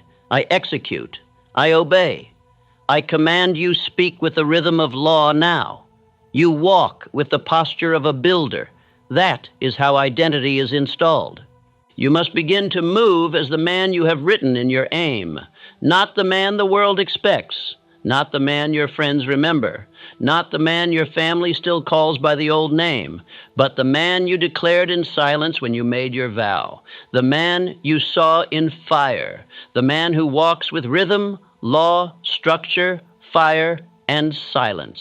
The people around you may not like this. That is not your concern. They miss the old you. That is not your burden. They will say you've changed. Say nothing. Change again. They will say you've become distant. Walk further. They will say you think you're better. You don't. You are simply no longer weak. You are no longer available to your past. I must warn you, cutting off the old identity will cost you. You will lose comfort. You will lose company. You will lose understanding. But in its place, you gain clarity. You gain direction. You gain power. You gain faith. You gain freedom. And most of all, you gain the capacity to finish what the old version of you only talked about. Say it again. I am no longer who I was. I am not in transition. I am reborn through law. You no longer repeat the patterns of the man who feared criticism. You no longer entertain the language of weakness. You no longer tolerate delay, excuse, or wandering. You are no longer becoming. You are now installed. And you protect that installation through relentless structure. You are now a guardian of your new identity. That means you must decline conversations that reopen the past. You must avoid environments that whisper old cravings. You must leave behind those who cannot see the man you are building. Not with bitterness, with certainty. You are not being harsh. You are being holy. You are obeying the law that built your new self. You must walk with forward energy. You must build without glancing back. You must master your schedule so tightly that the old you cannot find an entrance. He has no place in your calendar. He has no room in your habits. He has no presence in your speech. He is gone. Let him stay buried. You are on the right path if you feel this severing. You are on the right path if you have walked away from the familiar with quiet fire. You are on the right path if you no longer explain yourself to the voices of your past. That is the sixth sign, and it is sacred. Protect it. One more time. I am no longer who I was. I am not in transition. I am reborn through law. Say it until it lives in your posture. Say it until it speaks from your eyes. Say it until no part of your being even remembers the man you used to be. Seventh sign, you are alone but not lonely. You are alone, but you are not lost. You are silent, but you are not uncertain. You are moving without applause, without witnesses, without noise, and yet you are moving with more conviction than ever. You are walking in law, and the man who walks in law walks alone, not because he is abandoned, but because he has ascended. This is the seventh and final sign. You are no longer surrounded by distraction. You are no longer propped up by noise. You are no longer drawn to crowds, comfort, chaos, or commentary. You are alone, not as punishment, but as purification. And in this solitude, infinite intelligence speaks. The law echoes. The identity you've built is no longer interrupted. Most men fear being alone because they've never built anything worth being alone with. But you have built law. You have built rhythm. You have built repetition, structure, aim, silence. You no longer depend on being entertained. You no longer beg for belonging. You belong to the few who understand solitude is sacred. There was a time in my journey when I felt I had been left behind. No calls, no invitations, no affirmations. But that was not the world turning away. It was law closing the door. The voices had served their purpose. The crowd had nothing left to teach me, and in that silence, I heard the only voice that ever mattered, the one within. I wrote my best pages in solitude. I constructed my sharpest thoughts in isolation. I moved with most precision when I had no audience to impress. I began to command results when I no longer needed conversation. The lonely man becomes dangerous because his power is internal, and the internal man is invincible to the world. Do not confuse solitude with sadness. Loneliness is what the drifter feels when disconnected from the crowd. Solitude is what the builder feels when connected to his mission. You are not disconnected. You are deeply connected to law. You are married to your chief aim. You are immersed in your repetition. You are surrounded by structure, not people. Say this with me now. I am not alone. I am in the company of greatness. I hear the voice of law. Do not just say it, be it. Walk in it. This is the highest frequency a man can live on. Not dependence, not interaction, not stimulation, but communion with purpose. And purpose speaks loudest when the world is quiet. You must now protect your solitude. That means saying no to the call that leads nowhere. That means turning down the invitation that offers nothing but escape. That means leaving unread what distracts. That means spending your most sacred hours in the company of your own spirit, your own thoughts, your own instruction. The man who is always seen, always heard, always invited is rarely building. The man who is always celebrated is rarely obeying. You cannot walk the path of law and stay popular. You cannot build eternal structures while answering every knock. At some point, you must close the door. Not to be rude, but to be ready. Look at the lives of those who mastered their craft. Edison locked himself in his lab for days. Ford kept his circle small and his focus sharp. Lincoln spent nights alone with the weight of a nation on his chest. And I, too, withdrew, not to escape the world, but to construct what I was sent to give it. Solitude is not a retreat. It is a forge. If you now wake and feel the stillness of silence, do not panic. That is the forge heating up. That is the chamber of your transformation. That is the test of whether your law has taken root. Can you still obey when no one is watching? Can you still move when no one is clapping? Can you still speak your aim into the morning fog with no response but your own echo? Say it again. I am not alone. I am in the company of greatness. I hear the voice of law. You do not require crowd energy. You are now generating your own voltage. You do not need group discussion. You are now building from internal revelation. The fewer the voices, the louder the law. You will look around one day and realize you have not spoken to anyone in hours or days, but your spirit will feel fed, your purpose will feel active, your vision will feel real. That is not isolation, that is calibration. You are tuning yourself to a higher frequency, one that cannot be broadcast to the masses, only received by the few. And one day they will ask where you went. They will ask how you built what you built. And you will not have a formula. You will have a pattern, a rhythm, a system, a set of laws you obeyed while they distracted themselves with entertainment. You will speak with authority not because you read, but because you obeyed in silence. You are on the right path if you have become comfortable being unseen. You are on the right path if you have ceased explaining. You are on the right path if your silence now roars louder than your old noise. That is the seventh sign. You are alone, but you are not lonely. You are forged. You are focused. You are whole. Let the crowd call it strange. Let the weak call it sad. Let the confused call it antisocial. You do not build in front of everyone. You build away from them. And when the work is complete, you will emerge with something so powerful they will not ask questions. They will listen. So say it one final time. I am not alone. I am in the company of greatness. I hear the voice of law. You have climbed through the fire. You have walked away from the crowd. You have written your aim. You have installed your repetition. You have become the law you once doubted. And now you are rising, not loudly, but permanently. You are no longer reaching for approval. You are no longer waking in fog. You are no longer needing to be understood. You are no longer reinventing. You are repeating. You are no longer pushing. You are pulled. You are no longer carrying the old man. You have cut him off. You are no longer afraid of silence. You are crowned by it. You are alone, but you are not empty. You are filled with decision.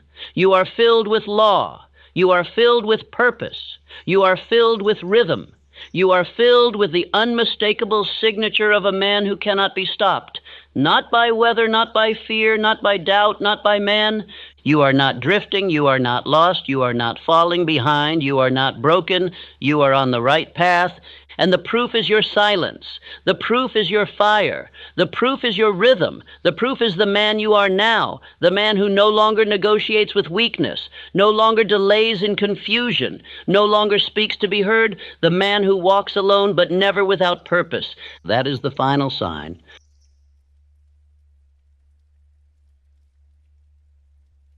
You have been lied to. They told you to work hard, save a little, retire at 65, and that this was freedom.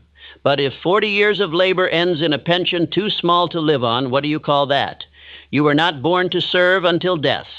You were not born to watch life pass while you trade your soul for a salary. The world does not reward the obedient. It rewards the man who sees the trap and walks out of it. And that man begins here. Listen closely, because if you miss this message, you may work to the grave and still die poor. You believe you are free. You believe that hard work will pay off. You believe that one day, maybe after 40 years of labor, if you've been loyal, if you've saved, if you've followed the system, you will get your reward. But I say this to you without apology. If 40 years of labor ends in dependency, then who truly owned your life? I have seen it too many times. Men who gave their entire youth to a job, only to reach the age of 65 with a tired body, a trembling hand, and a fearful glance at the calendar because their money is running out. They obeyed every rule. They stayed quiet. They did what they were told. They worked. They waited. And when the waiting ended, there was nothing waiting for them. I ask you again, who owns the life of a man who gives it away one paycheck at a time, only to die uncertain, unfree, and unremembered? You must understand this. Slavery has changed its costume, but it has never left. The chains are no longer metal. They are made of routine, of debt, of low expectation, of unexamined beliefs. You were told that the system works if you follow it. But what you were not told is that the system was never designed to make you rich. It was designed to make you useful to someone else's wealth. I will not soften my words. I am not here to encourage you. I am here to awaken you, because until you see the truth of your condition, you will never walk free. You will smile politely while you waste your years and call it responsibility. You will praise the men who enslave you and call it employment. You will wait for a retirement that barely covers your rent and call it security. This is not a tragedy. This is a choice. And that means it can be unchosen if you are bold enough to face it now. In this speech, I will give you the laws that the wealthy learned while others were asleep. I will tell you exactly how Carnegie, Rockefeller, Schwab, Ford, and Lincoln rose from nothing, not by chance, not by favor, but by alignment with truth and obedience to law.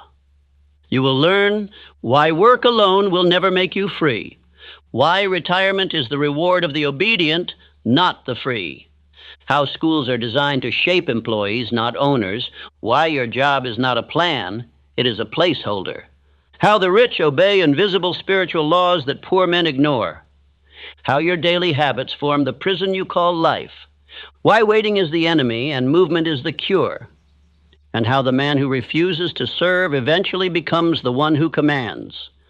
You will answer these questions. What is my life really producing? Have I mistaken obedience for purpose? Why have I delayed the building of wealth?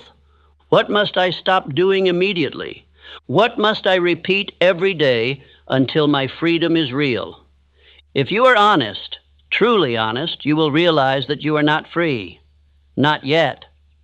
But if you stay with me, if you listen to every word, if you repeat what I teach and apply it with precision, you will no longer work until death. You will build a life that works for you. And let me say this plainly, the chains are in your habits. The key is in your mind. And this is your last warning before time makes the decision for you.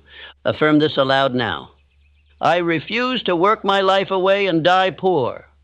I was born to own, not to obey. Let us move forward now into part 1. Work alone will never make you free. You have been taught to believe in labor. You have been told that hard work is the answer. That if you simply clock in, stay late, serve well, keep your head down, you will one day rise. But the truth is this: work alone will never make you free. You can sell your strength to another man's dream for 40 years and still die without a name. You can give your finest decades to a factory, to a company, to an office, and still retire into scarcity, watching the calendar and the checkbook with equal fear. I do not speak against work. I speak against misplaced loyalty. The man who works without thought is no better than a machine. The man who works without purpose is no freer than a mule. And the man who works without ownership is still a servant, no matter how large the paycheck appears. Let me teach you the difference between labor and wealth. Labor is the effort of the body. Wealth is the command of thought. Most men sell their hours for another man's vision because they never understood this law. Money obeys thought, not time. A man can spend his entire life in toil and be passed by the thinker who dared to build a system. One man digs a hole, the other sells the shovel. Who do you think gets rich? The poor man always points to effort. He says, I worked hard. I showed up every day. But he does not realize that the reward never goes to the one who merely shows up. It goes to the one who builds leverage, the man who, through definite thought, creates something that works without him. Andrew Carnegie worked once and profited forever. He did not simply swing hammers in a steel mill. He designed an empire. He built a system of processes, men, and materials that multiplied while he slept. He used his mind to organize men with skill and vision. And from that moment forward, his ideas earned more than any single day of labor ever could. That is the secret the worker never learns, that the mind is the only true factory of fortune. Yet you have been trained differently. From youth, you were taught to associate hours with income, to believe that your value is based on how much time you give. But time is a poor man's currency. It is the one thing you can never earn back. And every time you trade it for someone else's dream, you are selling the only thing that is truly yours. The truth is this: men were trained to work, not to think. They were trained to obey, not to build. And now they wonder why they labor for a lifetime and have nothing to show. It is not injustice. It is programming, and it must be broken. You cannot continue to believe that more effort will bring more freedom. It will not. What brings freedom is ownership. Ownership of thought, ownership of systems, ownership of purpose. Until you stop working blindly and start working with definiteness, you will always trade your life for crumbs. Listen to me. A man who never escapes hourly labor dies a servant. It matters not whether you wear a suit or swing a hammer. If you trade your time for pay with no greater plan, you are merely a more expensive slave. But there is a way out. There is a new law to obey, a new identity to form, and it begins here. Affirm now, speak with power. I do not sell my life for crumbs. My work builds ownership, not dependence. This is the beginning of your liberation, but if you stop here, you will fall back into the same old cell. So let us move forward. Part 2, the retirement lie, a slave's reward. You were told to wait. Wait until your 60s. Work while you're young. Save a little here. Sacrifice today so you can enjoy tomorrow. And when tomorrow comes, you're tired, you're broke, and your freedom is nothing but a memory you never lived. Retirement is the lie they gave slaves so they wouldn't revolt. The truth they never told you is this: you are not saving for freedom, you are saving to delay collapse. The whole structure was built on the assumption that you would obey long enough to become too weak to question it. They gave you just enough security to keep you from running, just enough hope to keep you from asking, and just enough fear to keep you working. I say this without apology. The man who waits until 65 to begin living was never alive to begin with. You think retirement is a reward? It is a leash. They call it a pension. I call it permission to survive. You were never supposed to reach your final years with dread in your chest and a calculator in your hand. That is not freedom. That is a sentence. And the only crime you committed was trusting a system that was never built to set you free. Let me show you how wealth works. Not the fantasy, but the formula. True wealth is not saved. It is not rationed. It is not handed out at the end like a prize for obedience. True wealth is built through value. It is the byproduct of thought, decision, and the courage to step off the assembly line. Look at Henry Ford. He didn't save his way into millions. He didn't work for someone else until he was 65. He created something that multiplied without him. He built systems. He saw opportunity where others only saw jobs. And because of that, his wealth worked while he slept. That is the difference between the man who builds and the man who waits. The builder lives now. The waiter dies hoping. You were taught that delayed gratification is the key to success, but the truth is that delayed vision is death. If your entire life is built around a reward that only comes when you're too tired to enjoy it, you were deceived. You want to know the truth about retirement? Here's the truth. Most men never make it there. They die before they ever escape the wheel. And the few who do arrive with a body that's weak, a wallet that's light, and a soul that's forgotten what it meant to move with purpose. It doesn't have to be this way, but only if you're willing to break the lie today. Affirm with power. I do not wait for freedom. I build it now. I reject the retirement trap. My wealth begins today. The system rewards the silent. Part 3. Schools create obedient workers, not rich men. You were trained, not educated, conditioned, not liberated. From the first day you stepped into a school, they were not preparing you to own your life. They were preparing you to serve someone else's. The school system does not produce creators, it produces cogs. Think carefully. What did they teach you? Sit down, be quiet, memorize, repeat, obey, raise your hand for permission to speak, wait your turn, learn the rules, follow instructions, stay in line. Now ask yourself, how many of those lessons do you see in the life of the rich? None. Because no man ever became free by obeying everyone else's commands. The men who rose, Carnegie, Edison, Ford, they broke the line. They rejected the path laid before them. They thought, they imagined, they questioned, they moved with belief, not compliance. Let me tell you about Thomas Edison. He was thrown out of school. The teachers said he was unteachable, deficient. They told his mother he would never learn. And what did he do? He went on to bring light to the entire world, not because of a classroom, because of belief, because of persistence, because of vision. And here is the great irony. The same system that rejected Edison now teaches about him. They celebrate his name, but they punish the spirit he lived by. The truth is this: schools do not teach wealth. They do not teach imagination. They do not teach faith. They teach order. They teach comfort. They teach dependency. They teach you to memorize a script and never to write your own. If you want to become rich, you must unlearn the thinking that made you poor. You must cast out the false beliefs that were planted in you by those who were never free themselves. You must question the path. You must think for yourself. Ask, why was I taught to fear mistakes more than mediocrity? Why was I never taught to build income? Why did no one speak of definite purpose? Why were the laws of wealth, faith, autosuggestion, desire, organized planning left out of every curriculum? I will tell you why.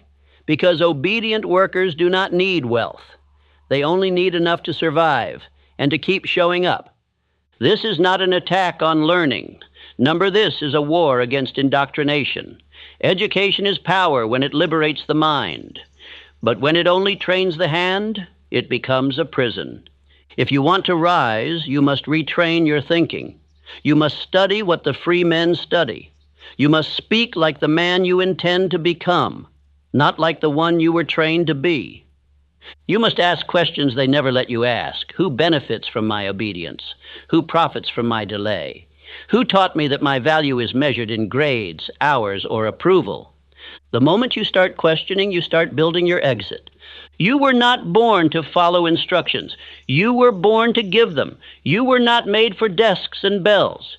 You were made for vision and command. And if you are willing to reclaim your mind, you will reclaim your life. Affirm now, with certainty, I think for myself. I question the path I was given. I was not born to follow instructions. I was born to give them. Part 4. A job is a temporary solution, not a permanent strategy. Let us be honest now, brutally honest. A job is not freedom. A job is not wealth. A job is not a plan. A job is a placeholder for the man who has not yet taken command of his own life. You are taught to believe that a job is security, but I tell you, it is only a cage with polite walls. The world taught you to find employment, not purpose. It taught you to search for paychecks, not plans. It taught you to settle for survival instead of building a life that commands respect and earns abundance. Understand this truth. A job may solve your immediate need, but it cannot fulfill your ultimate calling. If you do not have a definite chief aim, a job becomes a coffin. It is the slow decay of potential masked as duty. You wake up, you punch in, you work all day, you punch out, and repeat. And somewhere along the way, you forget that you were meant for more. Do I say abandon your job? But I say this: use your job the way free men use tools, not as a master, as a means, as leverage, as the funding for your freedom, not the replacement of it. Let me tell you about Edwin C. Barnes. He did not despise work. He worked as a clerk, but he had one vision burned into his soul: to become business partners with Thomas Edison. He worked with purpose, not just for a wage. He used the job to get into the room. And once in the room, he proved himself and left the job behind forever. This is how wealth is built, not through years of repetition, but through intention, definiteness, and strategy. The tragedy of modern man is not that he works hard, it is that he works hard without direction, without purpose, without ownership. And so he becomes a slave, not because of chains, but because of habit. Hear me now. A job is only noble when it funds your freedom.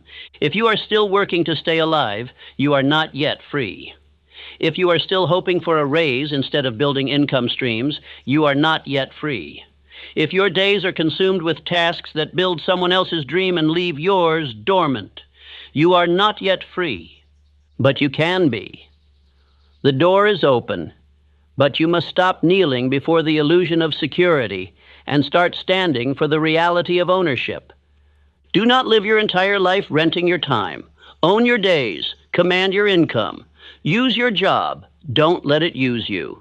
Say it with conviction. My job is not my identity. It is my tool. I use my job to build freedom. Part 5. The rich man's laws are spiritual first. Let the world keep chasing money. Let them scramble for crumbs. Let them trade hours for coins and sell their birthright for wages. You, I am speaking directly to you, you must understand what they do not.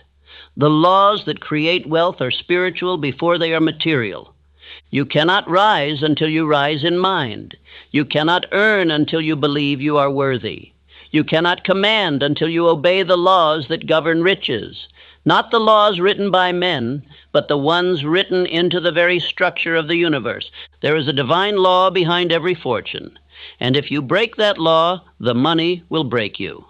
You have been told money comes from effort. I tell you plainly, money comes from alignment. You must align your thought with your belief with your words with your action, and your action with your plan. This is law. This is order. This is power. Look at the lives of the wealthy, not the ones born into it, but those who built it. Rockefeller tithed not out of superstition, but out of principle. He honored divine law. He believed money was a stewardship. He structured his empire not just on business, but on internal discipline. Andrew Carnegie surrounded himself with minds greater than his own, not because he was weak, but because he obeyed the mastermind principle. He believed that riches were attracted to unity, to definiteness, to mental harmony. Edison repeated the vision of electric light to himself long before the world believed in it. He walked with certainty while others mocked. He obeyed the invisible law of belief, faith applied to a definite aim. Do you understand now? It is not business alone that creates wealth. It is belief. It is spiritual alignment. Faith is not religion. It is power. It is seeing the invisible as though it were visible. It is holding your vision with such intensity that the world must obey. And what of autosuggestion? The world calls it foolish repetition. The rich call it mental programming. They know the subconscious mind must be told what to do. And what you say to yourself with emotion becomes instruction. And the subconscious executes what it is told. If you wake each day and speak defeat, delay, weakness, you have issued orders for poverty. If you wake and declare belief, wealth, clarity, you have issued orders for victory. And planning, do you think riches obey the man who moves without a map? Never. Wealth is a general. It responds to organized defense. Write your aim, write your steps, review them daily, adjust, attack again. All of these, faith, definiteness, repetition, planning, are spiritual in nature before they ever manifest a dollar. This is why the poor man may work harder than the rich and yet remain poor, because he works with muscle while the other works with mind. One sweats without direction, the other thinks with precision, and the man who thinks according to law will earn in 1 year what the other cannot earn in a lifetime of labor. You must master these laws. The law of definite chief aim, the law of faith through autosuggestion, the law of planning organized by purpose, the law of the mastermind, the law of cosmic habit force, which rewards only rhythm, not randomness. These are not opinions, these are eternal laws. Break them and life will break you. Obey them and the world will yield. You must live by inner command. You must rise before the world rises. You must speak your aim aloud. You must write your instructions to self. You must review your plan and build rhythm into every hour. This is not spiritual fluff. This is the foundation of every empire. Riches are not the reward of effort. They are the reward of obedience to law. Part 6. The habit system that creates financial slavery. If you would understand slavery, you must stop looking at chains and start looking at habits. For no man wears shackles on his wrists anymore. He wears them in his routines. Slavery in this age is not enforced by force. It is enforced by familiarity, by repetition, by rhythm gone wrong. You rise, you eat, you labor, you rest, and you call it life. But I ask you, is it your life? Or is it the life designed for you by other men who profit from your blindness? The modern slave is not bound by a master. He is bound by a cycle. And that cycle, unless interrupted, will carry him to the grave with nothing to show but obedience and exhaustion. The chains are in your habits. What time do you wake? What thought enters your mind before the world speaks? Do you begin your day with instruction to self, or do you check a machine and follow the world's instruction? When your body rises but your purpose sleeps, you are already a servant. Let us speak plainly. You cannot live like a common man and expect uncommon results. You cannot drift into fortune. You cannot wander into mastery. You must command it, and command requires rhythm, but it must be the right rhythm. The poor man wakes late, eats thoughtlessly, consumes without producing, reacts without thinking, and repeats the same confused day, year after year. This is the habit system that leads to financial slavery. It does not feel oppressive. That is why it is so dangerous. It feels normal, but it is normal only because it is widespread. And slavery that is widespread is still slavery. The difference is that now the slaves are quiet. They sing no sorrow songs. They just keep working and hoping and waiting for a reward that never comes. Now compare this with the habits of the wealthy, not those who inherited, but those who built. Andrew Carnegie rose early. He did not wait for orders. He issued them. He planned his day the night before. He spoke aloud his aims. He wrote letters of intention. He reviewed his progress daily, and he demanded the same from every man around him. Charles Schwab did not stumble into leadership. He became a multi-millionaire because he mastered organized rhythm.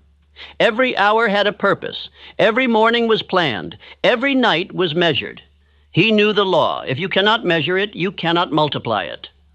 Thomas Edison tested one idea over 1,000 times, not because he was lucky, but because he was structured. His repetition was not random. It was rhythmic. It was aimed. Now ask yourself, what is your daily rhythm producing? Do you eat like a rich man? I do not speak of food, I speak of thought. Do you consume knowledge that builds your aim or distraction that destroys it? Do you speak like a rich man? Are your words definite, clear, aimed, and positive? Or are they vague, filled with doubt, and drifting in complaint? Do you move like a rich man? Is your day mapped? Is your progress tracked? Do your actions serve a vision, or simply respond to the needs of others? Do you think like a rich man? Have you formed the habit of directed thought, or do you merely react to the noise around you? You must audit your habits, because your habits are your destiny. Let me give you the model of wealth-building rhythm. This is what I teach all who seek to rise above the slavery of the world. Morning command. Rise before the world speaks. Speak your definite chief. Aim aloud. Read your plan for the day. Repeat your wealth affirmations with emotion. Midday. Alignment.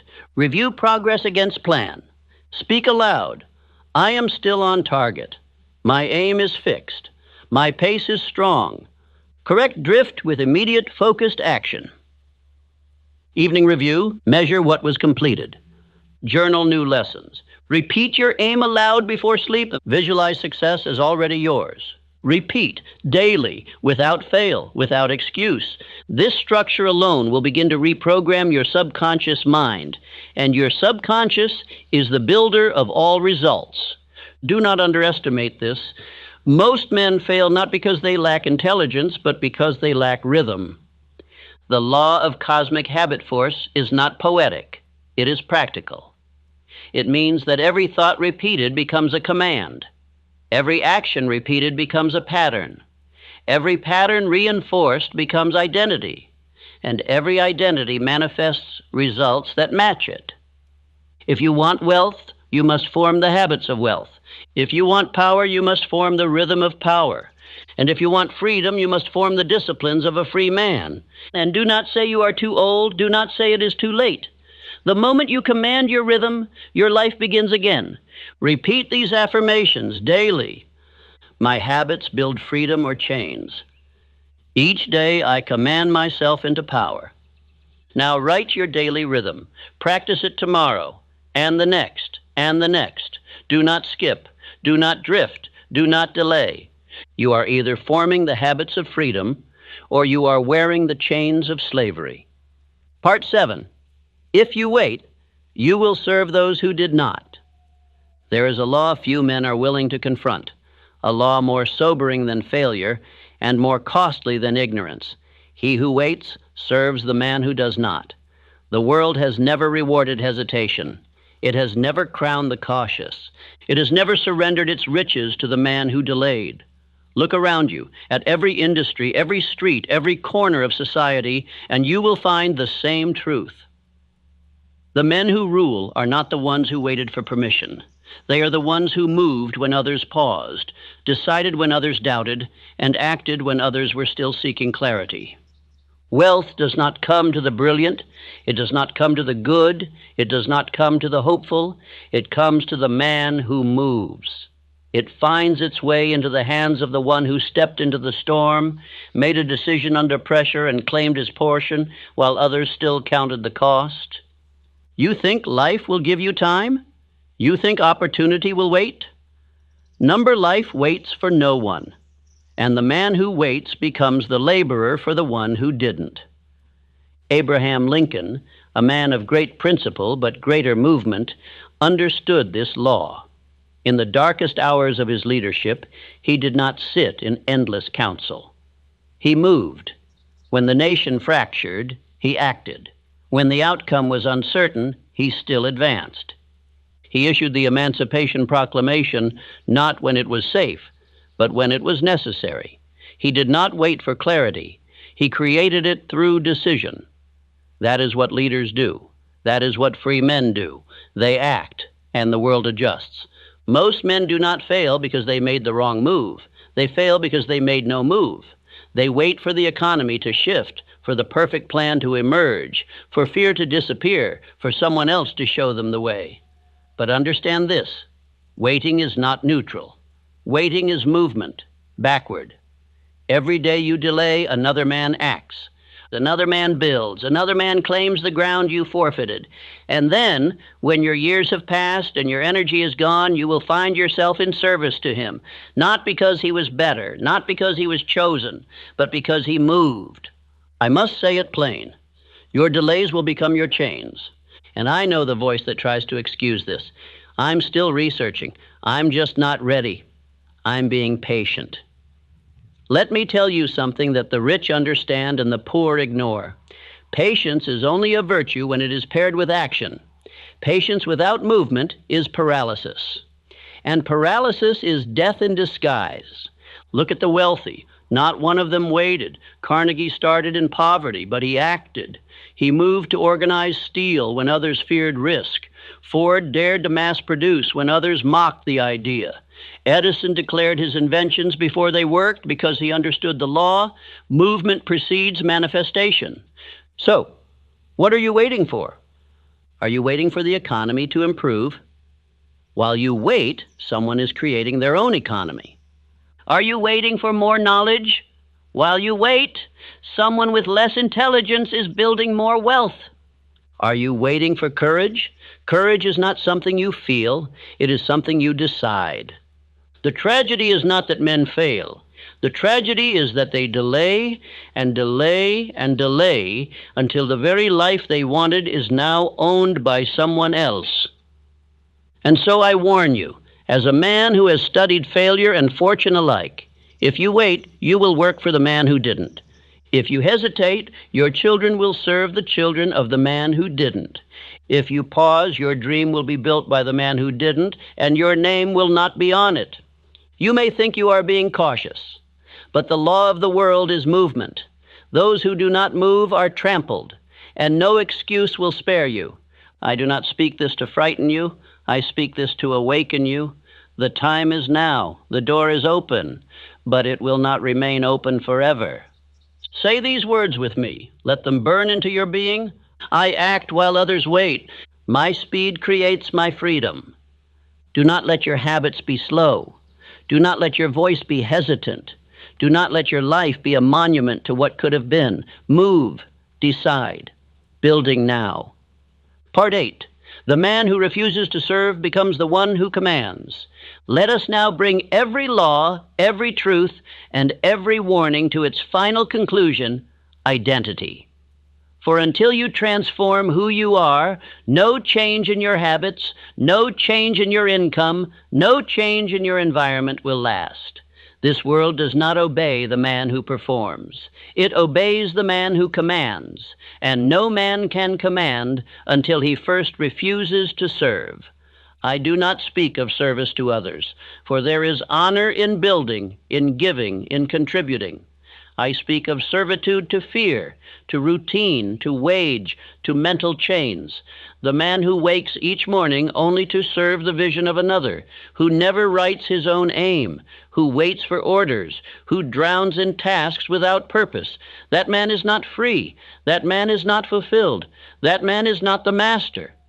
And I tell you with the force of law, that man can be transformed. He must.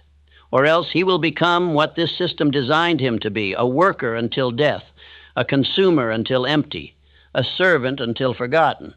The turning point, the line between labor and leadership is this: self-command. Not emotion, not wish, not even effort, command. And that command begins with the mind. A man who masters himself no longer obeys the world. The world obeys him. The market shifts to make room for his value. The people adjust to match his belief. The money moves toward his aim because he moves toward it without hesitation. Let me speak to you plainly now. You can die as a laborer or rise as a leader. The difference is not money, it is thought, discipline, and decision. You were not born to merely work. You were born to build. You were not born to be instructed. You were born to direct. You were not born to comply. You were born to create.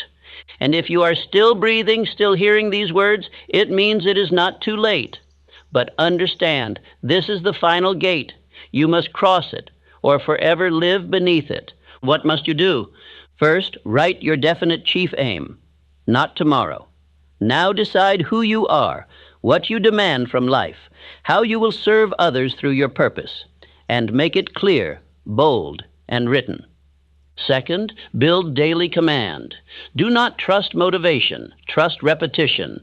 Every morning, read your aim aloud. Every night, speak your belief in your wealth, your power, your identity. Shape your subconscious into the man who commands by daily shaping your words. Third, build income streams. A man who depends on one stream is still serving. Build systems. Create value. Use your mind, not just your time. Let your labor fund your freedom. But do not stop at labor. Build ownership. And if you ever doubt that this path works, let me remind you, I walked it. I was the son of a poor miner in the hills of Virginia. I had no inheritance, no connections, no safety. But I had a voice. I had a mind. And I had a decision that I would no longer serve the fear of poverty, that I would no longer serve ignorance, that I would no longer serve the chains passed down by weak men. I studied the minds of the rich, not the surface of their wealth, but the spiritual roots. I studied Carnegie, Ford, Rockefeller, Edison, and I found that every one of them obeyed laws that most men never learn. They mastered themselves, they decided, they acted, they repeated, and they became impossible to ignore. And by mastering thought, I became more than what the world expected of me. I advised millionaires. I built a legacy. I passed down a system, not of tips, but of transformation. And so can you, but it begins now. And it begins with your refusal. Refuse to live as if you are powerless. Refuse to wake up with no aim. Refuse to sell your time for crumbs. Refuse to think small, move slow, act weak. Refuse to die without building something the world cannot erase. You are not here to serve fear. You are not here to obey mediocrity. You are here to command. Let these final affirmations become your oath. I will not be a slave to any man. I was born to command wealth, not to work until death. And now walk, speak, building live, not as the man the world tried to make of you, but as the man you were always meant to become. This is your beginning. This is your freedom. This is your new law. Most men lose before they begin, not because they lack opportunity, but because they walk like they've already been defeated. Their shoulders carry fear. Their eyes carry doubt. Their voice stumbles with apology. Their presence whispers, I hope this works. And life responds with equal uncertainty. But the man who walks like he's already won, that man cannot be denied. Because power obeys posture. Wealth obeys identity. Success obeys certainty. The man who gets the result is not the one who wishes for it. It is the one who moves, speaks, stands, and breathes as if the result is already his. He does not seek approval. He does not wait for permission. He carries belief so deeply that his walk declares the outcome before the evidence appears. This is not a speech. This is not a suggestion. This is a reprogramming, a challenge, a law. You will either walk like you've won, or you will spend your life begging for scraps from men who do. I am going to show you how to move in such a way that the world begins to adjust around your presence. Not because of noise, but because of inner dominion. Because when you carry certainty, the door opens before you knock. When you embody belief, the result begins to move toward you, not by luck, but by law. Listen to me now. You cannot fake this. The world knows when a man doubts himself. Your body reveals it. Your pace reveals it. Your voice exposes it. And you may think no one can see it, but the law can. And the law does not reward need. The law rewards conviction. Your life does not reflect what you hope for. It reflects who you are being.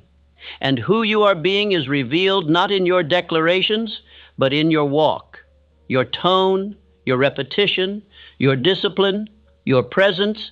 If your posture carries hesitation, your harvest will carry delay. If your motion carries fear, your future will match it.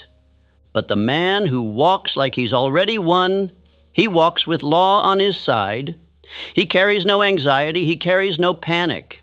He does not ask, will this work? He decides, it is already done. And he moves through the day as proof of that decision. That is the man the world follows. That is the man fortune respects. That is the man who doesn't get ready, because he stays ready. And let me tell you what I've learned. Confidence is not built through applause. It is built through repetition, through holding the image of the winner until your body begins to match it, until your habits reflect it, until your voice carries it, until you look in the mirror and realize you no longer hope, you expect. I spent my life studying the most successful men to ever walk this earth, and without exception, every one of them had a presence about them, a command, a weight, and that weight did not come from their wealth, it came from their walk. Long before the riches arrived, long before the world knew their name, they walked like the victory was already in their possession. Henry Ford walked like every man on earth would one day drive his vehicle. Andrew Carnegie spoke like the steel empire already belonged to him before the first furnace was lit. Lincoln moved like he had already secured the soul of a divided nation, even as the war waged on. They walked like they had won until the world believed them. So I ask you now, how are you walking? Are you walking like a man who owns his aim, or like a man still waiting for proof? Are you speaking like the outcome is secured, or still looking over your shoulder for reassurance? Are you moving like the world must adjust to your belief, or like you're adjusting to its doubts? You do not rise by accident. You rise by alignment. Your identity, your structure, your thought, your pace, they must all declare the same truth, that you have decided, that you are certain, that you are finished with hesitation, that you are done playing the role of the man who tries, and you have finally stepped into the man who moves because he knows. From this point forward, your days of apologetic movement are over. You will not walk small. You will not walk uncertain. You will walk as a man who already has the reward. You will speak with the voice of one who knows it is done, and your body, your routine, your entire presence will become an unbreakable signal that the result is no longer in question. This is how we begin. Say these words aloud. I walk like I've already won. I move with the weight of a man who knows the result. Again, I walk like I've already won. I move with the weight of a man who knows the result. Let these words wash over the memory of every step you ever took in fear. Let them erase the trace of every hesitant movement. Let them mark the beginning of a new man. A man who doesn't chase, he commands. A man who doesn't beg, he becomes. This is extremely powerful. This is the difference. This is the line. And once you cross it, you will never be mistaken for the man who doubts again. You cannot attract what you apologize for. You cannot hold what your posture denies. The man who hunches under the weight of insecurity, who shuffles instead of strides, who mumbles his purpose with a question mark in his tone, that man will never be followed by success. Not because the success is not available, but because the signal he sends says, I am not yet worthy to receive it. You do not become wealthy by seeking permission. You do not lead by lowering your voice. You do not rise by looking unsure. You rise by commanding presence, not just with words, but with the total language of your being, your walk, your breath, your eye contact, your tone, your consistency. Every part of you must agree with the man you say you are. There are many men who say they want riches, who say they want to lead, who say they want to win, but you can tell by the way they move that their soul still doubts it. Their shoulders slump beneath invisible failure. Their eyes glance sideways for approval. Their energy leaks contradiction. They think they are speaking power, but their body is still in debt. Let me say this to you plainly. Every action, every movement, every tone must match the man who has already received what he declared. Not someday, not when the world agrees, not when the money lands, but now. Before the reward, before the audience, before the applause, you must walk as if it is already yours, and you must do it so convincingly that even the world begins to believe it. This is not delusion, it is law.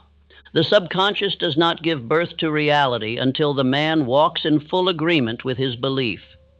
And the world does not yield to your desire until it reads the signal that you already possess what you claim to seek. Your state creates your signal. The world reacts to who you are, not what you say. If you walk like a beggar, you will live like one. If you speak like the uncertain, you will be treated as such. But if you carry the weight of belief in your posture, in your tone, in your actions, if you move with the calm of certainty, you will become magnetic. That is why Henry Ford succeeded, not because he had approval, not because he had education, not because he had inheritance, but because he moved like the Model T already existed in the hands of the common man. He carried his vision with conviction, and every gesture confirmed that it was no longer a possibility, it was a certainty. He did not shuffle into rooms. He did not ask, "Can this be done?" He walked with the assumption that it already was, and so it became. The world will always mirror the level of belief you carry in your body. This is the law. Your state creates your signal, and your signal writes your future. If you are timid in posture, the world will treat you as fragile. If you doubt in movement, life will wait to deliver. But if you walk like the outcome is finished, If you stand like the reward is sealed, if your body confirms your belief, then even when there is no evidence, the law begins to bend in your direction. Let me now ask you, what does your walk say about you? When you enter a room, does the room quiet or get louder? When you speak your aim, do people lean in, or do they doubt you before the sentence is done? These are not judgments. These are measurements, indicators, thermometers of the signal you are currently sending. You may be reading the right books. You may be saying the right affirmations. You may even have written the perfect plan. But if you walk like the result is uncertain, none of it will move, because the body always reveals what the mind truly believes. So from this day forward, you must train your body to walk ahead of your results. You must train your tone to speak from ownership, not request. You must train your energy to match the man you are becoming, until one day you realize you no longer have to try, because it has become your default signal. Say this now: my belief walks ahead of my results. My posture makes no room for doubt. Again, my belief walks ahead of my results. My posture makes no room for doubt. Say it until your body shifts. Say it until your shoulders square. Say it until your eyes harden with calm. Say it until your breath slows with conviction. Say it until your next step carries more weight than your last sentence. You do not need to raise your voice. You need to raise your signal. You do not need to ask for more. You need to embody more, because the world is not looking for who wants it the most. The world is watching for who walks like they already have it. This is the shift. This is the law. This is where belief becomes evidence, where hope becomes harvest, where your presence becomes prophecy. From this day on, move like the man who has already won. Not someday, not later. Now, you do not wait for clarity. You do not wait until all the signs line up, until every step is visible, until your confidence feels perfect. That is not how success is built. That is not how results arrive. That is not how men rise. You move like the man who knows where he's going, and the way begins to appear, not before you start, but because you start. You are not rewarded for hesitation. You are not honored for standing still. You are not blessed for waiting. You are blessed when you walk. You are blessed when you move.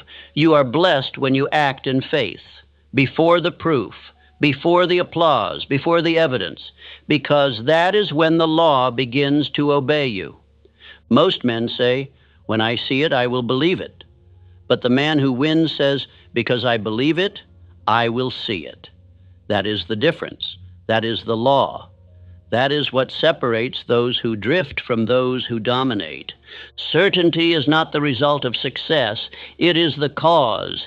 You do not become confident after you win. You win because you were confident first. You do not walk boldly after the path is clear. You walk boldly while the path is still fog, and every step you take clears it just enough for the next one to be revealed. Your problem is not ignorance. It is not lack of information. It is not that you don't know what to do. It is hesitation.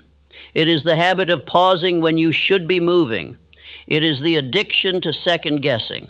It is the muscle memory of waiting for life to approve your next step. But life does not approve, it responds. It reacts to the signal of certainty. It bends for the man who walks before he knows, who acts before he sees, who declares, I belong here, before the room gives him permission to speak. Think of Edwin C. Barnes. He did not wait for an invitation. He did not craft a resume. He did not look for the safest moment. He walked into Edison's office with no plan but belief. And because he believed, because he stood like he already had the role, because his posture matched the result, the opportunity revealed itself. He did not wait to know how. He moved because he knew who. That's all it takes. The world is not looking for your qualifications.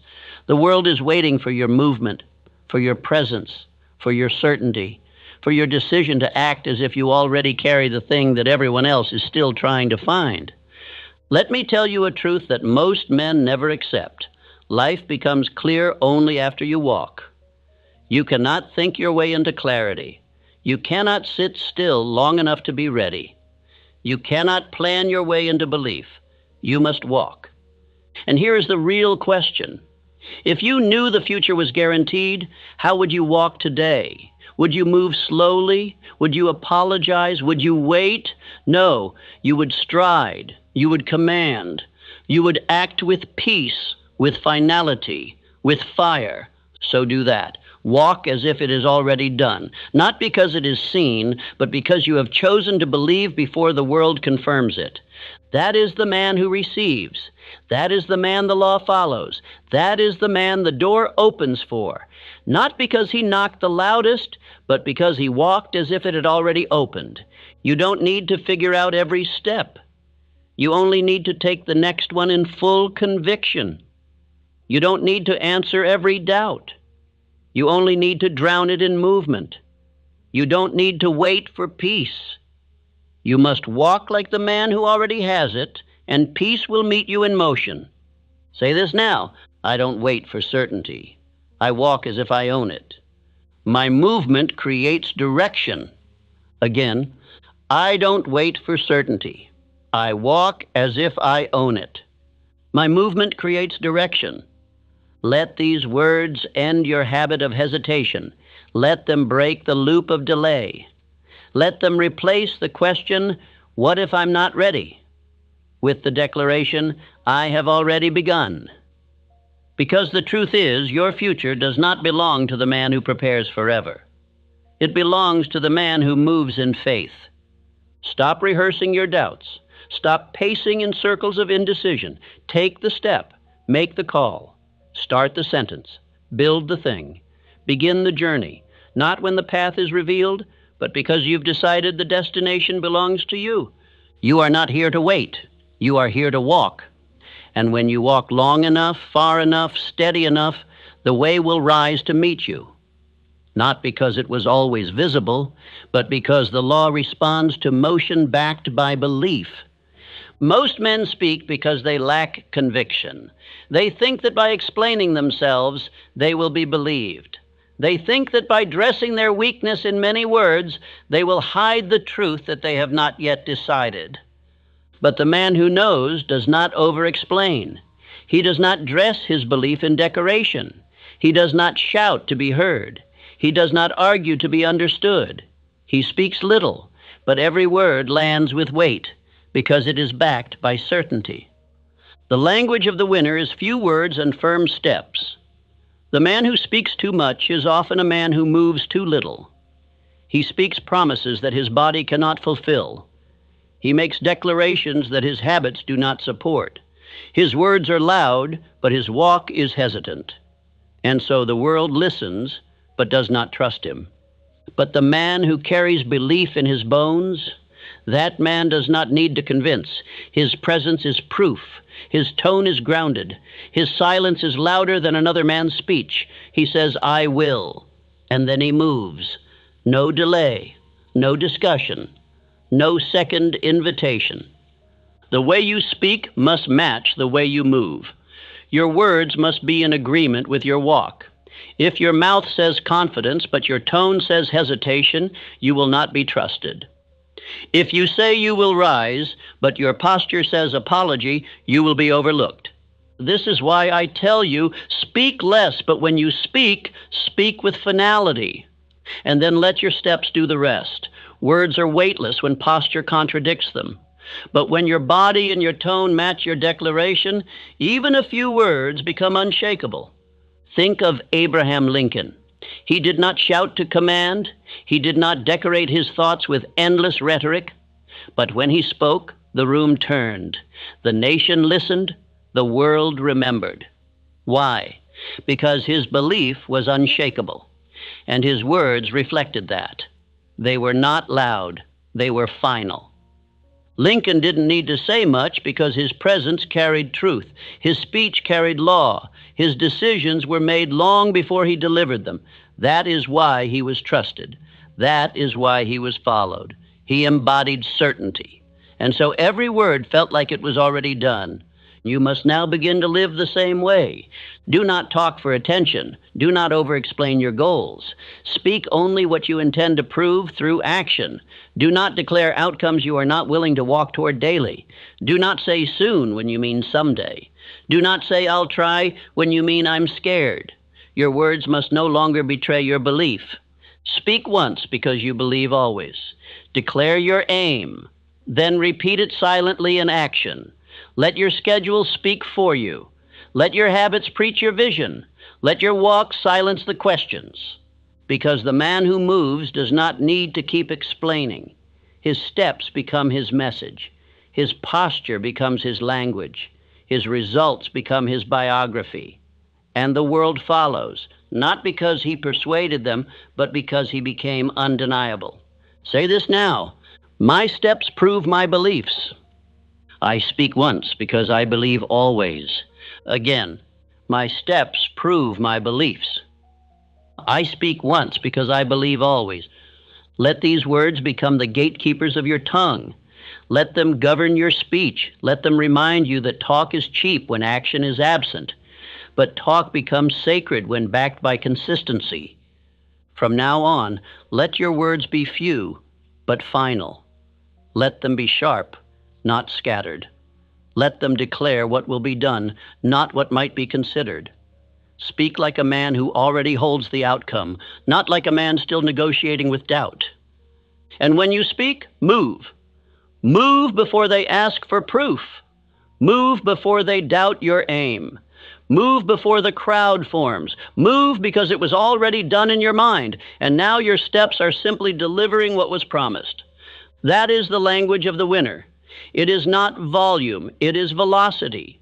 It is not complexity, it is clarity. It is not show, it is substance. So let them talk, let them announce, let them proclaim. You will build, you will return. You will rise, not through speech, but through structure. And when the time comes to speak, you will say what is necessary, nothing more. And the world will feel the difference, because your words will no longer be ideas. They will be instructions. Walk like you've won, and speak only when the step is already in motion. To walk like you've won is not arrogance. It is not delusion. It is not fantasy. It is alignment with spiritual law. It is obedience to the highest principle of creation, the law that states what you believe, you become. What you assume, you express. What you express, you eventually live. The man who waits to become before he moves will never move. The man who hesitates until he sees the evidence will never see it, because life does not follow proof. It follows posture. Life does not obey emotion. It obeys identity. And this is the law of assumption, and it is the law of identity. What you consistently believe and act upon as true becomes true, not because you forced it, but because you aligned with the reality you were always meant to walk in. You do not wait to become the man. You walk as him until the world has no choice but to agree. The subconscious mind does not ask questions. It does not check facts. It does not wait to be convinced. It only receives repetition. It only believes what is expressed often, felt deeply, and declared with certainty. It accepts what is assumed, and then it makes it your reality. Let me say that again. The subconscious cannot distinguish between what is real and what is repeated. It will build based on whatever you tell it to build, whether by word, by action, or by imagination. And once it believes, it will begin to shape your world accordingly. This is why walking like you've won is not a mindset. It is a spiritual command. Because every time you carry the identity of the man who already possesses the goal, you reinforce the truth until your environment must reflect it. Every time you assume you are the leader, the wealth bringer, the builder, the winner, you are instructing the deepest part of you to remove all contradiction, to eliminate all excuses, to take your external conditions and bring them into agreement with your inner assumption. This is how Andrew Carnegie moved. He did not hope for success. He expected it. He assumed it so deeply that even his partners began to walk like kings, because his belief in them shaped their own identity. His assumption was not fantasy, it was command. He looked at men who had no reputation, no experience, and no background, and spoke to them as captains of industry. Why? Because he had already decided they were worthy of the role. And because he walked in that belief without hesitation, they rose to meet the standard he set. You see, assumption does not only shape your life, it shapes the lives of everyone around you. The man who assumes strength is contagious. The man who assumes leadership is magnetic.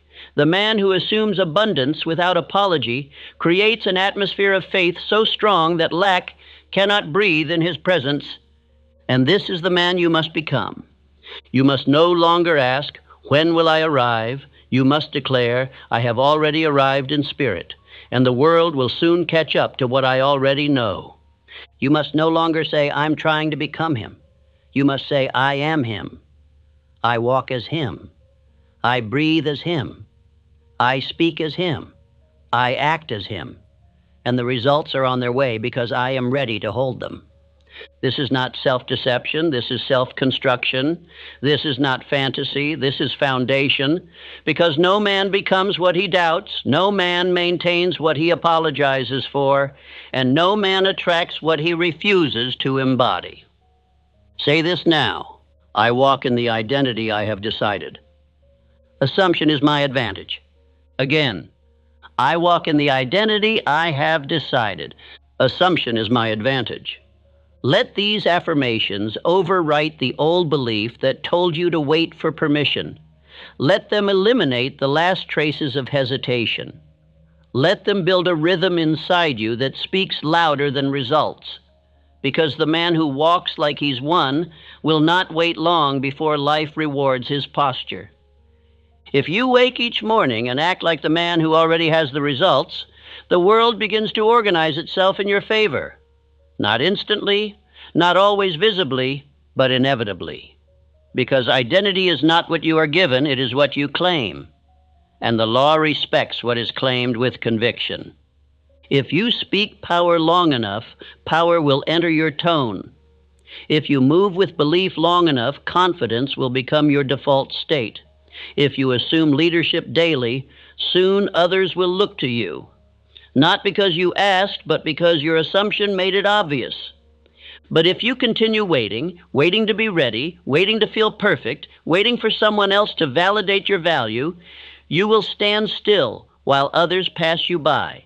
And not because you weren't worthy, but because you never assumed you were. The man who changes the world is the man who assumes his place in it long before anyone else offers it to him. He does not wait. He does not beg. He does not whisper. He walks. He walks like the decision is made. He walks like the future is sealed.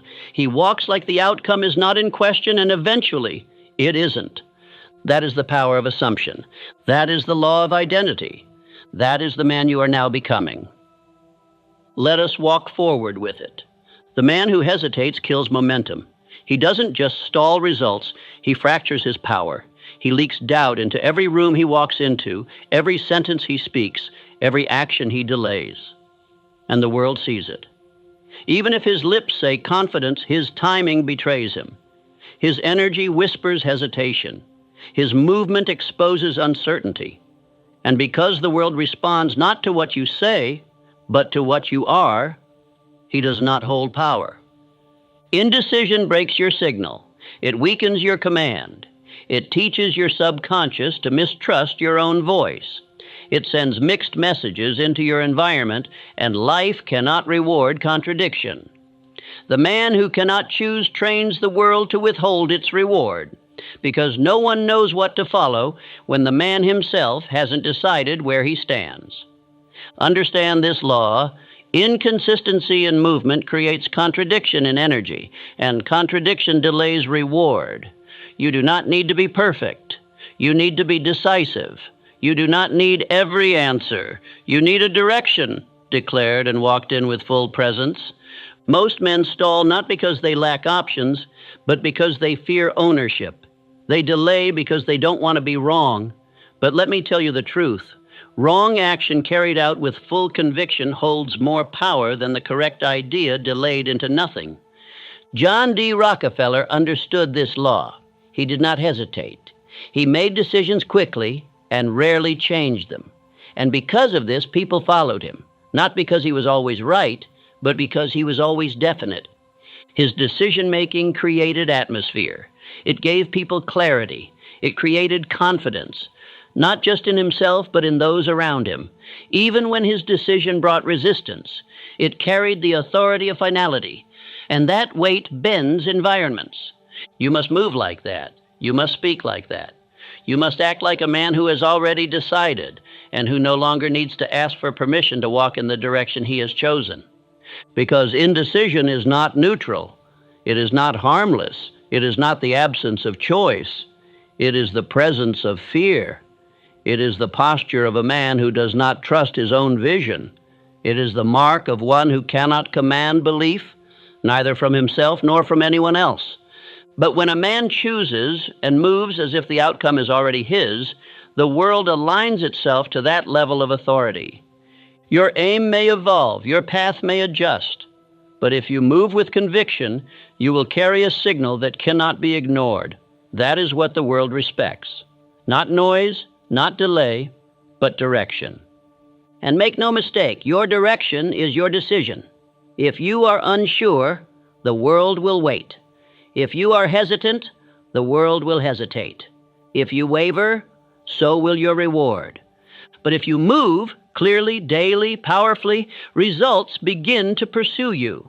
Not because you force them, but because certainty is attractive, and definite movement is the language of belief. Let me ask you directly, how many rewards have you delayed by standing still? How many seasons have passed because you waited to feel ready? How many opportunities stood in front of you, quietly waiting for you to choose, only to disappear when your silence confirmed your doubt? That is the cost of indecision, not just delay. Loss, not just waiting. Decay. You were never meant to live paused. You were never meant to rehearse every outcome before moving. You were created to walk by principle, not by sight, to act out of belief, not out of need for confirmation. So decide. Not emotionally, not impulsively, but with law in your voice and certainty in your spine. Say this now. I move as if I have decided. My confidence is born in my speed. Again, I move as if I've decided. My confidence is born in my speed. Let these become your new command. Let them train your subconscious to obey direction, not delay. Let them break the habit of overthinking and replace it with the rhythm of definite action. Because when your pace matches your purpose, the results no longer run from you. They come, and they come quickly. Because the man who moves decisively leaves no room for doubt, and doubt is the only thing that ever blocked your reward in the first place. From this day forward, do not walk halfway. Do not speak with hesitation. Do not plan without action. Do not touch your purpose without following through. Choose, move, finish. That is the new pattern. That is the new man. Let us continue in power. The world hears you long before you speak. Before your mouth opens, before your pitch forms words, before your hands move with intention, your presence is already speaking. Faith has a sound. So does fear. And the man who understands this, who lives this, who disciplines his tone and posture until it speaks only belief, becomes unshakable in the eyes of the world. You are not followed because you know more. You are followed because your vibration is consistent. You are not trusted because you say the right thing. You are trusted because the sound of your presence matches the certainty of your soul.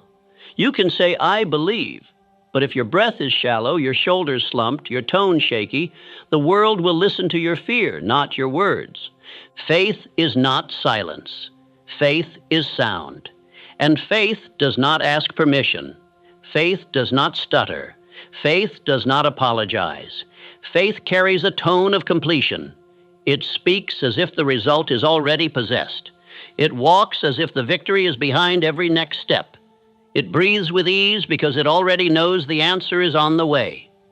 But fear speaks too. Fear trembles even in quiet voices. Fear asks 5 times for what faith declares once. Fear repeats the question because it does not trust its own power. Fear leaks through small talk, excuses, indecision, over-explaining. Fear doesn't just stay in your head, it moves into your energy, into your timing, into your posture. And the world knows the difference. Even children know it. Even strangers feel it. Because we are not responding to logic, we are responding to spirit. Let me teach you something most men never understand. You are already creating your results with your tone alone. Not your loudness, but your frequency. Not your volume, but your certainty. Because the world bends for the man who walks with peace while everyone else panics. The man who breathes slowly when others rush.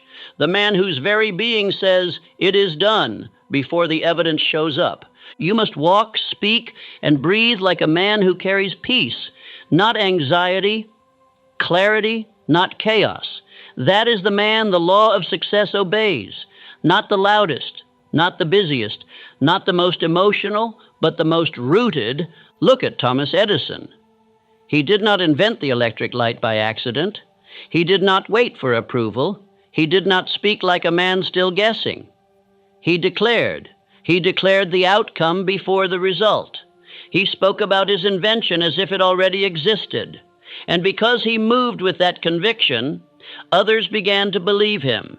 He shaped his team with tone. He shaped investors with certainty. He shaped the outcome with repetition. He said it would be, and so it became.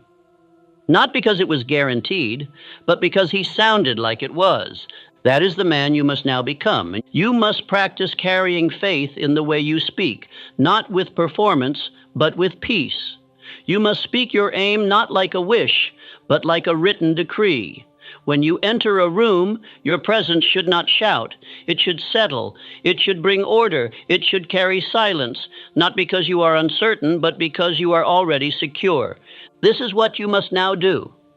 Sound like the outcome already belongs to you. Speak with a calm that comes only from knowing. Move with a pace that belongs only to men who are done rushing. Carry yourself with the tone of one who has walked this path 1,000 times, even if you're seeing it for the first time, because that tone, that vibration, that spiritual rhythm, that is what will build your life. And say this now: faith walks before me. I silence fear by how I move. Again, faith walks before me. I silence fear by how I move. Let these words shape your breath. Let them slow your speech. Let them teach your body what it feels like to carry divine expectation. Because if your presence carries faith, you will no longer need to convince anyone of anything. They will feel it. They will adjust. They will obey your rhythm, not because of force, but because your certainty leaves no room for doubt. And if fear does rise, let your body answer. Do not argue with fear. Do not beg it to leave. Move. Walk with command, speak with finality, stand with alignment, and fear will lose its footing. Not because it is gone, but because you no longer carry the tone it requires to live. This is not a game of motivation. This is a matter of frequency. And the man who disciplines his tone, his walk, his breath to carry only belief, only peace, only order, becomes a living law. No one can shake the man who moves like his answer is already done. No one ignores the man whose voice confirms his vision before it appears. No one questions the one who walks in rhythm with his outcome because he has nothing to prove. He already has it. Let this be the sound you now carry. Let it enter your mornings. Let it lead your actions. Let it remove every ounce of fear, not through emotion, but through spiritual silence. You don't need more words. You need more alignment. Now move as if the answer is here, and it will be. To walk like you've won is not a moment. It is not a mindset you visit. It is not a speech you hear and feel temporarily charged by. It is a ritual, a discipline, a spiritual sequence that must be repeated until it becomes who you are, until the lines between action and identity dissolve, until you no longer have to remind yourself you are the winner, because you simply live like it. Most men try to walk in power once and expect permanence. They declare a new self, they act bold for a day, and then return to the drift. Why? Because they never rehearsed identity until it replaced their old one. because they believed motivation was enough. But motivation is a flame without fuel. It flashes, then dies. Identity, however, is a fire that feeds itself, once it has been programmed into your structure. This is why you must build ritual, not random effort, not emotional peaks, daily, repeated practice of who you say you are until you forget you were ever anyone else. Identity is not a declaration. It is the residue of repetition. It is not spoken into being once. It is trained, layered, enforced until the former self can no longer find a place to breathe. The man who wins does not think about being the winner. He no longer asks, "Am I him?" He walks, he acts, he moves in line with a belief so deeply anchored, so consistently repeated, that the world no longer has to guess who he is, and neither does he. That is what you are now building, and you must build it deliberately. You must layer your identity into your day like a craftsman builds a monument, not with hurry, but with precision, not with passion, but with pattern. Let me now give you the 3 anchors of your new identity. This is your daily law, your repetition, your training ground. Do not skip, do not deviate, do not forget. 1. Morning. Walk in purpose. Before you speak to the world, before the world touches you, you must touch the man you have decided to become. Before you check for updates, before you engage noise, before you take on responsibility, you must rise into presence. You must breathe into posture. You must speak your aim aloud. Do not whisper it. Declare it. Stand tall, shoulders back, eyes focused. Breath slow. Walk with it. Even if only for a few moments, let your feet remember. Let your nervous system adjust. Let your mind say, "He is already here." You must act out your new identity before the day can challenge it. You train your power in peace so it remains in pressure. 2nd midday, realign posture with affirmation. At the peak of activity, you will forget. The world will pull you. Chaos will distract you. Doubt will whisper. This is why you must return. In the middle of your day, pause. Just for a moment. Stand again. Check your walk. Breathe again. Say the truth. Out loud if you must. Whispered if you cannot. Say, "I am no longer becoming. I have already become." I rehearse the identity until I never question it. This is how you override the old self, not by force, but by rhythm.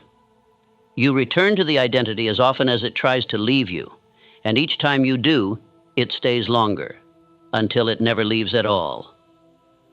3rd evening, return to stillness, speak your aim, visualize possession. Before you close your eyes, close your day with command. Do not drift into sleep.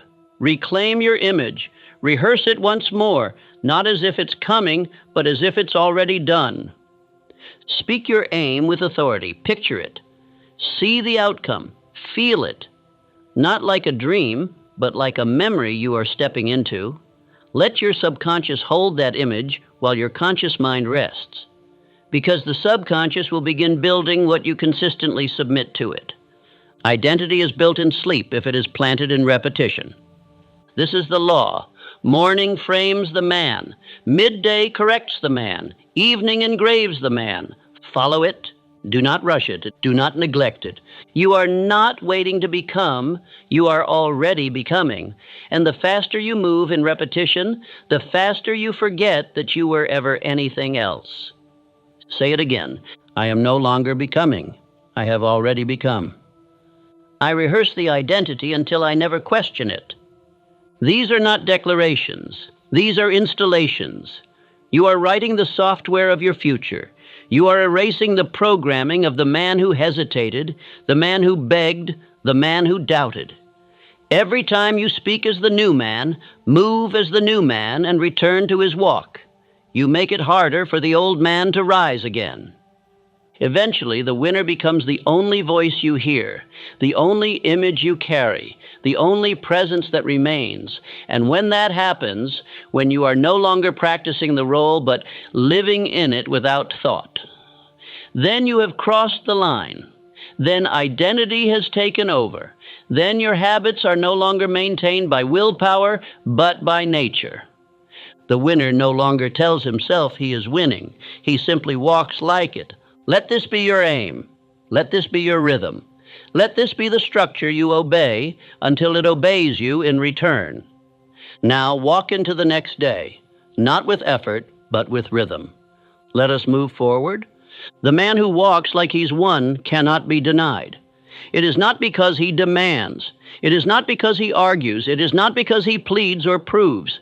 It is because he has already decided that he is the man who owns the outcome, and every part of his being confirms that decision. His posture, his tone, his timing, his movement, his habits, they all speak the same word: certainty. You must now understand what few ever truly learn. Life does not respond to your need. It responds to your assumption. It does not give you what you desire. It gives you what you embody. If you walk like the outcome is still uncertain, life will treat it that way. If you speak like the result is still up for debate, life will keep negotiating with you. But when you walk like it is already done, when you carry the vibration of completion, when your being aligns with the man you declared in secret, the result must appear. This is not arrogance. This is not fantasy. This is law. This is the law that governs all success, all identity, all wealth, all power. Embody the end before it appears. Speak from it. Walk from it. Move from it. And the world will be forced to catch up. Let me make this plain. The man who does not embody the outcome he desires will always be ruled by the man who does. And it does not matter who is smarter. It does not matter who is more talented. It only matters who moves like he belongs there. The universe yields to the man whose inner belief, outer posture, and daily repetition match the life he commands. When his thoughts, his breath, his actions, and his schedule all declare the same thing, then the world, seeing no contradiction, no hesitation, no double signal, must respond. And if you are wondering why you have not yet received the thing you want, it is not because it is hidden. It is not because you are unworthy. It is because you have not yet fully embodied the result. You speak it on Mondays. You believe it when you're inspired. But you still walk like the outcome is up for vote. Let me ask you, if you had already won, how would you walk today? Would you look down? Would you overthink? Would you delay? Would you negotiate your value? Would you speak softly where you should declare? Would you entertain distractions that do not serve the man you've already become? Number, you would move with authority. You would act with peace. You would speak with clarity. You would no longer be testing your power. You would be living it. And that is what must now happen. Because if you do not walk like you've already won, life will wait for you to believe it first. It is not your potential that's missing. It is your posture. And posture is not fixed by theory. It is fixed by decision, backed by repetition. You must now wrap every law we have spoken into one command. Walk like the man who owns the result, not when others approve, not when the outcome is visible, but now, before the room claps, before the contract lands, before the body transforms, before the money arrives. Because that walk, that rhythm, that presence is what creates the future, not what reacts to it. The man who walks like he's already arrived owns rooms not because of noise, but because of alignment. He leads nations not because he forces men to follow, but because they feel safer in his rhythm than in their own doubt. He builds empires not because he tries harder, but because every part of him agrees with the vision he set in motion long before the bricks were laid. This man doesn't change when pressure comes, because he was already that man in private. He doesn't flinch when critics speak, because his belief was never for sale. He doesn't apologize when the opportunity arrives, because he knew it would. This is now you. This is now the standard. Say this now. I walk as the man who owns the result. The world moves for the man who does not doubt.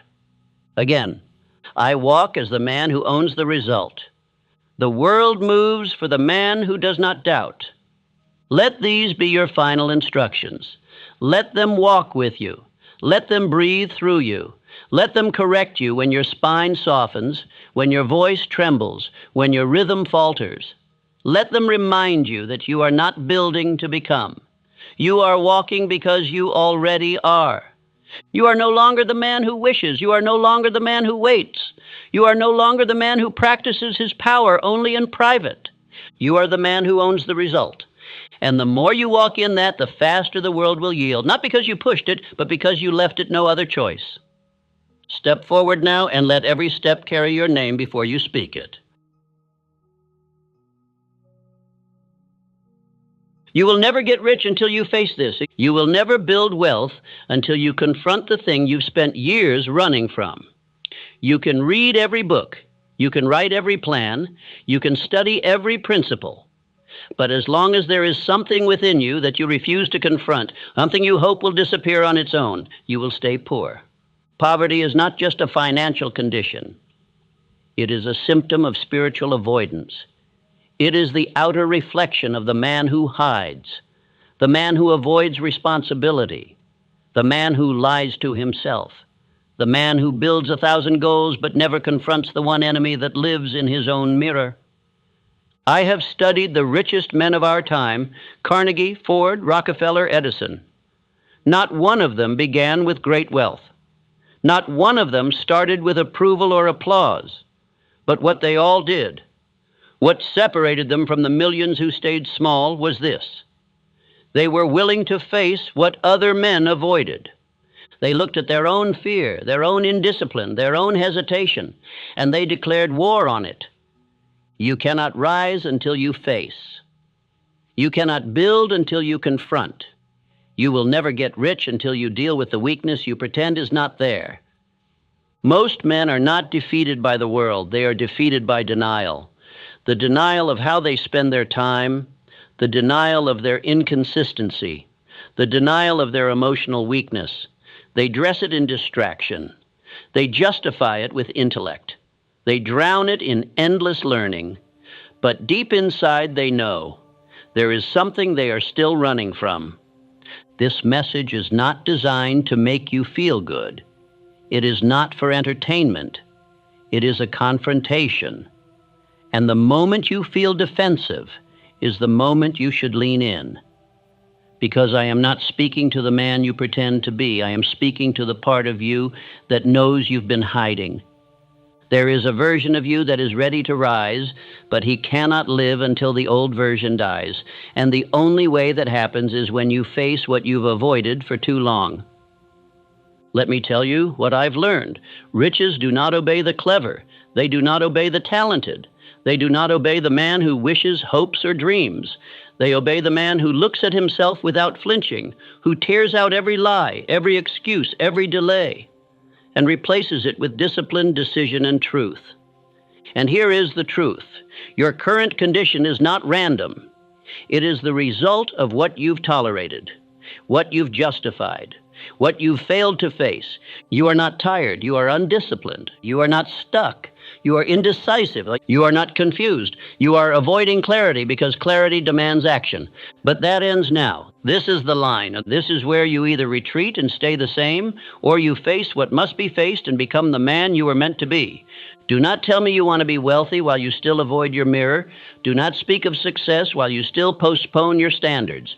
Do not say someday when the truth is you haven't even started facing what's in the way.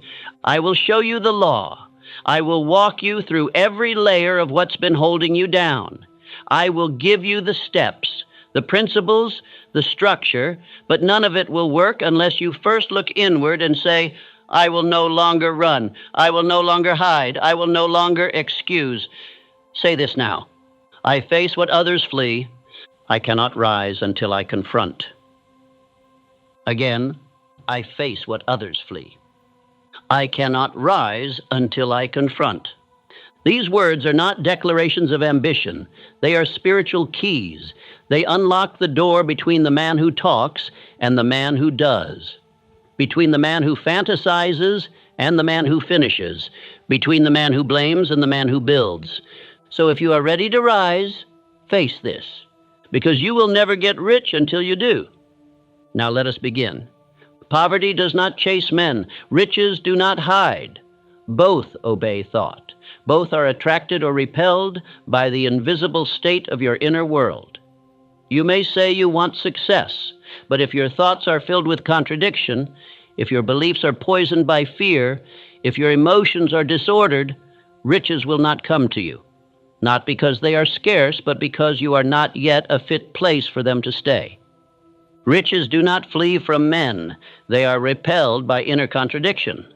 The man who says, "I want to be rich," but walks like a beggar, he will repel wealth. The man who dreams of freedom but fears decision, he will repel wealth. The man who speaks of greatness but doubts himself in private, he will repel wealth. You may not see this happening, but the law sees it. The subconscious sees it, and the universe obeys law. I have told you before, and I tell you again, your only limitation is the one you accept in your own mind. And if you are poor, not just financially, but poor in peace, poor in purpose, poor in power, it is not because of your job, your city, or your past. It is because of your inner world. Inside you, right now, are forces either working for you or against you. Most men are ruled by them, and they do not even know their names. I gave them names in my early work. I called them the 6 ghosts of fear.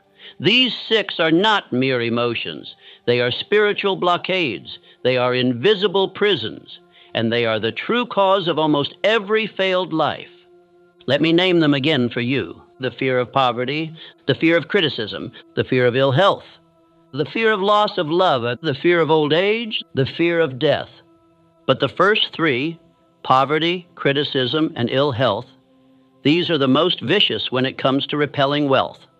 The fear of poverty is the silent slave master of millions. It hides behind caution, behind safety, behind reasonable decisions. It causes men to take small steps. It teaches them to choose the easy road. It prevents risk. It whispers, "What if you lose it all?" And so the man never dares to gain anything. But here is the truth. You are already poor if fear controls you. The fear of criticism is the reason most men never begin. They are not afraid of failure. They are afraid someone will see them fail.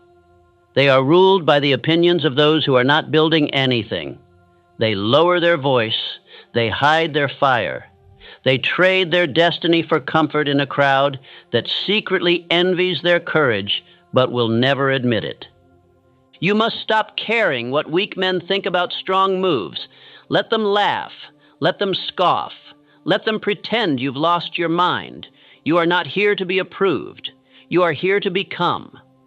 The fear of ill health is the fear of breaking down. It creates anxiety, hesitation, and obsession with self-preservation.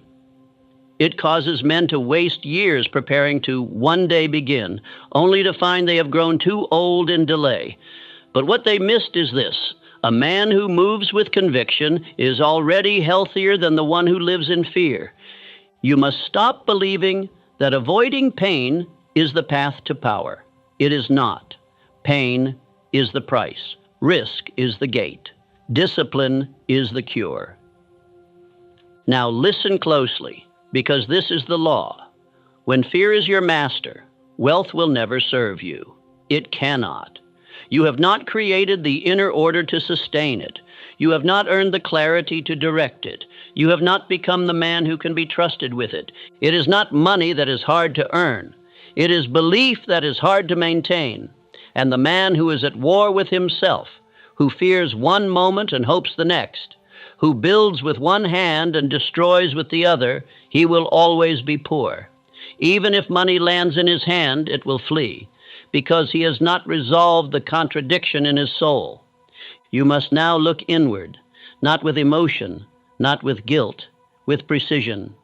You must find every thought that resists the image of wealth, every belief that whispers, "You are not worthy," every behavior that makes you a stranger to discipline, and you must destroy it, not gradually, immediately.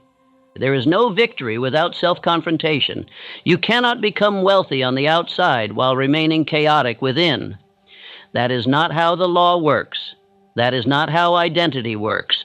That is not how power works. You must become a fortress, a pillar, A man whose thoughts are clear, whose words are aligned, whose actions reflect a settled decision.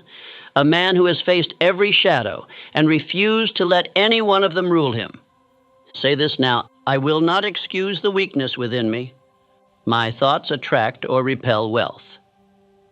Again, I will not excuse the weakness within me.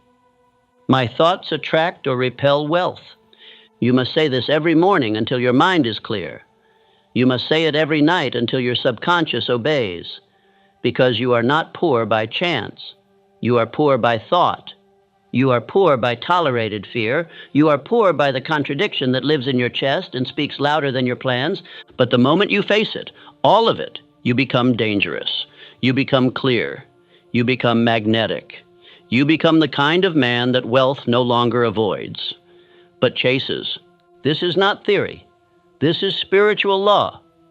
The root of poverty is always within, and the man who has the courage to pull it out will never be the same. Let us face the next truth. You cannot outperform the identity you refuse to face. You can read every book. You can attend every seminar. You can memorize every principle of success, but you will never rise above the image you carry of yourself in secret. The mind obeys belief, the body obeys identity, and the universe obeys the signal you send through the man you are, not the one you pretend to be. This is the deception that has enslaved more men than ignorance ever could. If I learn more, I'll succeed. No, you will not. Not until you become more. Not until you become the kind of man whose habits, language, attitude, and direction reflect identity, not just ambition. You cannot outrun your reflection. And every time you try to build a greater future on top of an unchanged identity, you are constructing on sand. You will rise for a season. You will feel the fire for a time. But your old self will collapse the new structure, because you never dethroned him. You never faced him. You must face him now. The truth is this: identity sets the ceiling of every man's life. You may want a 10-story future, but if your self-image is built for 3, you will never exceed it. You will sabotage it. You will doubt it. You will feel like an imposter. And the moment resistance comes, you will say, maybe I was never meant for this. Not because the vision was wrong, but because your inner governor would not let you live above the level of belief you secretly carry. Let me speak to you clearly. If your current results are small, it is not because your dreams are too big. It is because your self-permission is too low. You have not yet upgraded the man. You have upgraded your tools. You have upgraded your network. You have even upgraded your language. But you have not upgraded the image you hold of yourself when no one is looking. Until you do, you are building a palace on weak soil, and the law will not let that structure stand. Let me show you the example of Edwin C. Barnes, the man who became Thomas Edison's partner, not because of experience, not because of training, not because of pedigree, but because of identity. He walked into Edison's world, unknown and uninvited. And what made Edison look twice? Barnes saw himself as an equal long before anyone else did. He was not posturing, he was not pretending. He had already assumed the identity of business partner, not assistant, not employee, not admirer, partner. And because he carried that assumption in his tone, in his appearance, in his composure, the opportunity formed around his image. Edison didn't give him a role. Barnes's identity forced a role to appear. That is the law. You don't wait for identity to be validated. You assume it, wear it, reinforce it, and the world must reflect it. But most men never reach this point. Why? Because they refuse to face the truth. They lie to themselves about who they are. They pretend to be further than they are. They say they are kings while their daily actions reflect beggars. They speak of wealth while their calendar reflects confusion. They declare discipline while their mornings reflect chaos. And the worst part? They know it. It is not the lie you tell the world that weakens you. It is the lie you whisper to yourself. The lie that says, I'm close. The lie that says, I'm doing my best. The lie that says, I'm waiting for the right moment. But here's the truth. You are not waiting for the right moment. You are avoiding the real mirror. And until you look into that mirror and say, this is who I actually am right now, and this is who I must now become, nothing will change. You will continue to learn, to plan, to talk, to delay, because you are building a future on top of a man you are secretly ashamed of. But I tell you this, shame is not your master. Fear is not your ruler. Denial is not your home. You can confront that man today. You can tear him out. You can destroy what no longer serves you. You can walk out of that old frame and step into a new one. But you must face it. You must say, I will not lie to myself about who I am. I face my reflection and I rise. Say it again. I will not lie to myself about who I am. I face my reflection and I rise. Let these words become the chisel that breaks through every false image. Let them cut through the performance. Let them tear down the mask. Let them wake the part of you that knows. The man I have been is not the man who will lead me forward. And the moment you speak truth to that identity, you will feel the shift. You will feel the old version begin to lose power. You will feel the illusion start to dissolve. And in its place, you will feel clarity, not comfort, but clarity. And from that clarity, structure. And from that structure, power. Because power belongs to the man who knows who he is and acts accordingly. You are not small. You are not behind. But you are also not where you pretend to be. And that's why the results are delayed. Now end the delay, end the excuse, end the negotiation. Face yourself. Replace yourself. Walk as the man who has nothing to hide. And everything will begin to change. Do not tell me what you want. Show me your day. Because what you truly believe is not written on a vision board. It is written in your calendar, in your routine, in the choices you make when no one is watching. Your days are your signature. Your structure is your statement of faith. And if your habits do not reflect discipline, clarity, and motion toward your goal, you are not building wealth. You are avoiding it.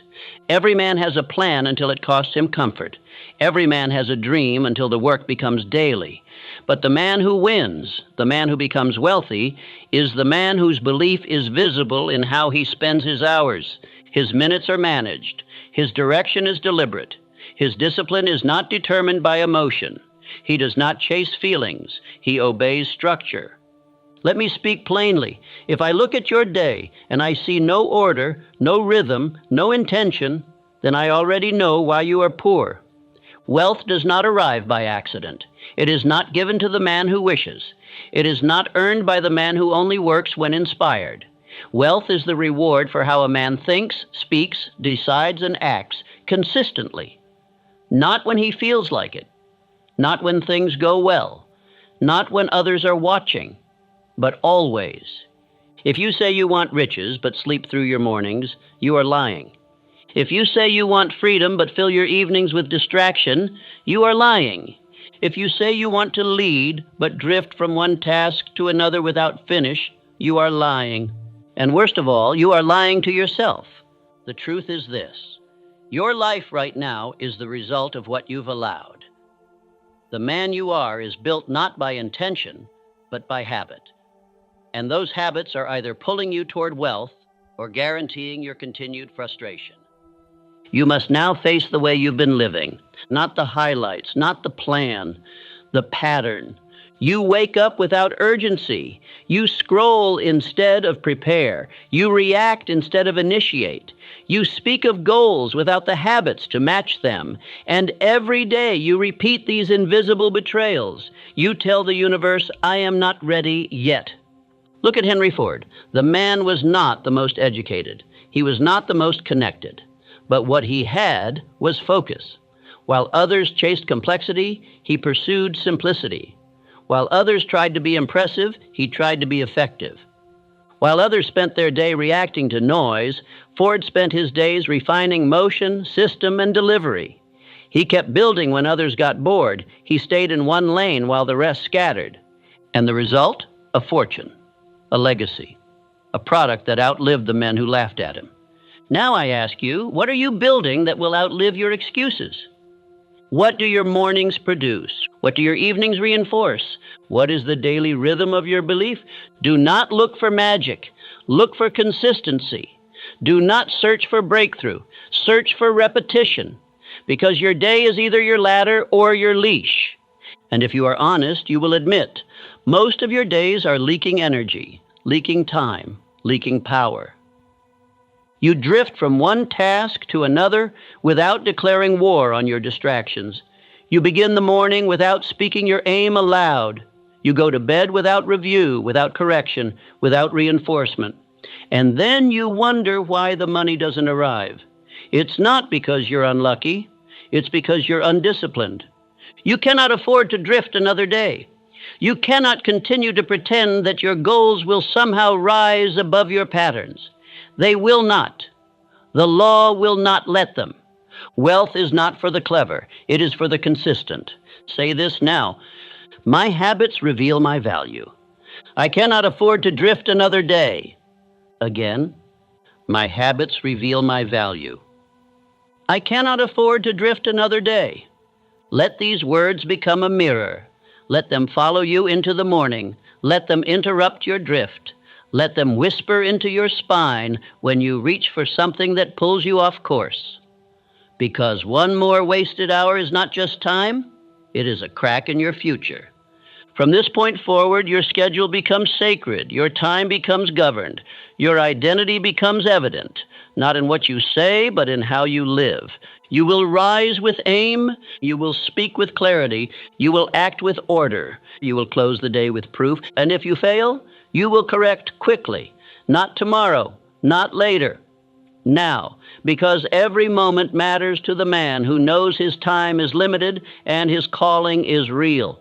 This is what separates the rich from the restless, the wealthy from the wandering, the great from the drifting. Structure, pattern, rhythm, presence. This is the way you rise. Discipline is not punishment. It is not repression. It is not misery. Discipline is the gate. It is the barrier between the man who talks about success and the man who walks into it. And the truth that most men never face is this. Every result you want is guarded by a discipline you've been avoiding. You speak of wealth. You dream of freedom. You hunger for greatness. But you ignore the pattern that builds all three. You avoid structure. You delay the system. You flirt with effort, but you refuse routine. You confuse motion with movement. You call yourself focused while changing plans every month. And yet, you still ask why the results are slow. The answer is simple. The gate is still closed because you've refused the key. If you've avoided discipline, you've avoided success. Not by accident, by design. The laws of the universe are not broken by chaos. They are broken by drift. And drift is always a symptom of untrained desire. You want the reward without the rhythm. You want the gain without the guard. But there is no other path. You either take hold of discipline or you stand in front of the gate, poor and proud. I will say what others will not. There is no greatness without structure. You do not rise by inspiration. You rise by obedience to yourself, to your word, to the image of the man you have declared in your vision, written on paper, imagined in solitude. That man does not arrive on the back of random effort. He arrives through the narrow path of repeated command. Look at Andrew Carnegie, one of the most powerful and strategic minds the world has ever known. He was not merely a builder of steel, he was a builder of men, and he did not trust everyone. He trusted those who were mentally trained. Men who could command themselves, men who did not need to be reminded, men who rose early, who stayed late, who tracked every hour like it mattered, because it did. When Carnegie saw a man whose habits were scattered, whose energy was reactive, whose discipline was emotional, he knew one thing. This man cannot be trusted with responsibility. He understood what most still deny. That wealth is not just about output. It is about internal order. A man who lacks discipline will always fumble opportunity. Even if the door opens, he will walk in unprepared. Even if the money comes, he will not know how to hold it. Even if the vision appears, he will not have the habits to match the weight of his own dream. And so the blessing becomes a burden, the chance becomes a chain, and the man who refused the gatekeeper becomes a victim of the very success he pretended to chase. You must now ask yourself, what discipline have I been resisting? Because that is the gate you have yet to walk through. Is it waking on time? Speaking your aim aloud? Maintaining your physical strength? Tracking your finances with clarity? Writing your plans daily? Returning to your work without distraction? Holding your thoughts accountable? Speaking less and delivering more? Whatever you resist most is your doorway, and until you stop walking around it, you will never walk through it. This is what I have seen in every man who has risen. He trained himself to love the discipline others avoided. He did what was boring, and he did it with power. He repeated what others abandoned. He returned to the fundamentals long after others chased novelty. He stopped asking for new tools and mastered the old ones. And what happens when you do this? The gate opens. You no longer knock. You walk in, not because you were lucky, not because you were chosen, but because you obeyed the structure. And the structure cannot deny the man who repeats it long enough. Let me now tell you the truth you must write down. Every excuse is a wall. And every day you delay the discipline, the wall becomes thicker. Until one day you look around and realize your entire life is surrounded by everything you justified, defended, postponed. But today you break the wall.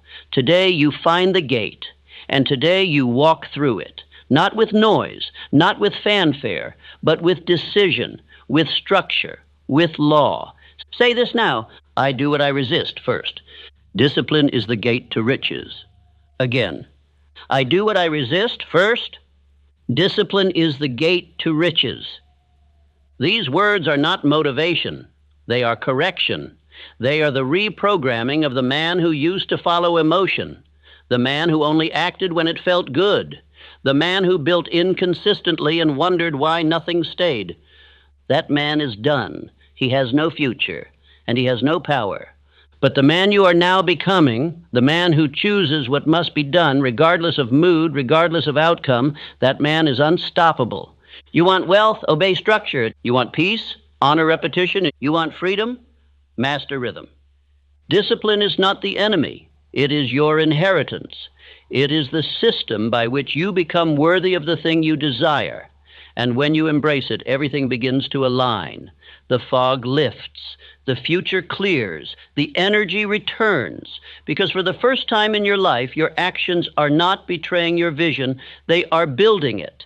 Now look at what you've avoided. Write it down. Act on it today and do it again tomorrow. That is the man who gets rich. That is the man who walks through the gate.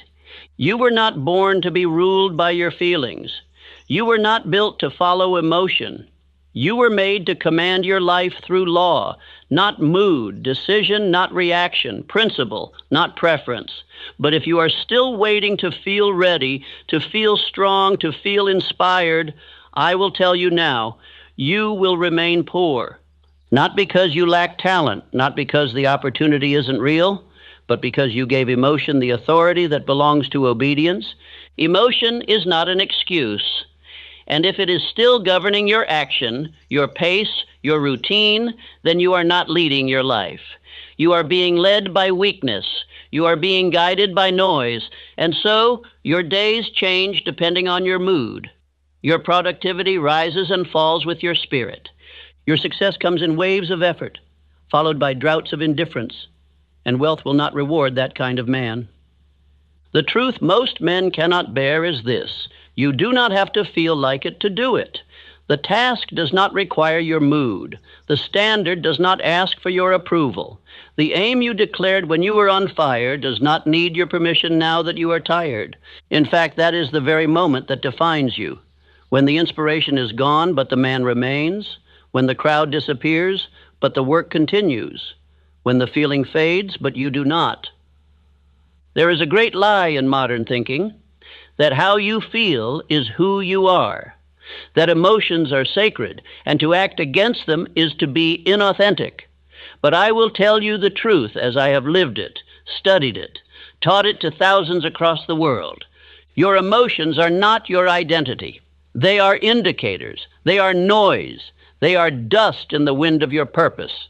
And if you are ruled by them, you are ruled by the most unstable force in your life. Do you know what emotion is? It is a reflection of past belief, present interpretation, and unconscious fear. It is often the voice of yesterday trying to stop the man you said you'd become tomorrow. Emotion will tell you, not today. Emotion will whisper, you're tired. Emotion will plead, let's wait. And if you listen, if you treat that voice as truth, you give away your power one moment at a time until there's nothing left to show. But listen closely. Men who wait for motivation stay poor. They become excellent at intention and terrible at follow-through. They speak of potential but have nothing to prove it. They make promises that their discipline cannot cash because they only move when the sun is shining, when the applause is loud, when the path is easy. And so they build nothing that lasts. But the man who acts through resistance, he builds fortunes, not just in finance, but in character, in focus, in ability, in authority. Why? Because he has trained himself to obey law, not emotion. He has decided that his standard is not how he feels. His standard is what he declared. Let me show you a man who lived this, Abraham Lincoln. You know him as a president, a liberator, a giant of leadership. But what few understand is this: Lincoln suffered. He was tormented by melancholy, betrayed by friends, misunderstood by allies, attacked by his enemies. At times he was deeply alone. But did he stop? Did he let emotion run his decision? Did he allow darkness to dictate his action? He led with principle. He rose above mood. He obeyed the truth. He did not ask himself, do I feel like doing this today? He asked, what does the law of right demand of me today? And then he did it. You must live the same way, because you cannot command money if you are ruled by mood. You cannot hold power if your feelings lead the way. You cannot walk in authority if your mornings begin with negotiation. The man who commands his environment is not the one with the loudest vision. It is the one with the strongest constitution, the one who does what is required no matter what he feels in the moment. Emotion is the reason most men quit too soon. They begin with fire and end in frustration. They sprint the first mile and collapse halfway through the race, not because they couldn't finish, but because they believe the lie that says, if it feels hard, it must be wrong. But success is not comfortable. It is cold, early, repetitive, and often invisible at first. It does not hand out trophies for partial effort. It gives harvest to the man who shows up after the inspiration is gone. Let me be clear, you are not emotionless, but you must not be emotion-led. Feelings will come, let them. Feelings will go, let them. But the standard must remain.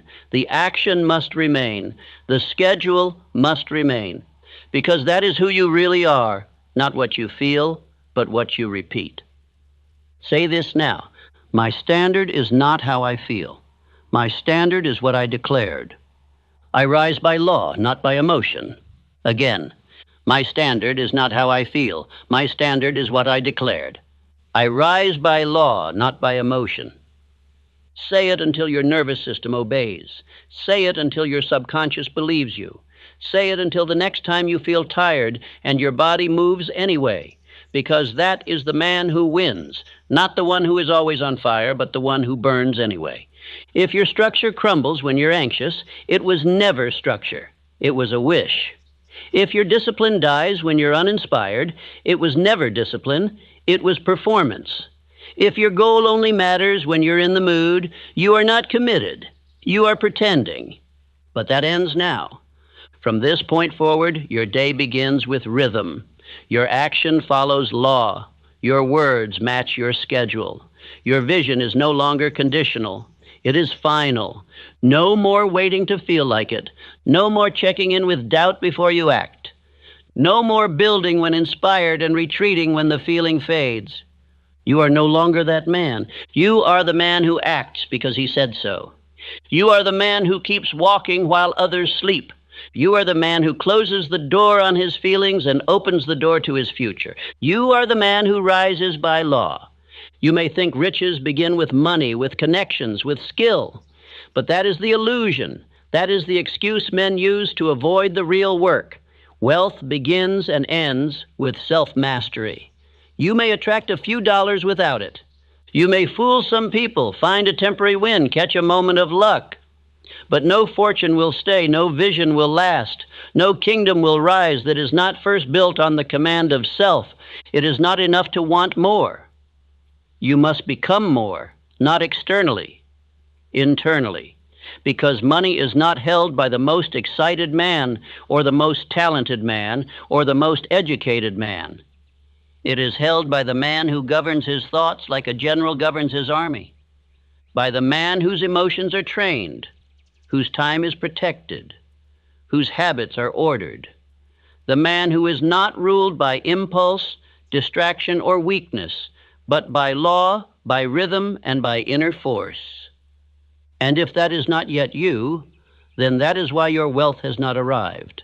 No one proves this more clearly than the men whose names have stood the test of time: Thomas Edison, John D. Rockefeller, Andrew Carnegie. These were not perfect men, but they were mastered men. They were not free of hardship. They were not immune to struggle, but they lived under personal command. They obeyed internal law. They trained their habits with religious devotion. And because of this, riches flowed toward them, not as a surprise, but as a certainty. Edison did not invent the electric light because he was lucky. He invented it because he lived in obedience to principle. His rhythm was non-negotiable. His focus was absolute. His identity was built through 10,000 repeated actions that lesser men would have abandoned. Rockefeller was not merely a businessman. He was a man of unshakable routine, discipline, composure. While others spent, he saved. While others flinched, he acted. While others were ruled by markets, he was ruled by internal order, and so the markets eventually obeyed him. And Carnegie, whose empire of steel was only possible because he mastered men, began by first mastering himself. He studied his own mind. He trained his focus. He acted with timing. And he surrounded himself only with those who also lived by law. These men did not wish for mastery. They chose it. They accepted the lifelong cost of self-government. And in return, the universe opened itself to them, not through accident, but through alignment. Let me tell you plainly, until you master self, you cannot master circumstance. Until you govern your habits, you will be governed by problems. Until you lead your time, you will be led by emotion. Until you conquer the disordered man within, the world outside will always be unstable. Do not blame the economy. Do not blame the season. Do not blame your job, your partner, your town, your upbringing. If you are still blaming, you are still hiding. And the man who hides from himself repels wealth. Because the law cannot reward confusion. The law rewards clarity, alignment, direction, discipline. And those are choices made on the battlefield of the inner life. The world is full of men who say they are ready for success. They are not. They are ready to feel good. They are ready to be seen. They are ready to perform when praised. But they are not ready to confront the laziness that lingers in their rituals. They are not ready to remove the softness from their mornings. They are not ready to remove emotion from their calendar. They are not ready to stand in the mirror and say, "I am the reason my life is not yet what I declared." But if you are reading this now and your heart is beating, you are ready. Because something in you knows that the distance between where you are and where you want to be is not external. It is internal. It is not in a course. It is not in a book. It is not in a strategy. It is in how you govern yourself when no one is watching. This is the truth. Riches are drawn to the man who requires no audience to execute. They move toward the man who needs no applause to rise early, who needs no immediate reward to obey his plan, Who does not ask, how do I feel? Before he acts, but declares, I act because I said I would. Say this now, I command myself before I command wealth. My fortune flows from my internal order. Again. I command myself before I command wealth. My fortune flows from my internal order. Let these words break the lie that says you are waiting for conditions to change. Let them silence the voice that blames. Let them destroy the excuse that says, once I have more time, more money, more clarity, no. You will never have more of those until you become the man who earns them by force of identity. You do not need more of anything. You need more order. You need more truth. You need more obedience to what you already know must be done. This is not about being hard on yourself. This is about being honest with yourself. Look at your decisions. Do they reflect mastery? Look at your tone. Does it carry direction? Look at your habits. Are they worthy of wealth? If the answer is no, correct now, not tomorrow. Now, because every minute you tolerate internal disorder is a minute you delay your inheritance. The rich are not lucky. The rich are not chosen. The rich are not favored. The rich are forged, and you forge yourself in fire, the fire of discipline, repetition, self-control, and belief under pressure. You do not have to be perfect, but you must be governed. And from this moment forward, you will be, because you are no longer blaming. You are building. You are no longer waiting. You are choosing. You are no longer ruled by feelings. You are ruled by law. You are no longer hoping to one day be rich. You are becoming the man who cannot be anything but. There is no escape, only delay. There is no alternate path, no detour, no secret tunnel. If you do not face what must be faced now, life will force you to face it later. And when it comes later, it will not arrive as a whisper. It will arrive as pain, as loss, as regret. It will show up with bills you didn't expect and burdens you could have avoided. Not because life is cruel, but because you postponed your obedience to truth. Every weakness you ignore today will collect interest and bill you in the future. And it will come at the exact moment you are least prepared to pay it, when you have built just enough to lose something real, when the people who trusted you are watching, when you've climbed just high enough to make the fall devastating. That's when the truth you avoided shows up and says, now we settle this. You may not see it now, but look around. Look at the men who failed late in life, the men who seemed strong but collapsed, the men who built empires but were destroyed by a single secret flaw, the men who inspired millions but couldn't rule themselves. Do you think that happened suddenly? Do you think their collapse was random? Number, it was delayed discipline, delayed truth. A quiet weakness ignored long enough that it grew strong enough to end them. This is why I tell you now, if you are still running from the mirror, your destruction has already begun. It may not be visible yet, but it is forming. It is growing in the soil of your denial, and it will come for you, not to punish you, but to force the confrontation you refuse to choose. You think this message is intense? It's supposed to be, because time is not slowing down, and neither is the cost of your delay. Your days are not waiting. The door to your future is not holding itself open forever. Every moment you spend in hesitation is one more brick added to the wall between you and your wealth. This is the truth. Every man either disciplines himself or is destroyed by what he refused to confront. You either confront the lie now, or the lie collapses everything you built later. You either build the habit now, or the habit that you refuse to build becomes the reason for your downfall. You either walk through the pain now, or it walks into your life later as a master instead of a teacher. The men who build, the men who rise, the men who last, they did not wait to face themselves. They paid the price early. They stood in front of their fear when it was still small. They killed the weakness when it was still easy to control. And because they did, their foundation became unshakable. But the men who run, the men who avoid, the men who say, one day I'll deal with this, they become slaves to the very thing they once could have mastered. And if that is still you, you must stop now. You must stop hoping life will get easier. It won't. You must stop praying that success will come without structure. It won't. You must stop pretending that your delay is harmless. It isn't. Your delay is expensive, and the bill is coming. It may show up as missed opportunity. It may show up as lost confidence. It may show up as wasted years. It may show up as relationships that deteriorate under the weight of your inaction, but it will show up, because truth does not disappear when ignored. It only grows in power, waiting for the moment to teach you what you should have faced when it was still a decision instead of a disaster.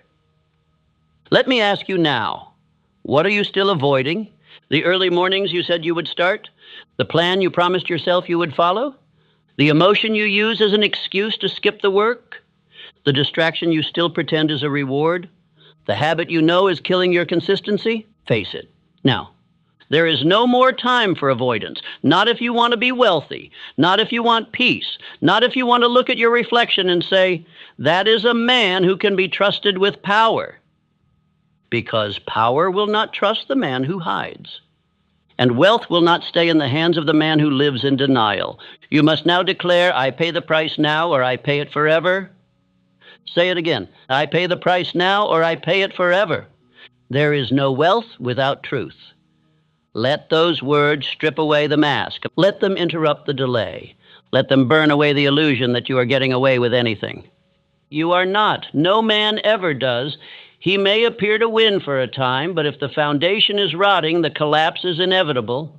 And the deeper the success, the more brutal the fall. You do not want that, and you do not have to have it, but you must act now. Confront the weakness. Confront the delay. Confront the lie. Don't explain it. Don't defend it. Don't hide it behind another quote or another reason. Face it and destroy it, because you are either building a future or you are delaying a fall, and there is no third option. No middle road, no balance between avoidance and mastery. This is the moment, and if you miss it, it may never come again. If you walk away from this truth now, you will carry the weight of knowing you had a chance to change and didn't take it. So take it. Say it again. I pay the price now, or I pay it forever. There is no wealth without truth. Now choose the pain of discipline or inherit the pain of regret. The man who faces what others avoid becomes what others admire. That is the law. Not the most gifted, not the loudest, not the man with the cleverest plan or the widest network, but the man who stands in front of the very thing that breaks other men and refuses to flinch. The man who says, I will face this because nothing grows in shadow. The man who builds his wealth, his identity, his discipline in the full light of personal responsibility. This has always been the difference. Not talent, not education, but confrontation. The willingness to go where it hurts. The determination to walk straight into discomfort. The resolve to stop postponing power. The refusal to delay truth. That man becomes unshakable. Because once you've faced yourself, there is nothing left to fear. You can strip a man of his money. You can strip a man of his tools. But you cannot strip a man who has faced everything inside himself, because that man carries his power within. That man does not collapse when the world shifts. That man does not slow down when others panic. That man does not drift when results delay. He is built. He is forged. He is certain. And you must now become that man. Every principle I have given you, every law, every confrontation has brought you here to this final truth. You will never be rich until you face this. But once you do, nothing can stop you. Nothing. Because the man who is no longer hiding is the man who no longer hesitates. And the man who does not hesitate always wins in the end. It is time to tie every thread into one rope and climb. You began by facing the reality that poverty is not a financial condition. It is a spiritual consequence of internal disorder. You saw that riches are not attracted to hope, but to alignment. That your thoughts, when fearful, conflicted, or hesitant, repel the very future you claim to want. You saw that fear, especially fear of poverty, criticism, and failure, is not harmless. It is the hidden voice destroying every step you try to take. And until you expose it, you are only pretending to pursue success. You face the fact that you cannot outperform the identity you refuse to confront. You saw the truth that most men never speak aloud, that they are the reason they haven't advanced, that their inner ceiling is what has kept their outer world limited. And you were reminded that the man you become in secret is the only one who shows up in public. You cannot rise above your habits. You cannot rise above your self-image. You must become in action the man your vision describes. You face the way you've been living, not with emotion, but with accuracy. You were called to examine your days, not your dreams, because every day you drift, every day you start without structure, every day you close without reflection is a day you confirmed your belief in mediocrity. You were told, look at your day. That's why you're poor. And you understood the path to wealth is not in what you hope for, but in what you repeat. You faced your resistance to discipline. You saw that every result is guarded by a habit you've been avoiding. You understood that success is not kept from you. It is simply stored behind the door you refuse to open. And that door is always labeled structure. You now know, if you've resisted routine, you've rejected your future. Because discipline is not a chore, it is the gate. You faced your emotions, and for the first time, you stopped justifying your inaction with how you felt. You were reminded that men who wait for motivation remain poor, and men who act through resistance build dynasties. You learned that emotion is noise and law is rhythm, that the most powerful men in history, Lincoln among them, acted not because they felt ready, but because they lived by principle. And now so do you. You face the price of delay. You stop pretending there was more time.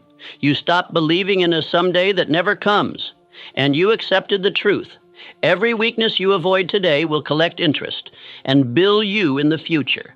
You were told, there is no escape, only delay. And in that moment, you decided you would rather pay the price now than lose everything later. And now here you are, the man who faces it all.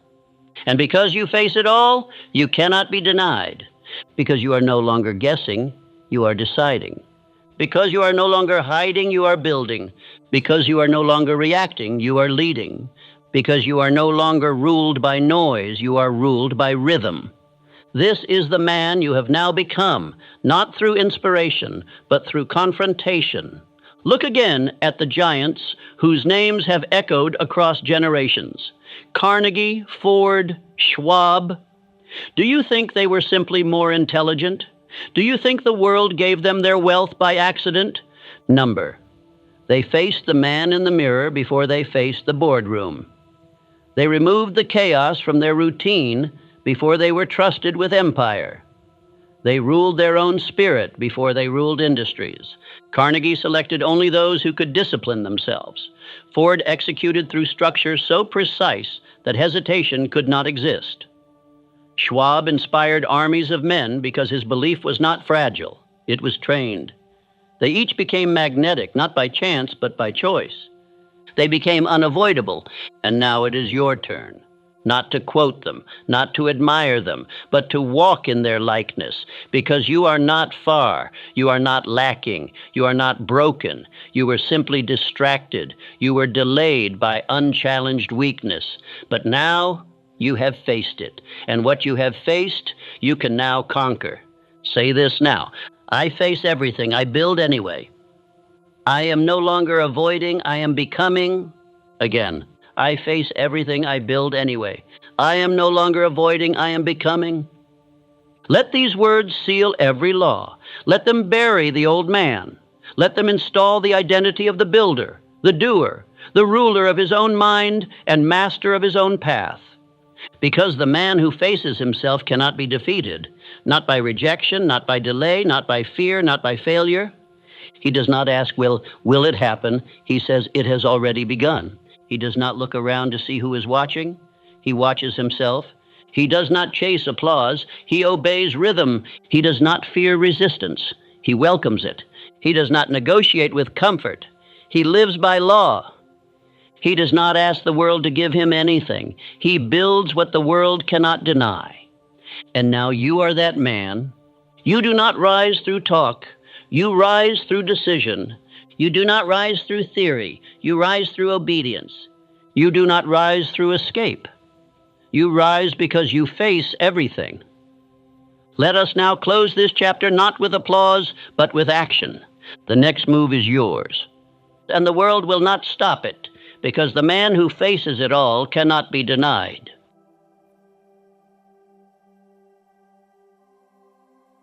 If your life were struck by crisis tomorrow, would it stand or would it crumble? If the job disappeared, if the market fell, if the friends vanished, if the comfort stopped, would you remain upright? Or would you collapse with everything around you? Most men are proud of what they've built, but I tell you, they built it on sand. Their relationships, their fortunes, their beliefs, they look tall, but they are hollow. The winds will come, and when they do, only the man who built with invisible law will still be standing. You think your strength is in your bank account, your status, your name. It is not. Your true strength is in your thought. And if that thought is not definite, not disciplined, not reinforced daily with faith and purpose and identity, it will fail you. And it will fail you when you need it most. You see, a man's mind is his blueprint. His habits are his beams. His repetition is his cement. And if any of these are left to chance, the structure will betray him.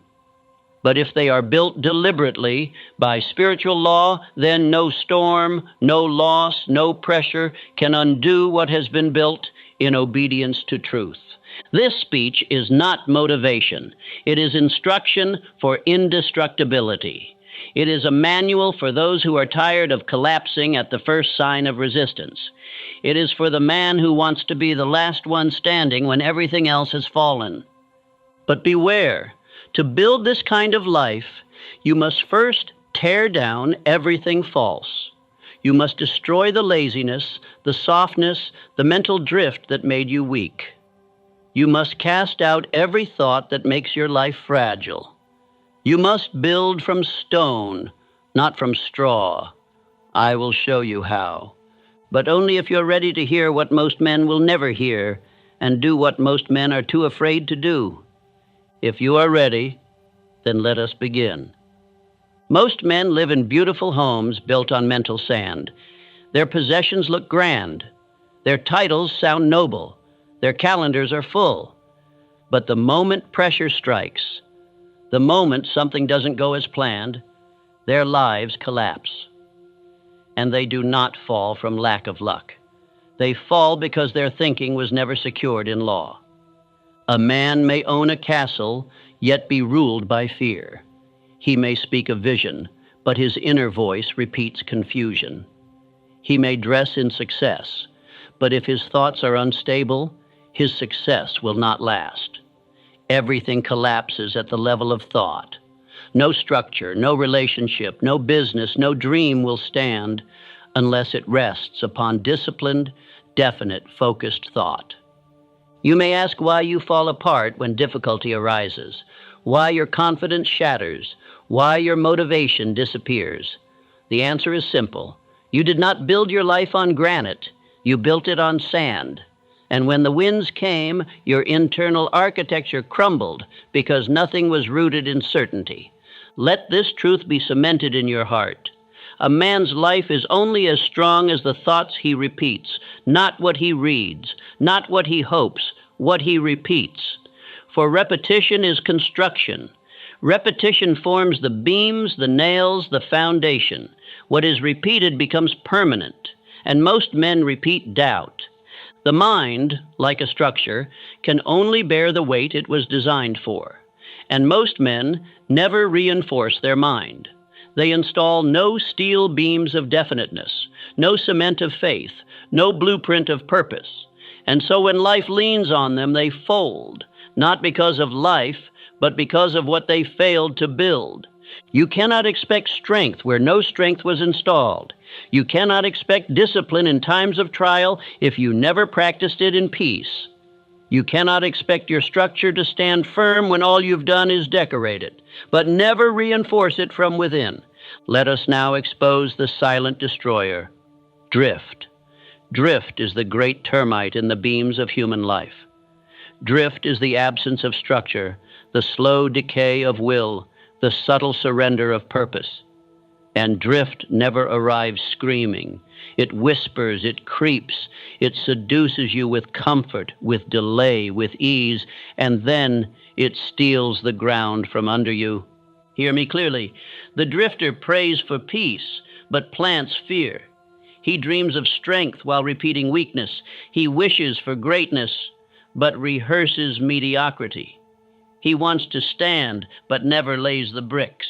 And when his life collapses, he blames the storm, never the fact that he built on sand. Contrast this with the life of Henry Ford. While other men feared collapse, Ford built structures of thought so definite, so reinforced with repetition, that no market, no critic, no circumstance could make him retreat. His wealth was not his factory. His true wealth was his mental architecture, and that architecture stood through every storm. Ford was not merely an inventor. He was a builder of thought. His decisions were not made on feelings. They were anchored in clarity. While others changed direction at every gust of doubt, Ford's mind remained still. And in that stillness, he built a structure that carried millions forward. You must now ask yourself, have I built anything on rock? Or have I painted over the sand and called it stability? Do not seek to impress the world. Seek to reinforce the self. The outer will follow the inner, but never the other way around. If your foundation is vague, your life will be inconsistent. If your thinking is unstable, your outcomes will be unpredictable. You cannot build an empire on feelings. You cannot build a dynasty on inspiration. You cannot build a fortress on maybe. You must build your future on law. The law of definiteness, the law of repetition, the law of faith, the law of purpose. These are the bricks, these are the beams, these are the materials that do not collapse. Let me speak to your conscience now. Before you build your fortune, your family, your future, you must first rebuild your thinking. The world does not need another man with opinions. It needs a man who cannot be shaken because he has built himself in silence, with thought, with structure, with law. And this building begins tonight, not with wood, not with stone, but with the thoughts you choose, the words you repeat, and the decisions you cement in your mind. A structure collapses when the architect changes his mind midway through construction. So does a man. A half-built tower falls in on itself, not because of wind, but because of indecision. A man who has not made a final decision about who he is will collapse the moment pressure demands an answer.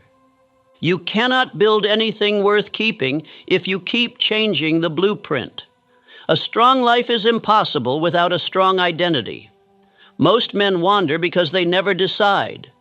They float through roles, through jobs, through crowds, adapting to conditions instead of commanding them, and then they wonder why nothing lasts.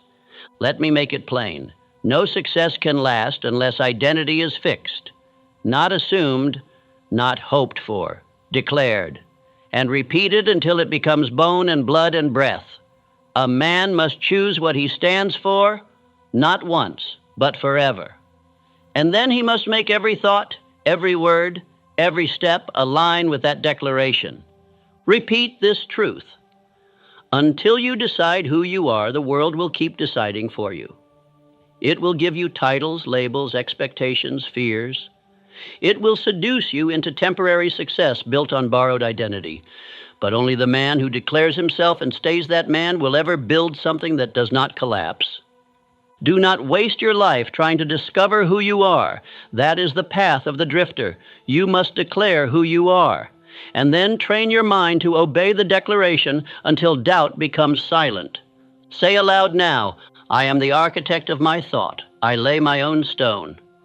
I am the man who persists regardless of wind, weight, or opposition. You are not defined by your past, your environment, or your mistakes. You are defined by the decision you make in this very moment and the discipline to repeat that decision until the world has no choice but to treat you accordingly. I tell you now of Andrew Carnegie. As a young boy, he did not have education. He did not have money, but he did have decision. He looked at the men around him and declared in his spirit, "I will not live as they do. I will not serve wages. I will command capital." And from that moment, he was no longer a worker. He was a builder of empires.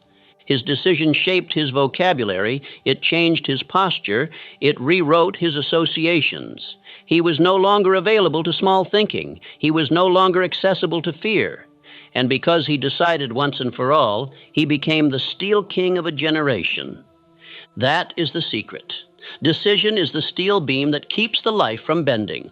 A man who has not decided will break under the first test, but a man who has decided will stand where others fall, because he is already built for pressure. Say now with power, "I am no longer undecided. I have chosen who I am," and that decision is final. Most men wobble not because they are weak, but because they refuse to decide.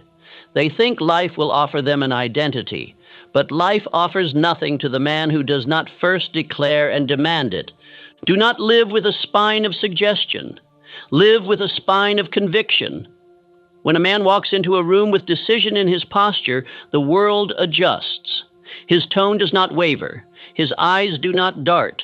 His energy is not desperate. He has no need to convince, because he has already commanded. Let me speak this law into your heart. A man without decision is a life without a spine. He will collapse even when praised. He will falter even when surrounded by opportunity.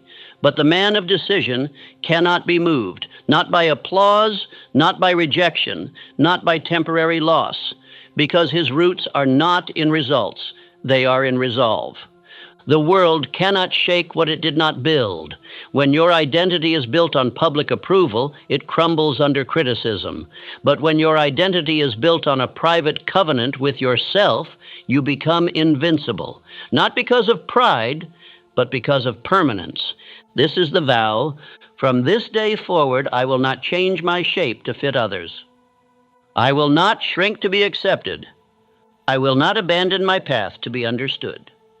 I have declared who I am, and I will repeat it until the world believes it, or until I build a world that does. Let the average man adjust. Let the fearful man conform. Let the distracted man forget. You will decide once and forever, and that decision will become your beam, your compass, your fortress. We now move forward, not as a seeker, but as a builder, not as a wanderer, but as an architect, not as one who waits for permission, but as one who has already laid the cornerstone of self. Every day your structure is either being reinforced or quietly corroded. There is no stillness in your identity. You are not paused. You are not waiting. You are either building your future in silence, or you are being rebuilt by outside forces that serve no purpose but their own. A man cannot live unconsciously and remain whole. For the world is not passive, it is persuasive. It will offer him distractions, entertainments, emotional dramas, and alluring comforts. And with each indulgence, a beam is removed from his inner framework. And one day he wakes up and finds his strength is gone. Nothing stays still. You are either advancing or eroding. Your thinking, your habits, your discipline, they are either growing stronger by design or weakening by neglect. And neglect is not neutral. It is rot. Decay does not announce itself. It shows up slowly until the floor gives way beneath you. Let me remind you, your mind is under construction daily. And if you do not build it, others will. They will build it with fear, with opinions, with their lack of purpose. They will fill your mind with their doubts, their noise, their weakness, and they will call it reality. But it is not your reality unless you adopt it. I tell you of Charles M. Schwab. He was not born poised. He was not born magnetic. He was not born with the stature of leadership, but he rehearsed it daily. He cultivated mental habits in silence, belief, discipline, clarity of speech, and those rehearsals became structures no public failure could ever dismantle. What you do daily becomes what you are permanently. This is the force of cosmic habit force. It is the law that cements whatever is repeated, whether truth or lie, strength or weakness, faith or fear. And once it is set, it becomes your nature. If you repeat delay, you become procrastination. If you repeat excuse, you become justification. If you repeat negative speech, you become a speaker of limitation. And if you repeat thoughts of collapse, it is no surprise when your life reflects ruin. Hear me clearly. Most men pour doubt into their structure like water through cracks, and they wonder why it eventually caves in. They wonder why their confidence leaks, their motivation fades, their relationships fall, their income shrinks. But the cause was never outside. The cause was always inside. You cannot expect your structure to stand if you are not reinforcing it on purpose. You must install discipline, faith, purpose, identity. These are not luxuries. These are the bricks. These are the beams. And you must repeat them until they become part of your permanent being. This is where autosuggestion becomes your daily hammer. You do not hope for strength. You build it. You do not wish for identity. You repeat it. You do not pray for discipline. You install it. Not once, but daily, until it becomes automatic. Here is your ritual. Every morning, write your identity. Every afternoon, speak your decision aloud. Every evening, reinforce your definite chief aim with repetition and prayer. Build it into your breath. Build it into your habits. Build it until even your sleep obeys your command. Say this with me now. My habits are the bricks of my future. My thoughts are reinforced daily with purpose. My speech is the frame of the life I am constructing. Do not expect miracles from inconsistency. Do not expect wealth from forgetfulness. Do not expect power from weak patterns. You must become unshakable in your rituals, because rituals reinforce what you declared in identity. And without reinforcement, all great declarations turn to dust. Understand this. The future you want will not be built in the storms. It must be built in the calm before the storm. It must be rehearsed, cemented, forged into muscle memory, so that when pressure comes, you are not searching for strength. You are already living from it. Let others neglect their foundations. Let others live by hope. You will live by habit, by instruction, by repetition of purpose. And that repetition will create a structure so sound, so exact, so spiritually aligned that no amount of pressure can bring it down. Say it again with full will. I repeat only what builds. I cement only what supports. I am building the man who cannot be broken. We now go deeper into the force that binds the structure together, the cement between your mental bricks. Faith. Faith is not an accessory. It is not a feeling. Faith is the internal cement of all permanent success. Without it, no life will stand. Without it, every goal collapses under weight. Without it, your structure, no matter how elegant, will not survive the pressure of reality. A man who does not possess faith cannot hold a vision. He cannot endure resistance. He cannot delay gratification without retreating. He cannot speak with power or decide with permanence.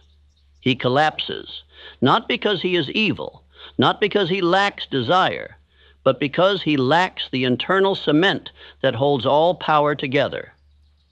Most men confuse belief with emotion, but belief is weak unless fortified with repetition and faith. The real enemy is not lack of ambition. It is the presence of mental rot, and that rot has a name: fear.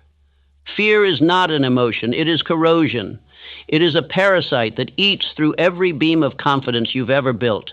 It weakens your structure from the inside.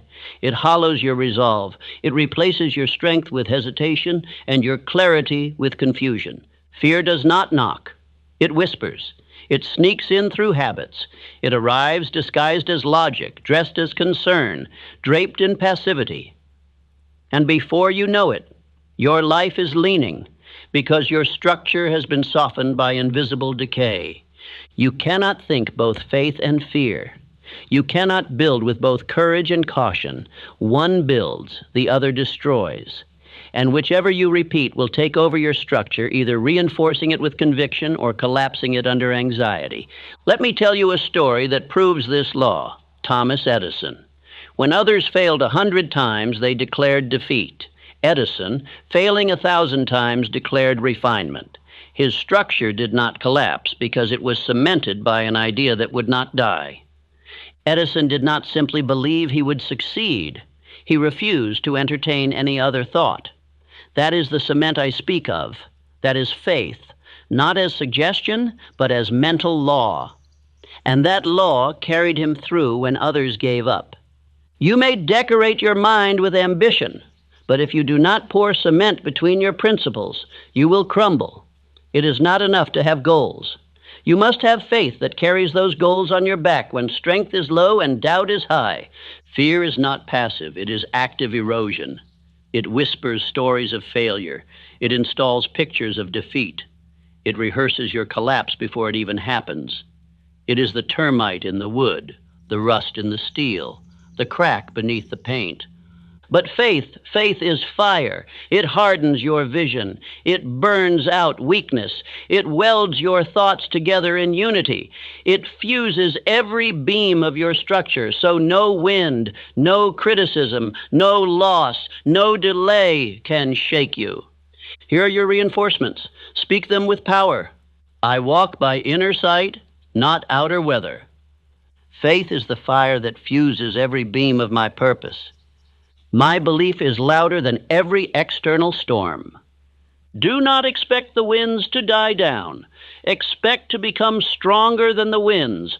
Do not wait for an easier life. Build a stronger mind. That is the law of power. That is the material from which an unshakable man is made. When your thoughts are built in faith, fear cannot enter. It may knock, it may try, but it cannot find a crack to seep into. Because you have sealed your mind with decision, with repetition, with identity, and with faith practiced daily. Remember, every act of faith builds strength. Every thought of doubt erodes it. You must choose daily which you allow to work upon your structure. Will you permit termites to feast upon your beams, or will you pour another layer of cement into the base?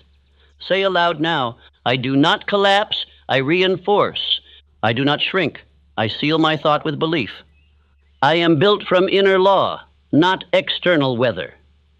If your life is collapsing, it is not the winds, it is not your boss, it is not the news, it is the absence of inner cement.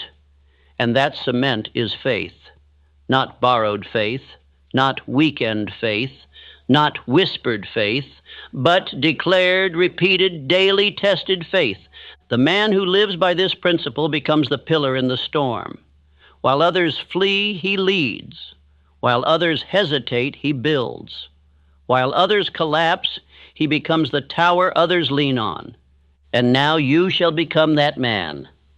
No man knows the strength of his structure until the winds press against it. The true nature of your thoughts is never revealed when life is calm. It is revealed when life demands an answer. And in that moment, pressure does not invent your character. It reveals what was already hidden in your walls. Most men decorate their lives, but never test them. They adorn their speech with positivity. They boast of goals. They speak confidently when unchallenged. But when the storm arrives, when the market shifts, the friendship breaks, the pressure mounts, their lives collapse like hollow temples. Why? Because there was never substance beneath the surface. There were no reinforced beams of faith, no cemented joints of decision, no welded habits of perseverance. There was only appearance, and appearance collapses under pressure. Hear me, pressure is not the problem. Weakness is. And pressure simply reveals where the weakness was already hiding. If you wait until the test arrives to become strong, it is already too late. You do not build strength in battle. You reveal it. Look at Abraham Lincoln. When the nation was split, When betrayal and war surrounded him, when death threatened to undo everything, he did not shake. Not because he was fearless, but because his inner framework had been reinforced with purpose, with long obedience, with spiritual architecture built before the war ever began. You must become such a man who knows his walls have been tested in silence, a man who knows his thoughts have been checked for weakness, a man who knows that when pressure comes, it is not a crisis, it is a confirmation of what he has already built. Say it with power. Pressure is the revealer of truth. Let it test you. Let it expose you. Let it find your weak joints so you may replace them with steel. For the man who inspects his structure before the storm does not fear the wind, he welcomes it as proof. Make it your ritual each evening. Inspect your thoughts. Find the cracks. Reinforce the beams. Speak new commands. Do not let the day end without rebuilding. Your habits are nails. Your affirmations are mortar. Your repetition is steel. Build nightly. Stand daily. Say these now. I do not break. I am pre-built for difficulty. Pressure polishes me. It does not shatter me. Every blow against me only proves my preparation. Do not envy ease. Do not crave safety. Crave structure. Crave strength. Crave the unseen stability that is not for decoration, but for endurance.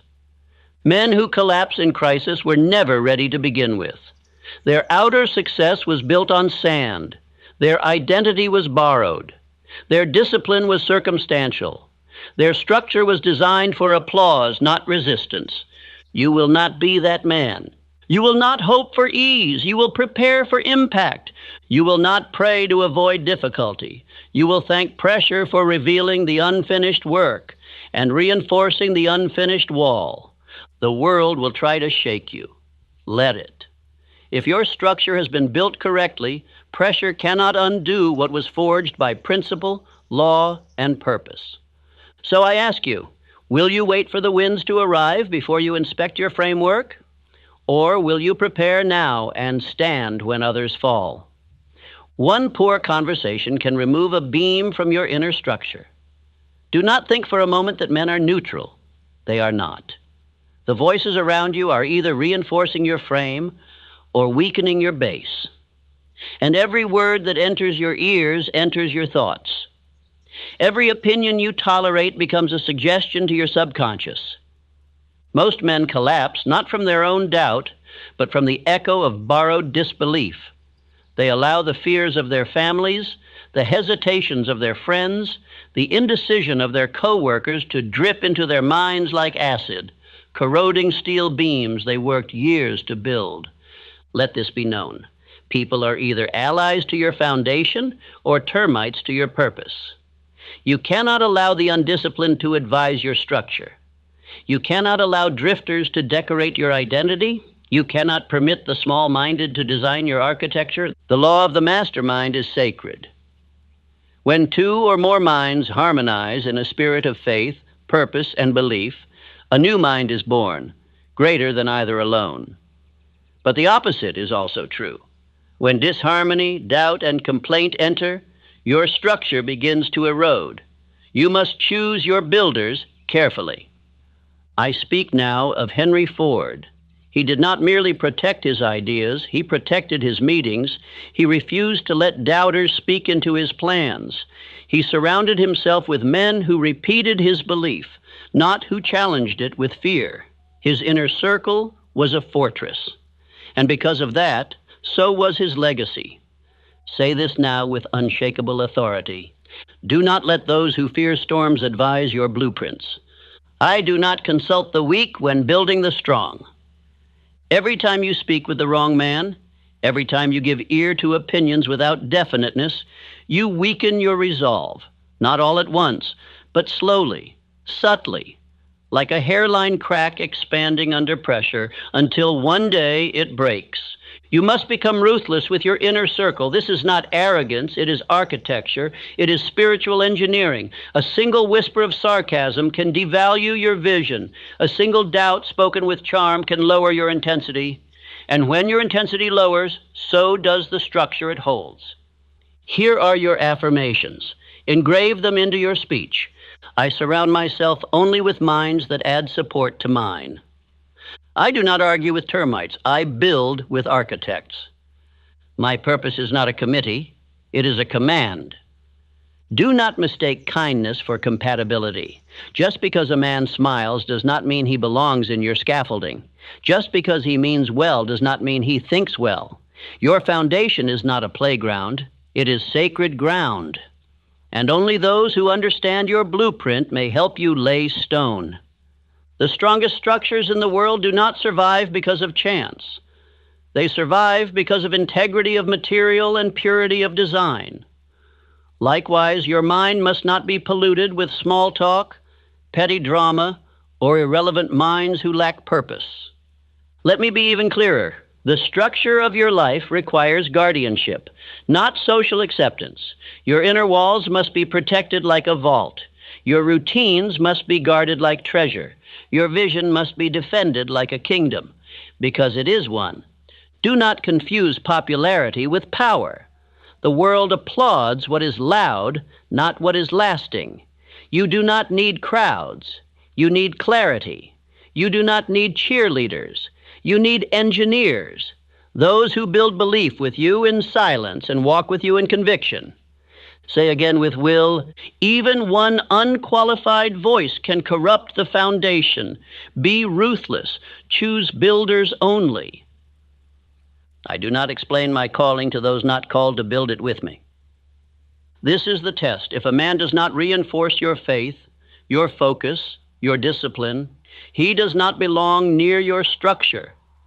You will thank yourself later for protecting the frame of your destiny. From this day forward, you are the gatekeeper. You are the architect. You are the one who decides who lays brick, who wields the hammer, and who merely watches from afar. Success is not built once and left alone. It is reinforced daily, or it begins to decay.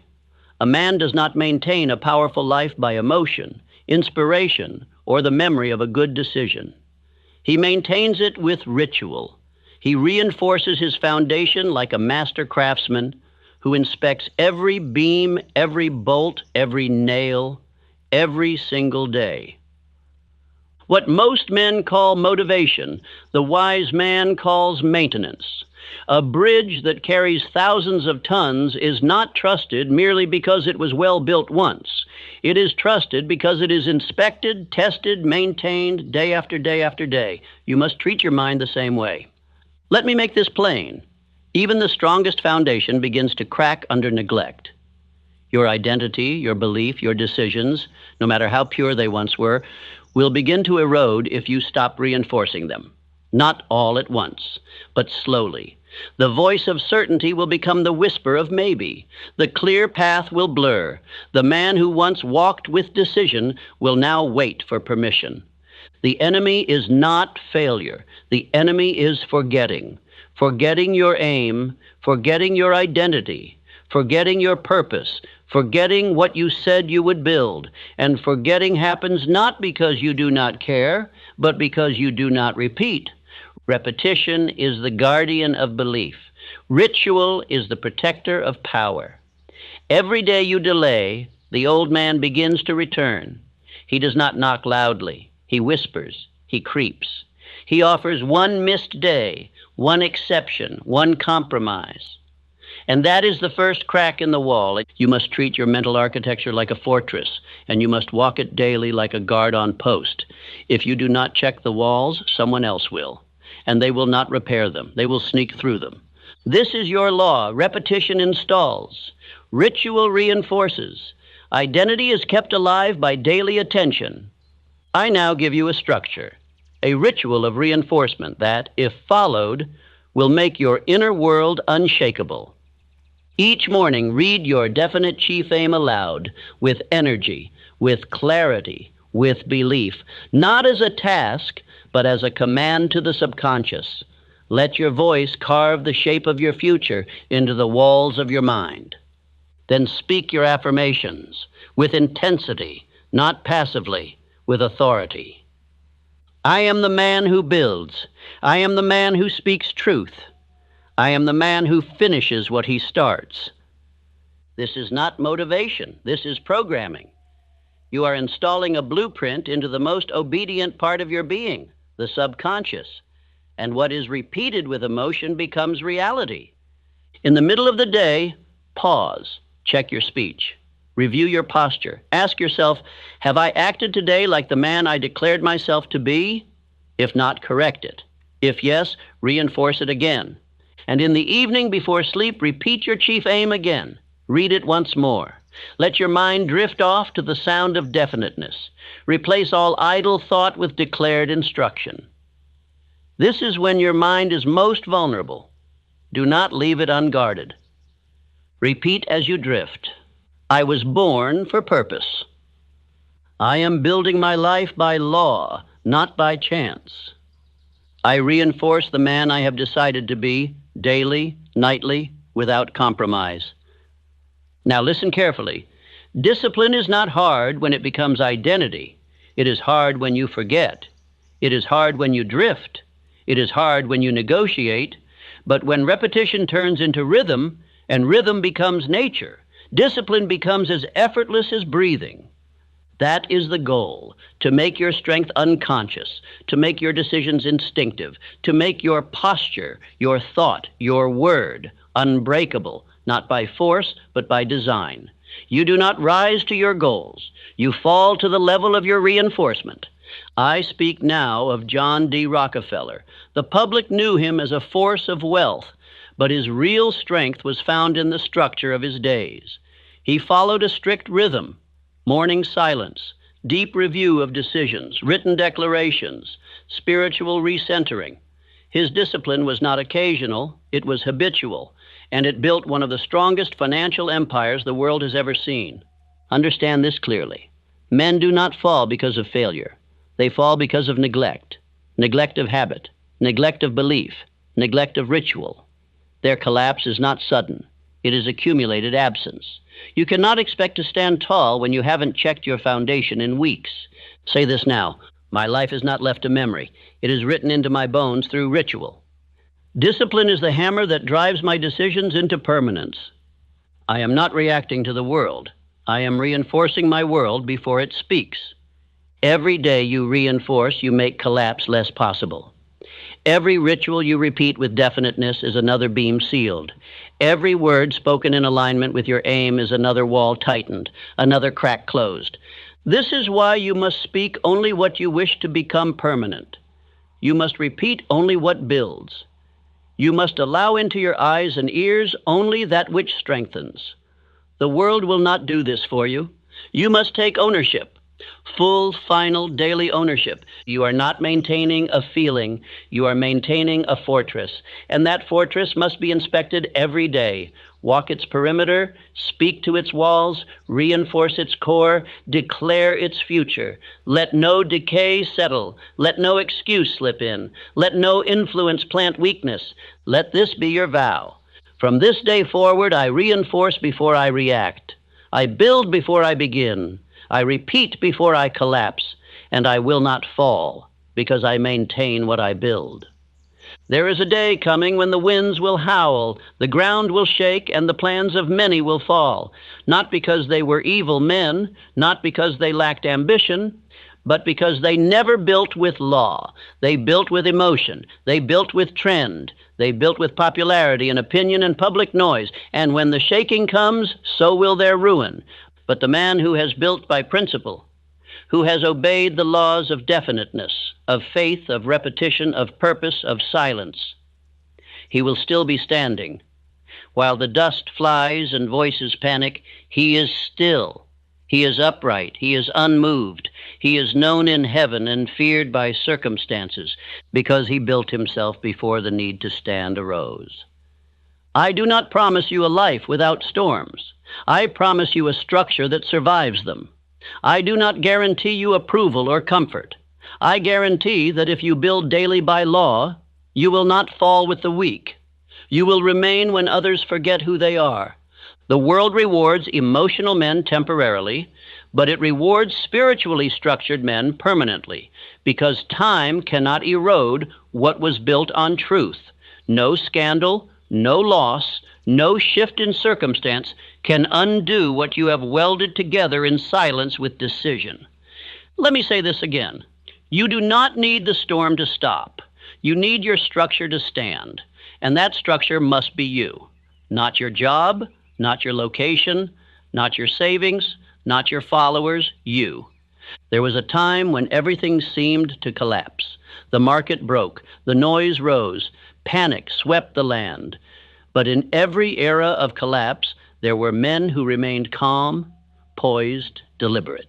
They were not surprised. They were not frantic. They were ready. Why? Because while the others laughed, they prepared. While others drifted, they wrote. While others delayed, they decided. And so when the shaking came, they did not fall. They led, they multiplied, they expanded, because their structure was built to last. This is your path. You will not hope for ease. You will prepare for pressure. You will not react to panic. You will lead through it. You will not ask to be rescued. You will become the anchor others grab when the waters rise. Say this with fire in your chest. I am the one who stands when others fall. My structure was built in silence, and it will last through sound. The winds cannot undo what I have done with faith, discipline, and repetition. Now hear me. Infinite intelligence does not respond to panic. It does not answer fear. It does not bless indecision. It rewards structure. It responds to definiteness of purpose. It honors the man who moves by law, not mood. When the world shakes, what remains is not what you wish for, but what you have built. Your rituals, your thought habits, your identity, your decisions. These are not optional anymore. They are the only thing separating the standing from the fallen. And so I tell you now, build yourself before the storm. Do not wait. Do not assume tomorrow will be easier. You must become a fortress in thought, a temple in speech, a tower in decision. Repeat this now and forever. Reinforce before I am tested. Speak only what I want installed. Decide who I am and build him into permanence. Do not wish for the winds to calm. Wish to become the man who commands his thoughts while the winds roar, who leads his family when the lights go out, who holds his posture while others bend, who still speaks faith when the crowd has gone silent. This is the secret to a life that will not collapse, structure before storm, purpose before pressure, law before luxury, and now you know. Let others be shocked by the shaking. Let others scatter when things fall. But you will be standing because you chose to build when others waited, because you chose to reinforce while others relaxed, because you obeyed the laws of strength, because you became the structure. And in this world where so many collapse, you will remain. If you act as if God is within you, your voice changes, your posture changes. You stop asking for permission to live with fire. And when you stop waiting, heaven stops waiting too. This is not a lesson. This is a summons. If you are hearing this now, it is because something in you is ready to rise. You have waited long enough. The silence you feel, the restlessness inside you, it is not confusion. It is a call. A divine order echoing from within, commanding you to stop living like you were forgotten. You were not made to shrink. You were not placed here to drift. You were sent, and the one who sent you does not apologize for power. The man who listens with reverence, who studies this again and again until it becomes his new law, he will not just change. He will become the living proof of purpose, sent with clarity, walking with power, and finishing what heaven began. Now listen, because the moment you believe this truth, you will no longer walk as a man. You will walk as one who was sent. You have walked long enough pretending to be less than what you were sent to become. You have bowed long enough to fear. You have hesitated long enough in the shadow of doubt. But now the voice of purpose calls to you. And if you will obey what is about to be spoken, not just hear it, but obey it, you will never again be the man you were before this hour. Because what I'm about to give you is not motivation. It is law, not advice, instruction. It is the truth of who you are beneath the story, beneath the excuses, beneath the hesitation that the world has taught you to wear. And here is that truth. You were not made small. You were not sent here to drift. You were not placed on this earth to survive. You were sent with power. You were sent with command. You were sent with God Himself written into your spirit. And yet most men live like intruders in their own life. They apologize for wanting more. They hide their fire. They speak with hesitation, act with delay, and wait to be approved before they move. Not because they lack ability, but because they have forgotten who sent them. And the world prefers it that way. Because the man who walks as if God is within him, that man cannot be controlled. That is why this truth is not handed out in schools. It is not printed in the headlines. It is not celebrated in public. Because when a man begins to think as if heaven lives inside him, he becomes ungovernable by weakness. He no longer listens to the noise. He no longer waits for support. He no longer serves fear. He begins to walk differently, speak differently, build differently. And the moment that man appears, systems that rely on confusion begin to collapse. You must understand this. Infinite intelligence is not far off. It is not hiding. It is not waiting in the clouds. It is within you. But it will not move until you do. And when you act in alignment with the purpose you were sent to fulfill, when you carry yourself as if heaven has given you a task, when your words, your decisions, your habits reflect reverence for that mission, everything begins to change. But this will only work if you listen, if you obey every word. If you silence the voice in your mind that wants to entertain, compare, skip forward, or analyze. Because the truth I am about to give you is hidden, not shouted. And if you drift while hearing it, you may miss the line that your future was built to receive. Do not let that happen. Listen with your full attention. Study this as if your life depends on it, because it does. And do not hear it once. The wise man will return to this message again and again until it becomes him. Until the thought, God is within me, is not a phrase, but a fact. Until the posture of one sent becomes your natural stance. Until your identity is no longer uncertain, but etched in divine certainty. You are not here to survive. You are here to build. You are not here to wait. You are here to command. You are not here to ask. You are here to decide. And the moment you begin to act as if God is within you, you will no longer walk like a man. You will walk like one who was sent. Now we begin. You were not created to hesitate. You were not designed to wait. You were not formed by the hand of purpose, only to spend your days questioning your right to build, to speak, to move. Doubt is not your nature. Delay is not your inheritance. Fear is not your truth. These were taught to you, but the voice that built the universe, the same force that hung the stars and shaped the fire of the sun, did not create you with uncertainty. It created you with power, and placed that power within your mind. Most men live as if they were never meant to live at all. They move through the day with hesitation in their breath. They walk lightly, as if trying not to disturb a world that has already forgotten them. They wait for permission to rise. They wait for approval to pursue what was placed inside of them before they were born. But the man who walks as if he was sent, that man does not wait. He does not wander. He does not beg. He does not ask the world to accept his fire. He walks with it because he knows it was not given by the world. It was given by God. You must now understand this truth. You were placed here by purpose, and what placed you here does not create failure. The infinite does not manufacture weakness.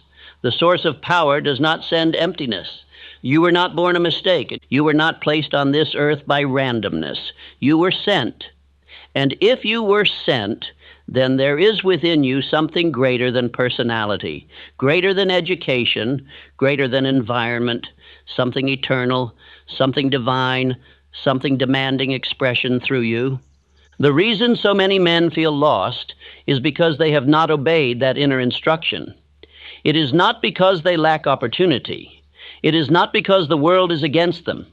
It is because they have ignored the voice that speaks without sound, the voice that does not shout but commands. And every time they feel it, every time they sense it calling, They dismiss it. They delay. They argue. They negotiate with the very source that gave them life, and so they shrink. They become spectators, intruders in their own life, passengers in their own story. Let me say this clearly. Failure is not your nature. Failure is the result of disobedience to purpose. And when a man walks in contradiction to his purpose, when he hears the call but chooses comfort, when he senses the fire but clings to fear, he must fail. Not because he is cursed, but because he is out of alignment with his assignment. There is a law that governs the rise of every man.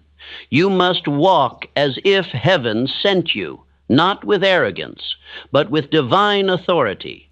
You must live not as a question, but as a command. You must speak not as someone wondering if he belongs, but as one who knows he was chosen to build. This is not fantasy. This is not ambition. This is your assignment. Do not tell me you are too flawed. Every man God uses was flawed. Do not tell me you are too late. The eternal does not wait on time. Do not tell me you need to feel more ready. Obedience has never required comfort. It only requires alignment. And once you align, the resources appear, the power flows, the opportunities arrive, not because the world has changed, but because you did. Let me give you the example of Abraham Lincoln. He was not the man the world expected. He was mocked, dismissed, defeated. He lost elections. He faced humiliation. He endured public scorn, but he obeyed the inner command. He did not walk as a politician. He walked as a man of principle. He did not speak to win favor. He spoke to fulfill his responsibility. His strength was not found in strategy, but in the moral fire that burned in his chest, placed there by something greater than popularity. Lincoln did not succeed because the world was ready. He succeeded because he walked as if destiny moved with him. And now I tell you this, destiny will move with you if you walk in obedience. God within is not a symbol. It is not a metaphor. It is not a poetic phrase to ease your conscience. It is infinite intelligence seeking expression through your thoughts, your habits, your action. It is the power that placed you here, not to wander, but to build, not to beg, but to lead, not to drift, but to decide. And that power is waiting, not for the world to approve you, not for your past to change, not for fear to leave. It is waiting for you to rise, to align, to speak what must be spoken, to do what must be done. And when you obey that call, when you carry yourself as a man who was sent, heaven begins to move with you. Let me now give you your spiritual practice. Each morning speak aloud, I was not made to wander, I was sent to walk in power. Do not look around you for evidence. Look within. The presence of fire is your confirmation. Write your chief aim and place it where you see it daily. This is not a goal. This is your divine instruction. Every action today must reflect the man who was sent. No hesitation, no explanation, just movement. Before sleep, repeat the affirmation again with conviction. I was not made to wander. I was sent to walk in power. Now say it aloud, with clarity, with strength, with reverence. I was not made to wander. I was sent to walk in power. Again, I was not made to wander. I was sent to walk in power. Let these words become your command. Let them silence the voice of your former self. Let them cancel the doubt, the delay, the guilt, the shame, because you are not here to carry shame. You are not here to rehearse pain. You are here to walk in purpose, to think with authority, to act as if heaven is watching, because heaven is within you. You are the builder now, not someday. Now you are the voice now, not when you feel ready. Now you are the one sent to carry this message into every room, every hour, every decision. And the only question that remains is this: will you obey the call or argue with it?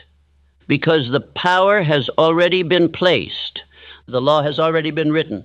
The voice has already spoken. Now go, obey, building, and walk as one who is sent. The power you seek does not descend upon the idle. It does not flow to the man who waits for perfect conditions. Infinite intelligence, that invisible force which governs all creation, does not concern itself with your feelings or your fears. It concerns itself only with your movement. The spiritual law is this: belief must be proven through action. You may speak of faith, write of purpose, dream of greatness, but if you do not act, your belief is not real. Faith without movement is not humility. It is rebellion. It is a silent rejection of the purpose planted inside you. It is the sin of delay dressed in the disguise of prudence. You were not sent here to wait. You were sent to build. You were not sent here to question your power. You were sent to wield it.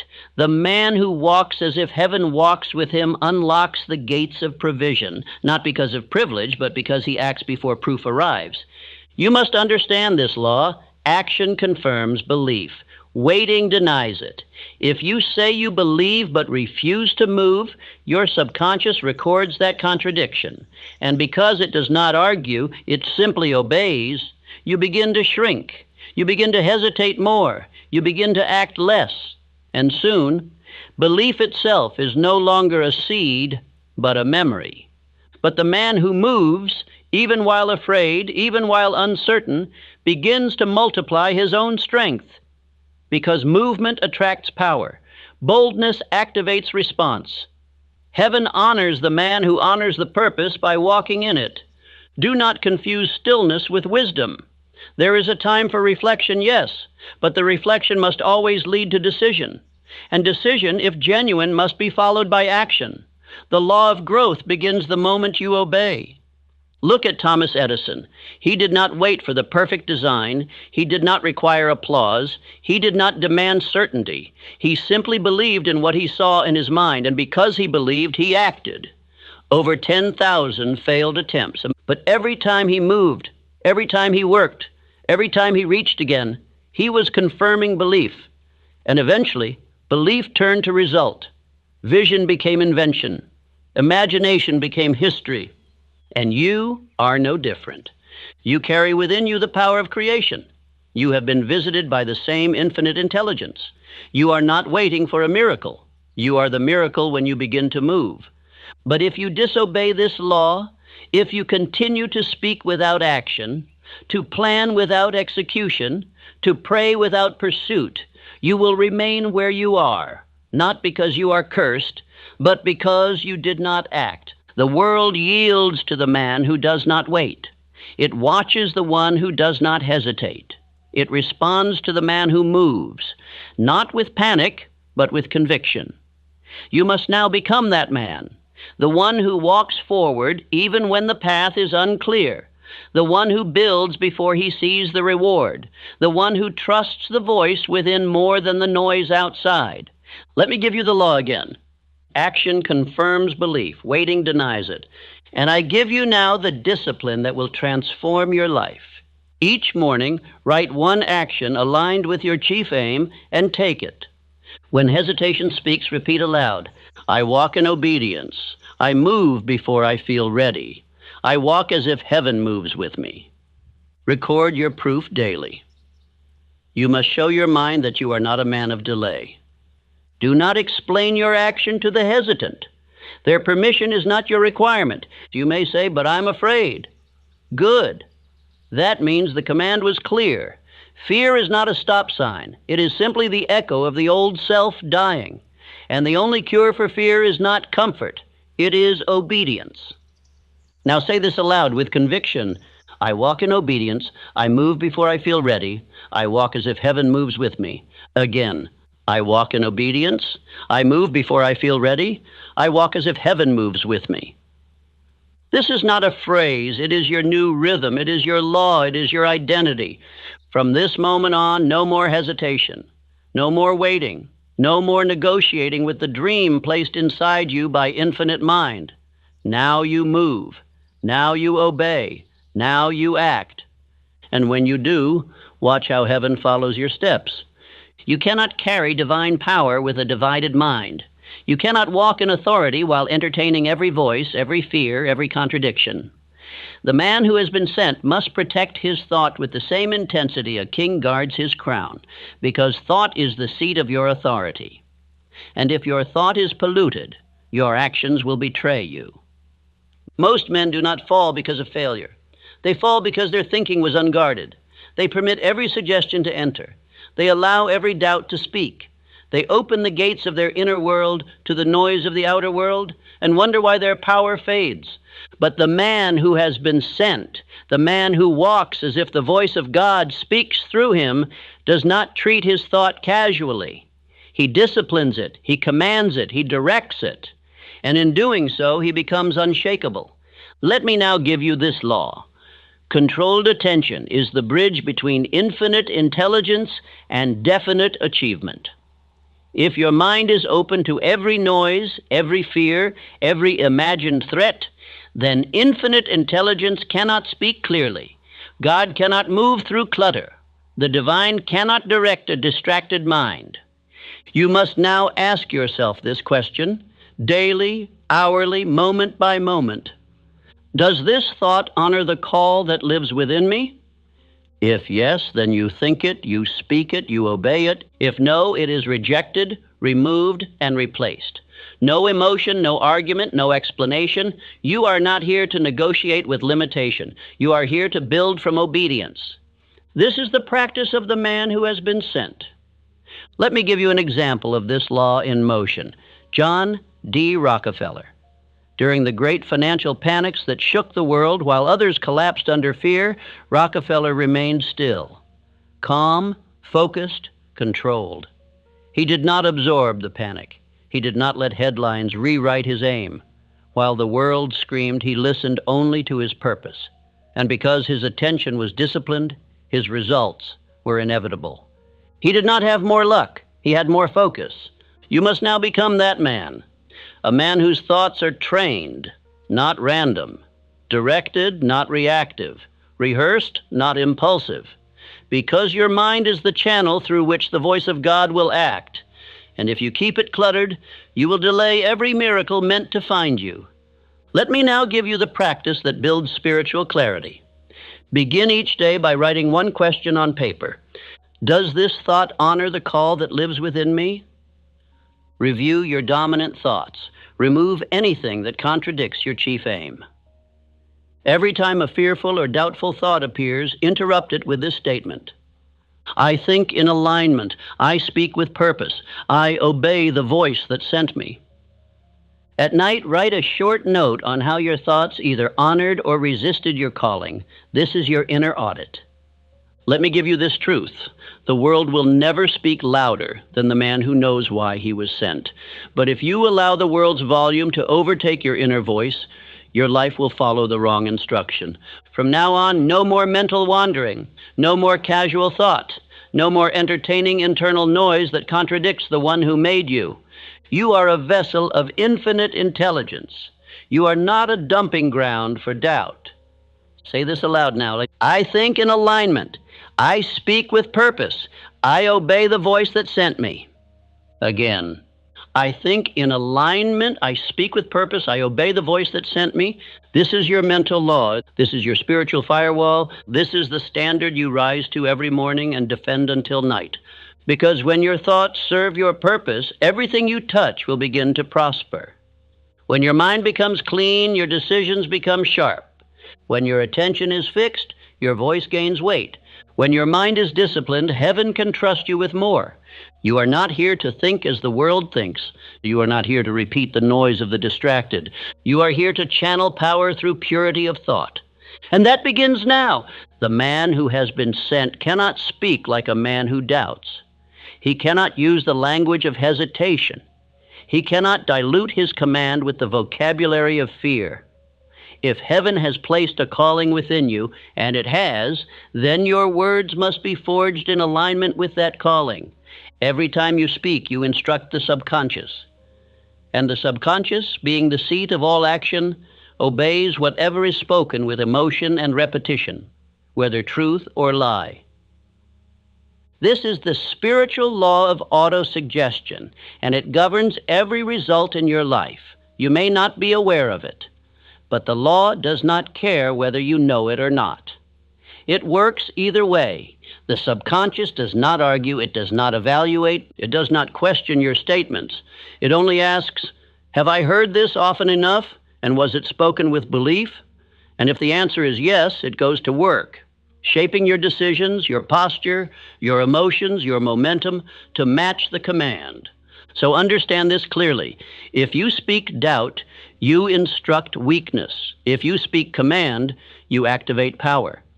Most men fail not because they lack talent, but because their words do not match their aim. They speak with uncertainty. They declare nothing. They rehearse limitation in their language and then wonder why their actions betray them. They say, I hope, and the subconscious obeys hesitation. They say, I'll try, and the subconscious receives permission to retreat. They say, maybe, and so they never become certain. But the man who walks as if heaven sent him must speak differently. His words carry the tone of decision. His mouth reflects the mind of a man who has been commanded. He does not hope, he declares. He does not wish, he instructs. He does not explain, he affirms. Let me now give you the identity script. This is not poetic language. This is a spiritual decree, and it must be spoken aloud every morning before the world has a chance to contradict it. I am the man who was sent to build. I speak with power. I act with finality. This script, if repeated daily with faith and fire, will reprogram your subconscious to see yourself not as a man waiting for results, but as a man creating them. It will install a new image of authority, and that image will begin to attract thoughts, habits, and opportunities that match it. Not because of magic, but because the mind always moves in the direction of its dominant instruction. Let us now look at a man who lived this law, Charles M. Schwab. He began as a mill worker, but he rose to become the president of U.S. Steel. Why? Because his words carried conviction. When he spoke, men listened. Not because of status, but because of certainty. He did not explain himself with hesitation. He gave orders with belief. And because his words came from a deep alignment with purpose, others followed his direction without resistance. He did not rise through status. He rose through speech. He did not wait to become powerful. He spoke as one who already was, and the world adjusted accordingly. You must now do the same. Your words must match the man you are becoming. If they don't, your subconscious will remain confused, and a confused subconscious produces nothing. It stalls, it contradicts, it hesitates. But a subconscious that hears clear, repeated instruction daily, aloud, with emotion, becomes obedient. And obedience is what produces identity. Let me give you your new practice. Write your identity script in the present tense. Begin with, I am the man who... Speak it aloud every morning and every night. Not softly. Speak it as if your future is listening. Every time you hear yourself speak weakness, stop mid-sentence and correct it aloud. Say, that is not who I am. I speak belief. I speak law. I speak what I am becoming. Keep a daily record of your spoken word. Track how often your mouth obeyed your calling and how often it did not. Awareness is power. You may think this practice is simple. That is the mistake. Simplicity is the doorway to transformation. It is the small thing done with fire that changes everything. One line, spoken with full belief, becomes the law your life follows, but only if you repeat it long enough. Now speak this affirmation aloud. Do not whisper. This is your voice training your life. I speak law. I speak belief. I speak what I am becoming. Again, I speak law. I speak belief. I speak what I am becoming. Let these words override the language of your old self. Let them replace the habit of soft speech. Let them break the pattern of vague intention. Because from this moment forward, you are not speaking your doubts. You are speaking your design. Every word is a command. Every sentence is a signal. Every declaration is a brick in the construction of the identity heaven sent you to build. This is not empty talk. This is spiritual alignment. And when your words match your calling, the world begins to obey you. You do not rise with volume. You rise with precision. You do not rise with noise. You rise with law. You do not rise by waiting to believe. You rise by speaking belief until belief becomes your reflex. You were sent to speak with power. Now do so. You are being watched. Not by the world, not by critics, not by men, but by the very force that placed you here. You may think no one sees the decisions you make in silence. You may imagine your laziness is hidden, your shortcuts excused, your delay unnoticed, but the eye that sent you does not sleep. God is watching, not to condemn, but to confirm. Every movement you make is a reflection of what you believe about who you are, and every moment of action is a revelation of what you think about the one who gave you that action to perform. The man who walks as if no one sees him, the man who cuts corners when the crowd is gone, the man who only performs when attention is present, that man will always remain small, not because the world rejects him, but because he has disrespected the one who sent him. You must now understand that discipline is not about effort. Discipline is about reverence.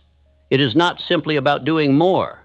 It is about doing what is right, with fire, with intensity, with honor, because you know that the God within you is present in every moment. You do not work hard because you want success. You work hard because you were sent by infinite intelligence, and anything less than your full obedience is betrayal. Let me give you the law of inner watchfulness. Every act is an offering. Every word is a prayer. Every moment builds identity. Whether you realize it or not, you are always worshiping. You are always declaring something sacred. The way you speak, the way you show up, the way you execute your smallest task, these are not neutral.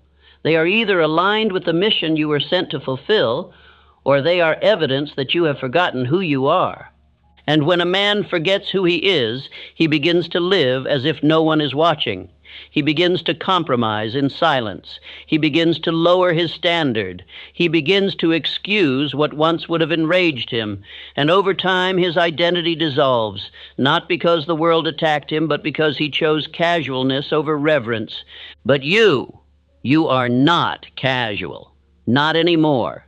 You were not sent here to be seen. You were sent here to act as if seen. You were not sent here to seek applause. You were sent here to act as if heaven itself was the audience, because it is. And when you live like that, you become unstoppable. The man who acts with excellence when no one is looking becomes the man the world cannot ignore. He becomes trusted by heaven. He becomes resourced with provision. He becomes a magnet for order, for power, for favor, because he has shown himself worthy of more. Let me show you a man who lived this law, Henry Ford. When Ford declared he would build the V8 engine, every expert told him it could not be done. They brought him their evidence. They explained the impossibility.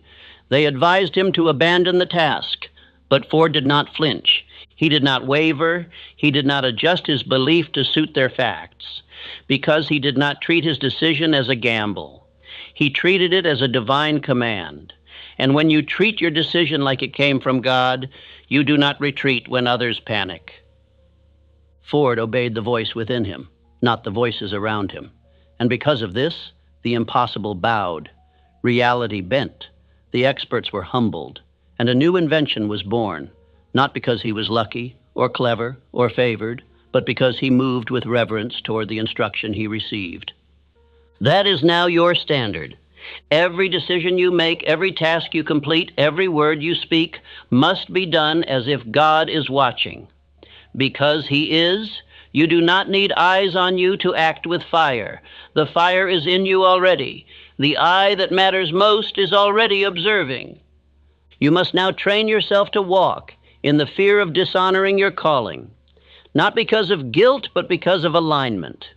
If God trusted you enough to place power inside of you, then every moment you waste, every compromise you make, every lazy excuse you allow is a theft. It is a theft from the man you were born to become. It is a theft from the lives you were sent to impact.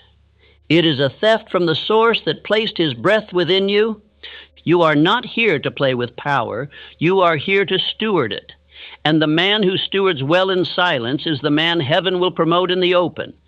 Let me now give you your practice. This is your daily altar. Each morning, speak aloud. My actions reflect heaven. I build with fire. I move with honor. Before each task, ask this question. If God were watching, would I do this the same way? And correct the answer with action.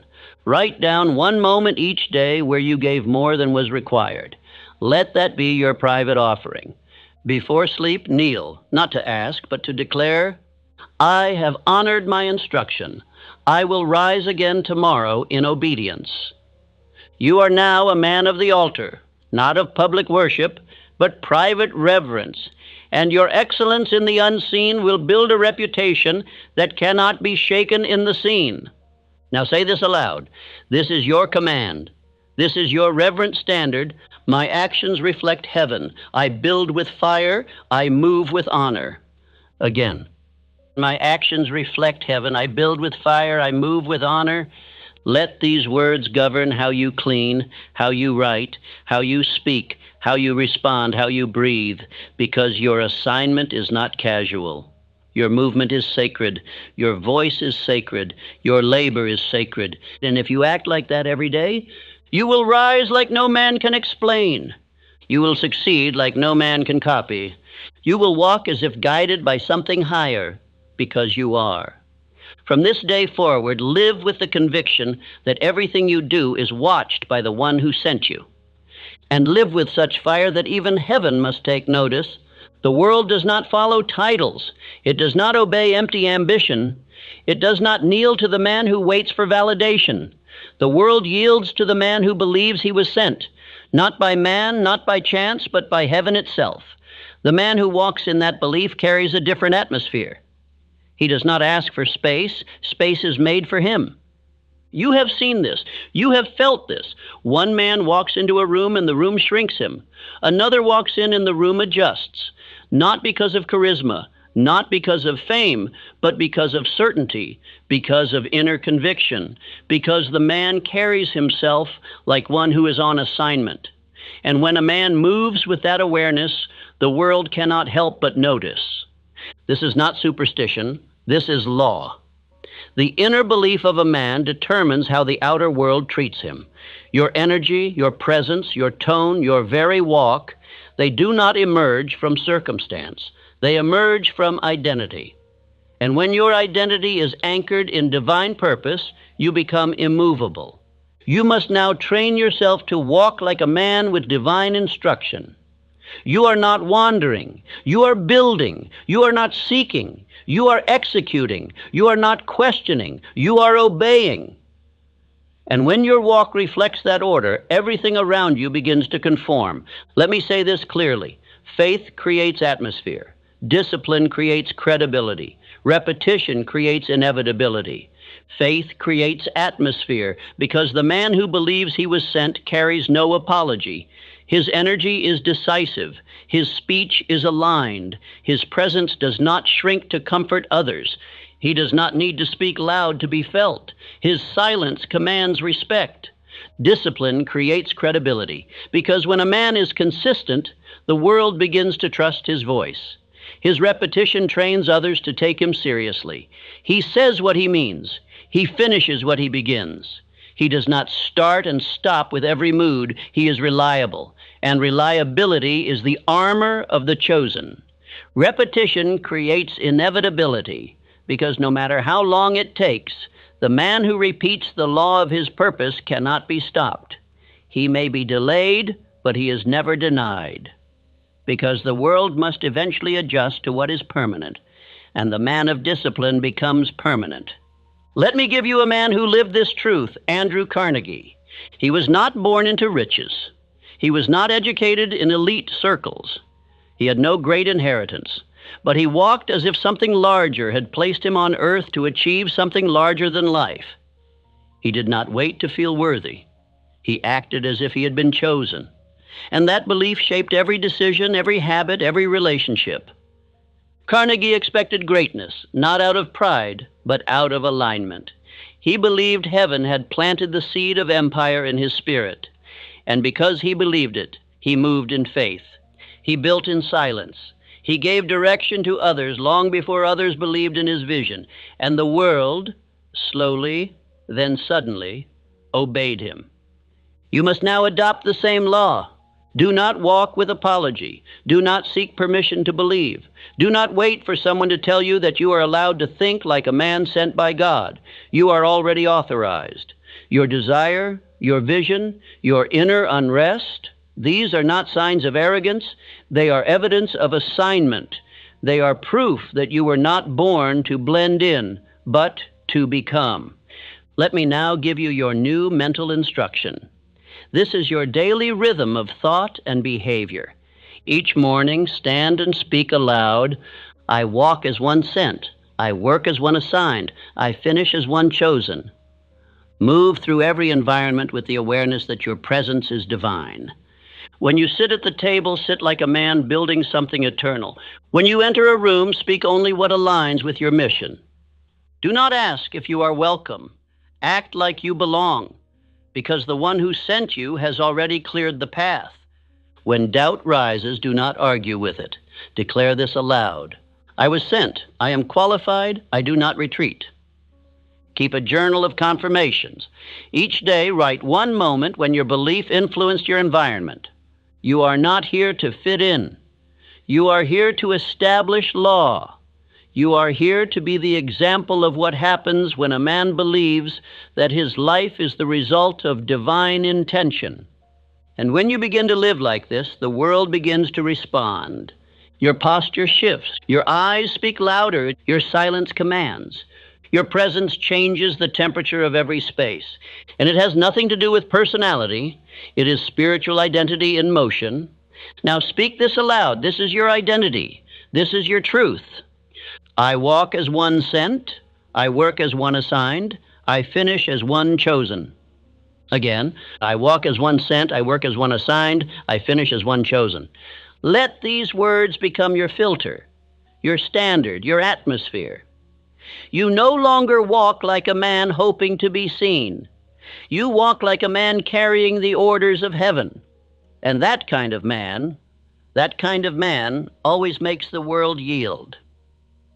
Transformation is not an accident. It is not a mystery. It is not the result of emotion, talent, or sudden insight. It is the byproduct of repeated obedience. You do not become powerful by hoping. You become powerful by building. And building requires a blueprint, a script written by you, repeated by you, proven by you. The man who rises is not the man who waits for belief. He is the man who writes it, who speaks it, who obeys it before he feels it, because repetition always comes before identity. And identity must be installed, not assumed. You must now take command of your daily rhythm. You must replace drift with devotion. You must stop letting time pass without proof. Every hour is holy. Every decision is documentation. And your new identity must be rehearsed like law. This is the system, the structure, the altar. It is not optional. It is not flexible. It is the daily death of the old self, the habits, thoughts, and voices that once ruled you, and the resurrection of the builder you were born to be. Let me give you the ritual. 1. Speak your chief aim aloud. You must remind your subconscious every morning what it serves. The mind, left to default, returns to smallness. But the mind, directed with clarity, aligns its energy to your command. I demand of myself the full and complete attainment of specific goal by date through focused thought, decisive action, and daily obedience. Speak this as law, not as hope, not as theory, as law. 2, speak your identity aloud. Your identity is not memory. It is instruction. Speak it aloud until your spirit bends to its sound. I am the man who was sent. I build with order. I speak with purpose. I walk as one chosen. I finish what I begin. Say it with authority. Do not say it as if you're convincing yourself. Say it as if it's already done. 3. Take one action in alignment. You must prove who you are, not once, but daily. Each act must become evidence. Identity is reinforced not in what you say, but in what you confirm through behavior. Do not wait for the perfect task. Move forward in whatever you can do today to validate your script. Whether it is a message, a decision, a conversation, or a small act, prove the identity. 4th, record what you proved. At the end of your day, take 5 minutes. Write what you proved. What did you say that aligned? What did you do that confirmed belief? What old pattern did you break? When you write, your mind recognizes. When you document, you deepen. And when you return to your records, you realize, I have become what I declared. This is your altar. This is where your transformation is built. This is where excuses are replaced with rituals. This is where fear is exiled and decision becomes your dwelling place. Abraham Lincoln, long before he wore the title of president, lived by invisible law. He spoke to himself in silence. He repeated principle daily. He did not wait for office to act with honor. He practiced the voice of the leader until the world could no longer ignore him. And when the world finally gave him the title, he had already become the man. So must you. You are not practicing for someday. You are not preparing for a future season. You are proving daily who you have already decided to be. Let me now give you the deeper truth. The subconscious does not accept what you say once. It only obeys what you say repeatedly with belief. And when words and actions align, you build certainty. And certainty is the foundation of power. You will not feel it at first. You may speak with trembling. You may act with questions still echoing in the mind. But none of that matters. The law works when you do. And repetition is the blade that sharpens identity. Now say this aloud. This is your affirmation. This is your daily command. Each day, I act in obedience.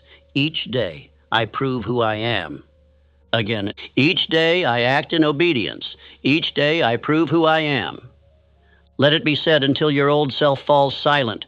Let it be lived until the new man no longer has to prove. He simply is. You are not your memory. You are your instruction. And the instruction you follow daily is the man you become. Write it, speak it, act it. Record it. That is your script. That is your altar. That is how you rise. Heaven does not wait. It watches. It does not stall. It stands ready. But it does not move for the man who delays. It moves only for the man who walks as if sent, with fire in his chest and obedience in his step. The man who moves without apology, without explanation, without retreat. Heaven has never responded to the idle. It has never opened gates for the one who lingers. It does not respond to fear. It responds to faith demonstrated by motion. All power, spiritual, mental, economic, belongs to the man who carries himself like he was placed here for a reason.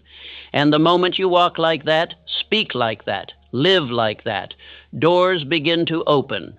But understand this, power does not arrive first. Obedience does. The move is made before the miracle. The decision is acted upon before the provision appears. The command is walked out before the confirmation arrives.